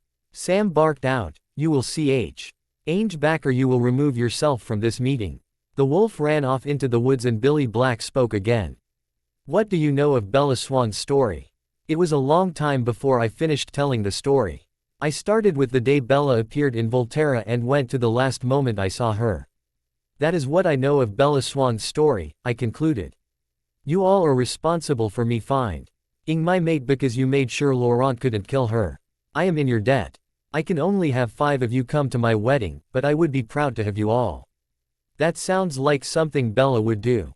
She always did play the martyr and try to protect others from danger. I'm Jared, the young man said. Yup, the man who was the russet wolf said, that was my Bella. I'm Jacob Black. What do we tell Charlie? Jacob asked. You can't tell Charlie anything, Sam said, or he would share Bella's fate, change her dead. I only have permission to tell your elders and the pack, I said. So the Cullens are really gone? One of the boys asked. Yes, the Cullens are really gone. Only Jasper Whitlock still lives. I informed them again. The Cullen really were hated by this group. You mean Jasper Hale? Sam asked. Yes, that is the name he was known by here. And Victoria is dead too. Jacob Black asked. Yes, she is dead. We would like to think about this and make our decision. Could you give us privacy to discuss? I can either go to the Cullen house and wait for you, or I can go back to Italy and wait for you to call me. Please leave your number with Sam. We will consider your offer and get back to you. Billy Black said. Thank you for your time. Thank you for bringing us word of the fate of Bella Swan. I stood slowly and gave my card to Sam. I will escort you back to the border. You know Jacob was in love with Bella. I could tell. She cares for him very deeply, but she didn't share his adoration. However, his name was one of very few she wanted to remember when she changed. Out of curiosity, what did she want to remember? She wanted to remember Charlie, Renee, Jacob, the pack, and not to trust the Cullens. I recited. You love her very much, Sam said. I am hers for eternity. It's much like your imprinting if her stories of Jacob's impressions of it are accurate. From the time I tasted her blood, there will never be anyone else for me. If she dies, I follow. And what do you do for the Volturi? I am a tracker. Like James. From what I understand, James relied on getting Bella to come to him. I can find anyone I've ever met, except Bella. I can't track her with her shield.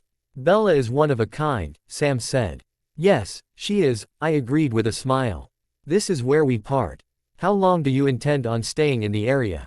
I leave as soon as I run back to my car. It is on the Cullen land. If you ever find yourself in need of my help, Sam, don't hesitate to call. You have a friend in Volterra. Thank you, Sam offered his hand and I shook it firmly. I turned my back on Sam and ghosted through the woods back to the Cullen house to my car. While I was driving back to the airport, I called to have the plane readied. I was going back home to my Bella. I couldn't wait another minute. I had tried, but I needed to know when my Dimitri was going to be coming home to me. I reminded myself that if he was tracking, he might not answer. The phone only rang once before he picked up the phone. "Hi Bella," he said, sounding relieved. "I was missing you too much. How much longer are you going to be away from me?" I asked. "I'm on the plane now, on my way back to you. You'll never believe what Jane did for me." "What is Jane getting you into now?" "She hired a designer to do my wedding dress and the bridesmaids' dresses." "That was very kind of her," Dmitri said. "It was amazing. Dmitri, I am getting the perfect dress. It's beautiful and just right for us. I'm happy if you're happy, my love." "I love you," I said almost desperately. "I'll be home this evening." "I love you too." I wondered where he'd been, but all I really had to know was that it was a success. He was on his way home to me. I went to sparring practice with a bunk in my step and found it much easier to focus today. After I took Felix down for the second time, Felix laughed and said something about being careful what he wished for and sending me over to spar with Alec. When sparring was over, I went and got a few glasses of wine, and then to our rooms and got into one of the silky numbers on for him. I looked in the mirror. I looked okay. The red lingerie was all satin and lace. It even had a push-up bra that made me look like I had more curves than I did. I settled in on the couch and sipped my wine, waiting for Dmitri to arrive. Enough time passed. I grabbed a book, but I was determined to be waiting for Dmitri when he arrived. After another hour and a half, the door was thrown open and Dmitri stood in the opening. His eyes darted around the room and I sat down his glass of wine and jumped up on him, wrapping my legs around his waist. He kicked the door closed behind him. "I see you were waiting for me, my mate." "Of course I was waiting for you. You were due to be home and I missed you terribly. And you look amazing. Where did you get this?" "One of my, Chelsea and Jane's shopping trips. They insisted that you would like it, do you?" "I like it a great deal. Let me show you how much." He carried me back to the bedroom and soon the outfit was gone. His clothing was ripped away as well. Soon he was inside me. I called out his name and gripped his ass in my hands to pull him deeper inside me. Dmitri rolled over with me on top of them. I had my hands on his chest and he guided my hips in a furious pace. I realized as I moved down and that this position put me deeper inside of me. I rode him quickly, gasping at each movement. This was the first time I had been in this position. I liked it. I leaned over him and kissed him passionately, then went back to riding him. When we were both getting close to release, he rolled me under him again and took me hard and fast. "Did you like that, my Bella?" I nodded and grasped his hips.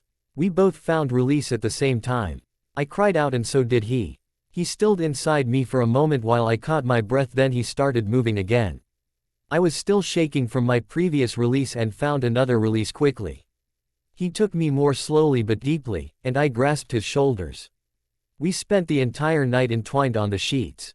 I was filled with love at his every touch. Wherever he had been, he had missed me at least as much as I missed him.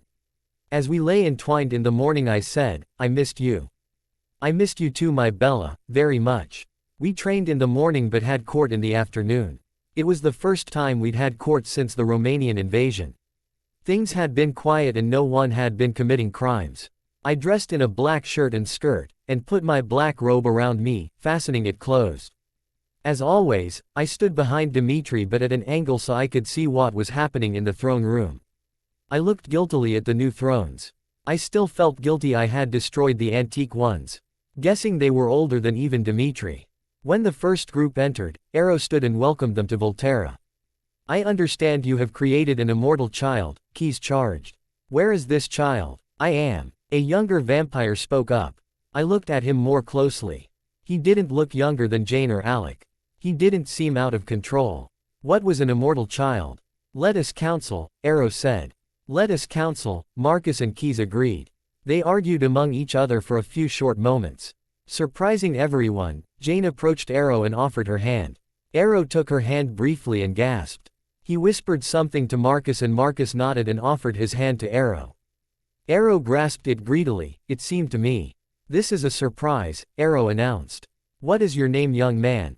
"My name is Neil." "Neil, meet my dear one, Jane."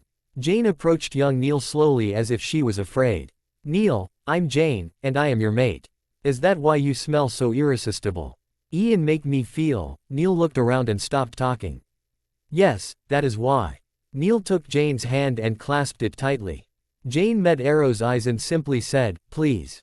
Of course, dear one. Neil, would you like to stay here with Jane? Quote, I would stay with her anywhere, Neil whispered.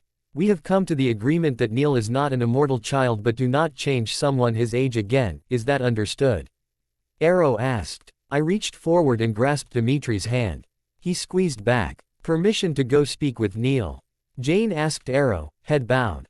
Permission granted, young one. Arrow agreed. You are dismissed. The group that was with Neil left, looking disgruntled. The next couple that came in had their heads bowed. They were escorted in by Felix. I was surprised, I knew Felix was SP. Ending as much time with Alexis as possible. You are charged with helping the Romanians in their attack on us. Arrow said without any greeting. No sir, we were asked to participate because we knew Jasper Hale, I mean Major Whitlock. We refused the Cullens and told them not to call on us again. May I read you? Of course, the man said.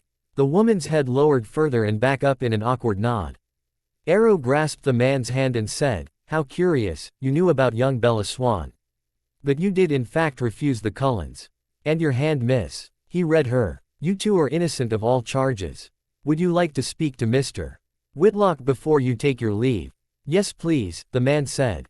Young Bella, Dimitri, would you show Mr. and Mrs. Whitlock to see Jasper? Yes, master. I approached the couple with a smile on my face. These were Jasper's friends. I would be friendly with them unless they proved to be unkind. Follow me, I instructed. Dimitri followed behind them and I lead the way. We went through the twists and turns to reach the main training area. I opened the doors and went in. Mr. and Mrs. Whitlock, Jasper is over there at the far corner. Bella Swan. Yes, that's me. I see there are some things Jasper hasn't shared with us. It's nice to meet ya darlin'. I shook his hand, it's nice to meet you too. We'll have ta chat some other time, lil one. Mr. Whitlock said and went running across the floor toward Jasper. I watched just to make sure their introduction was friendly. Don't you worry about Jasper none. We were his family long before those Cullens were. Mrs. Whitlock said to me. I'm Char. She continued, and that is my mate, Peter. I shook her hand. I'm Bella Swan and this is my mate, Dimitri. Ah, the tracker found his mate. Jasper started TLING with Peter after one of those one-arm hugs men share. They're already playing, Char sighed. Did they do that often? I asked. Every time they get together, she sighed. How long have you known Jasper? I asked. All of my vampire life, he was our sire. She responded easily. I'd better go watch the newborns, Dimitri said to me. I kissed him briefly and he went to the newborns while I went back to talking to Charlotte. I'm sorry I don't know much about Jasper's past. You should ask him for the story, it's a good one, Char replied. Shall we walk over and see if we can avoid the flailing limbs? She nodded. Sure little darlin'. I started walking slowly to Jasper. So how much do you know about me?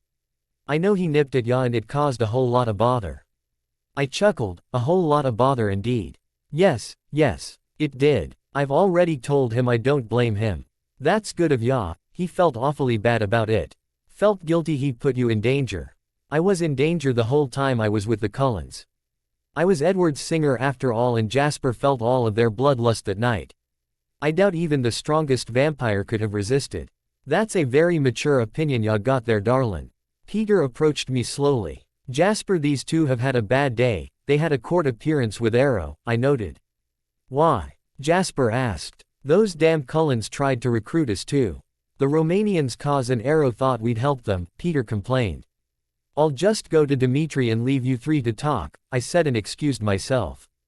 The newborns were talking about dressing themselves and the challenges they were still having. Alexis was being silent but smiling slightly. Are you still having trouble, Alexis? No, but if I pretend like I am Felix helps me, I looked her in the eyes. And then we both broke down laughing. Dimitri glared at me. I didn't think Dimitri had ever glared at me. In my least mature move yet I stuck my tongue out at him.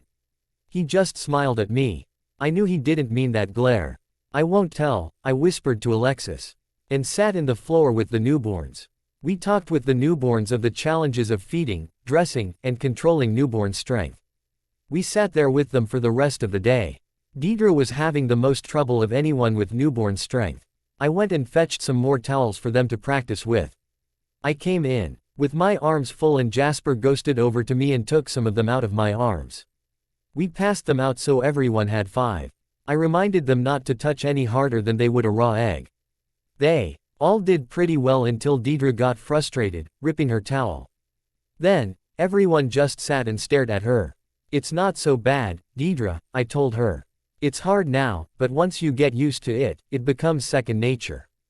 Trust me, it wasn't that long ago Dimitri had to help me with all my clothes. I rubbed her back softly and reassured her. It's feedin' time, Jasper told me. Deidre's turn is first. I'll take her, Jasper. Come on, Deidre, let's go get you fed, I told her. She got up instantly. I led her to the catacombs, chatting with her the whole way there. I went and got Deidre's meal, but she tried to lunge at me for it. I knocked him out and sat him on the floor in front of her after I surrounded her in a shield and held her back. I released her and she fed like she hadn't had food in over a day. When she was finished, I led her to the showers and helped her clean up. I got her a jogging suit from the closet when she was dried off, then I dried her hair. By the time I was finished, Alexis was there, taking her own shower. I waited till she finished and went to fetch her new clothes too. She clothed and dried herself on her own, winking at me. I waited for the next girl, but I waited a while and no one else came. I wandered back up to the regular guards training room. The room was empty. I called Dimitri. He was in our recreation room, so I headed up to the second floor and hugged him tightly. The rest of the group had been able to feed without needing a shower. I was proud of them. They were progressing well. Jane was notable by her absence. She was always in the recreation room. She and Neil must be having private time. I was so happy for her.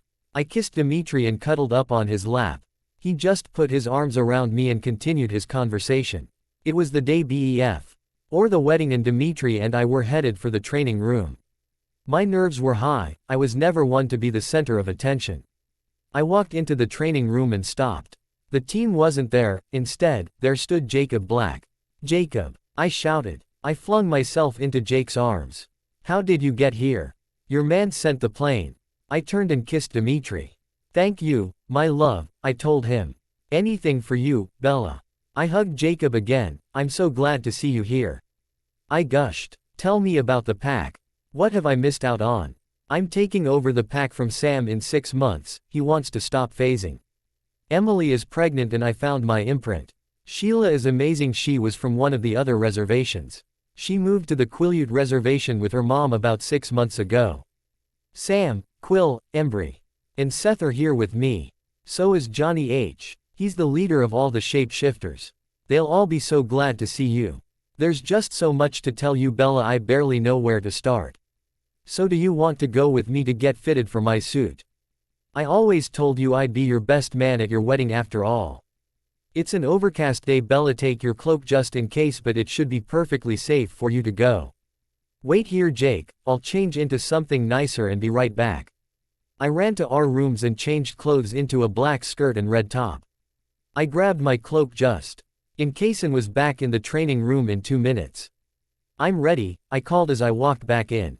Dimitri and Jacob were talking when I came back in, and it was so nice to see them getting along. I never expected that Jacob could get along with a red-eyed vampire. Are you ready to go? Dimitri asked me. Completely. I'll finish up work while you're gone, Bella. You be safe and have fun. Dem. Etri pecked me on the lips and he was gone. Shall we go? Jacob asked me, offering me his arm. Of course, I answered, and we walked from the training room.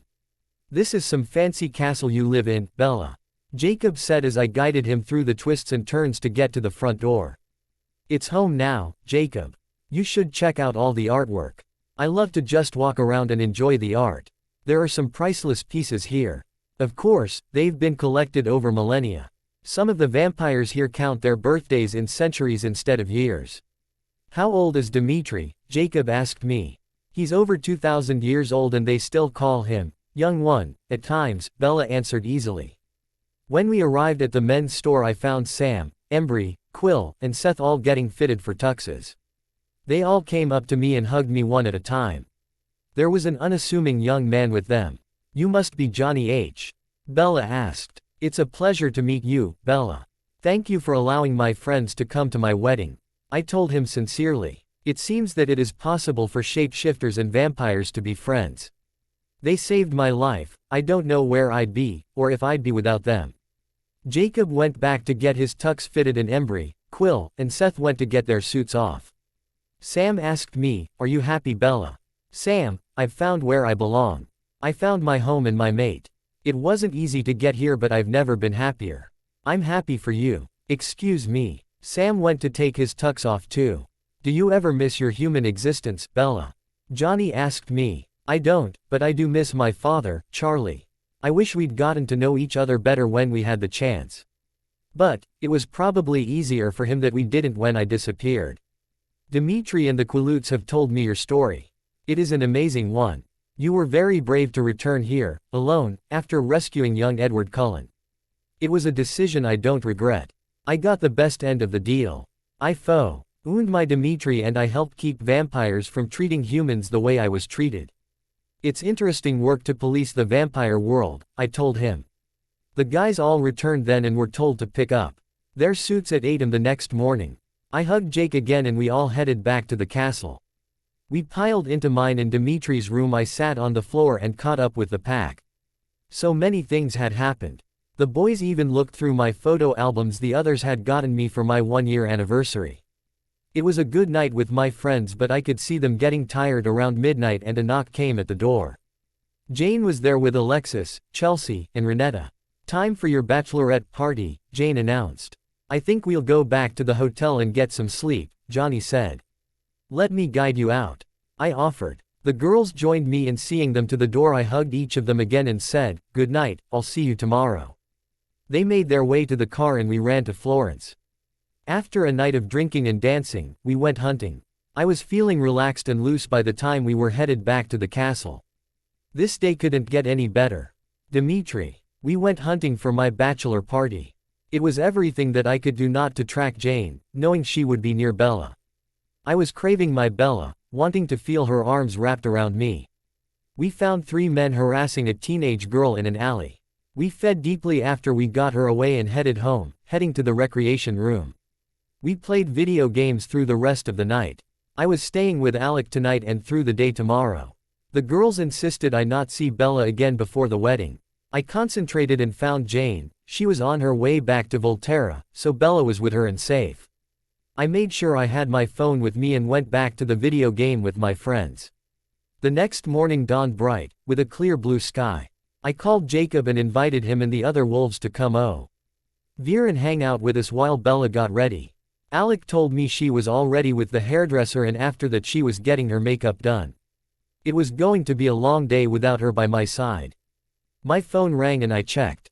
It was my Bella. "My love," I answered the call. "I miss you." Bella responded. "I miss you too but it won't be long and we'll be together again. I can't wait to be your wife. And I can't wait to be your husband. What are you doing?" "We're all hanging out just waiting for it to be time. I'll see you soon my love. I'll see you soon. I love you." The phone disconnected but that was all I needed to feel more centered. I needed my Bella and I would have her for all of eternity. That thought brought me a sense of peace. Today was the day I married my mate, the love of my life. And I couldn't be more eager. Time passed quickly though and we were ready in time, standing around and chatting with the wolves and Johnny H. "Are there any differences between human and vampire marriages?" Johnny H. inquired. "No, there aren't many differences. Vampires rarely get married because it's rare that we find our true mates. But mated vampires would do anything for their mates, including negotiating with their mortal enemies. There aren't divorces in the vampire world, and we know the right choice when we meet them." All the shapeshifters chuckled lightly. Ro came to get us when it was time for the wedding. He was dressed sharply in a black tux and his hair pulled back in a tie at the nape of his neck. I stood at the front watching eagerly for my mate to appear. All but the shapeshifters became still. Everyone watching for my Bella to appear.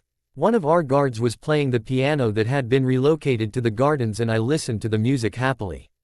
I was ready in plenty of time. My dress was perfect. The bridesmaids' dresses were perfect as well. Their red color brought out the color in the girls' eyes and red lips. "Are you ready, Bella?" Alexis asked me. "I was born ready for this," I said with eagerness leaking from me in waves. It was all I could do to not go run down the aisle to my Dimitri. The girls all laughed lightly and then it was time. Felix came first to claim Alexis. Alec came to claim Renetta, Jasper came to claim Chelsea, and then Jacob was there. He hugged me tightly and took my hand. He put a silver wolf bracelet on my wrist.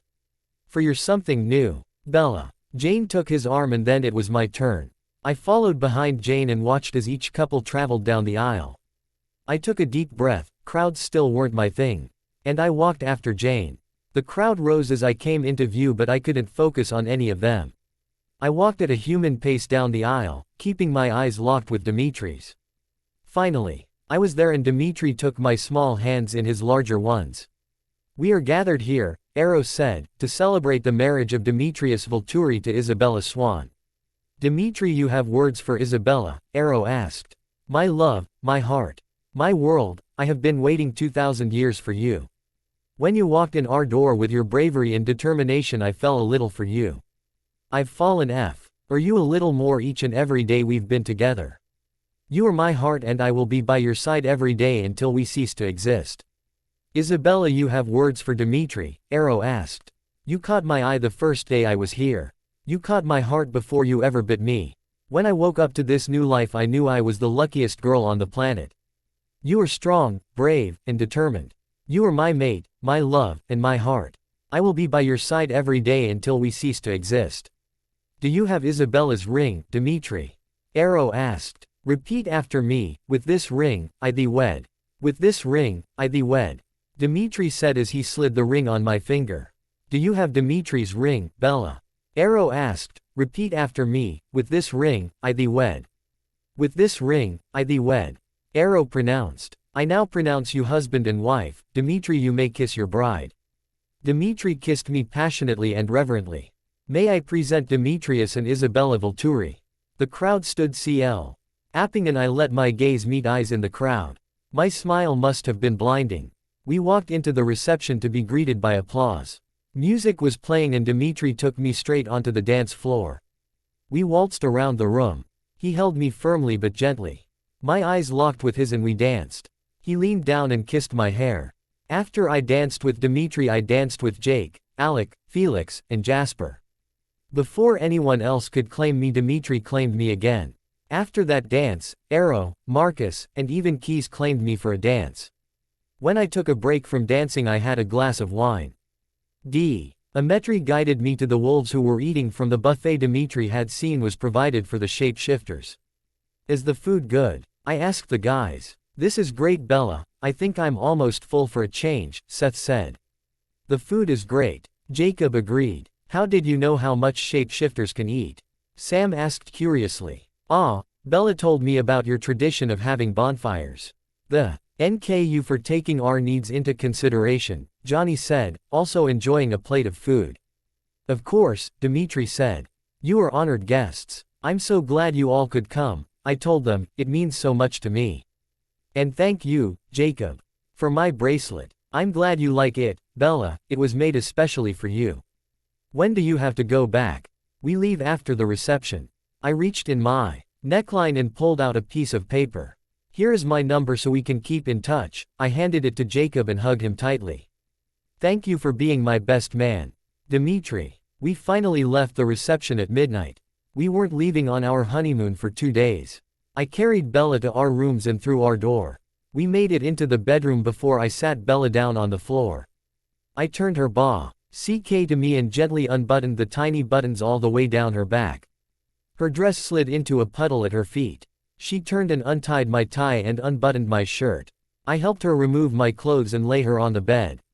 Her legs fell open and cradled my hips. I entered her swiftly and gave each of her nipples attention until they stood up in diamond tips.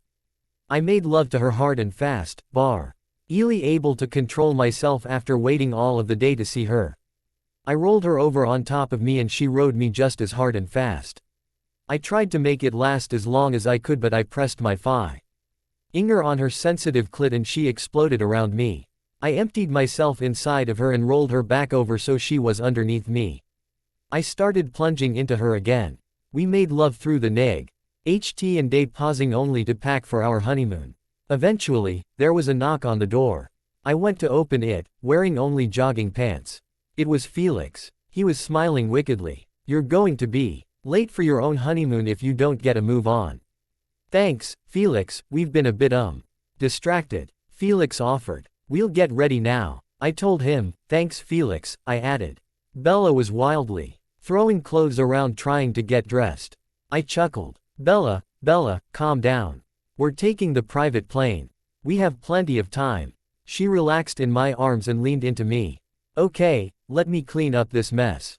I'll help and we're already packed, I offered. She turned and kissed me. Get dressed, she told me, turning and giving me a sound kiss. I'll clean up. She picked up the clothes, while I put on some slacks and a red sweater. Alps, here we come, Bella said as I grabbed her luggage. We got to the plane and boarded. Soon we were taking off. We landed after a smooth flight and drove high into the mountains. I can't believe Keys gave us permission to use this vacation home for 2 weeks, Bella confided. He really is a softie underneath all that tough vampire act. It's only you, he's soft with my love. I pointed out, he really is a tough vampire. When we came to the house, Bella's response was a quiet, wow. What were you expecting? I asked her. A cabin, maybe 2 bedrooms. Not 2 full floors full of windows. Wait till you see if on the inside, I told her. I may never want to leave, Bella said excitedly as she got out of the car and ghosted up the front steps waiting for me to open the door. I smiled at her excitement and opened the door for her, letting her explore while I got the bags. Wow, I heard Bella from the front door. I dropped the bags just inside the door and ghosted to my Bella. Are you pleased, my love? I asked Bella, who was staring intently at the hot tub. We have a hot tub, Bella said eagerly. Yes, I laughed, we have a hot tub. Do you want to try it out? Can we, please, Bella said, beginning to remove her clothing. I laughed and joined her. My wife, I said as I took her in my arms. My husband, Bella replied as she wrapped her arms around me, pulling me closer to her. She shivered gently as their chests touched. Make love to me, my husband. They made love wildly, spilling water over the sides of the hot tub. When they had both sated themselves, at least for the moment, Bella snuggled onto his lap and they sat in the hot water talking softly and relaxing. The wedding and reception had gone magnificently. I was so happy to be married to my Dimitri. Our honeymoon cabin was an amazing 2-story log-built structure. It was amazing, warm, welcoming, and beautiful. The 4-bedroom, 5-bath structure was imposing in its beauty. They went right to the hot tub and made love furiously. They made love in every room in the house, their preference being in front of the fire in the living room. They made love for a full week, then climbed to the top of one of the mountains. The view was stunning and they made love in the snow, their skin sparkling like the diamond on her hand. Dimitri insisted on taking me to ski and I found zipping down the mountains an exhilarating experience. We skied through the day and into the night, the scenery taking on a whole new look. The next day, we went to a village. It was quaint and beautiful in its own way. I didn't like how much attention the women were paying to my husband. Dimitri soothed me, whispering, "I'm yours and only yours," in my ear when I started to growl. I bought a soft, multicolored scarf from one vendor, and just toward the others. It was a romantic day and they took full advantage of their lust when they got back to the cabin that night. I guided Dimitri to our room and slowly undressed him. He returned the favor, removing my clothing gently and tossing them away from us. He lifted me up and lay me gently on the bed. He joined me, kissing my neck and slowly caressing every inch of my body. When his mouth was on my breast and his hand stroking between my legs, I was begging and writhing on the bed. Dimitri ate my moan as he filled me. He moved deep inside me, stretching me, riding me, making me gasp and moan and writhe underneath him, grasping at him, trying to motivate him to take her harder, faster. Finally, he complied. He took me hard and fast. I gasped his name. I begged for more. I grasped his hips and eagerly took everything he had to give. My Dimitri, I called as my orgasm ripped through me.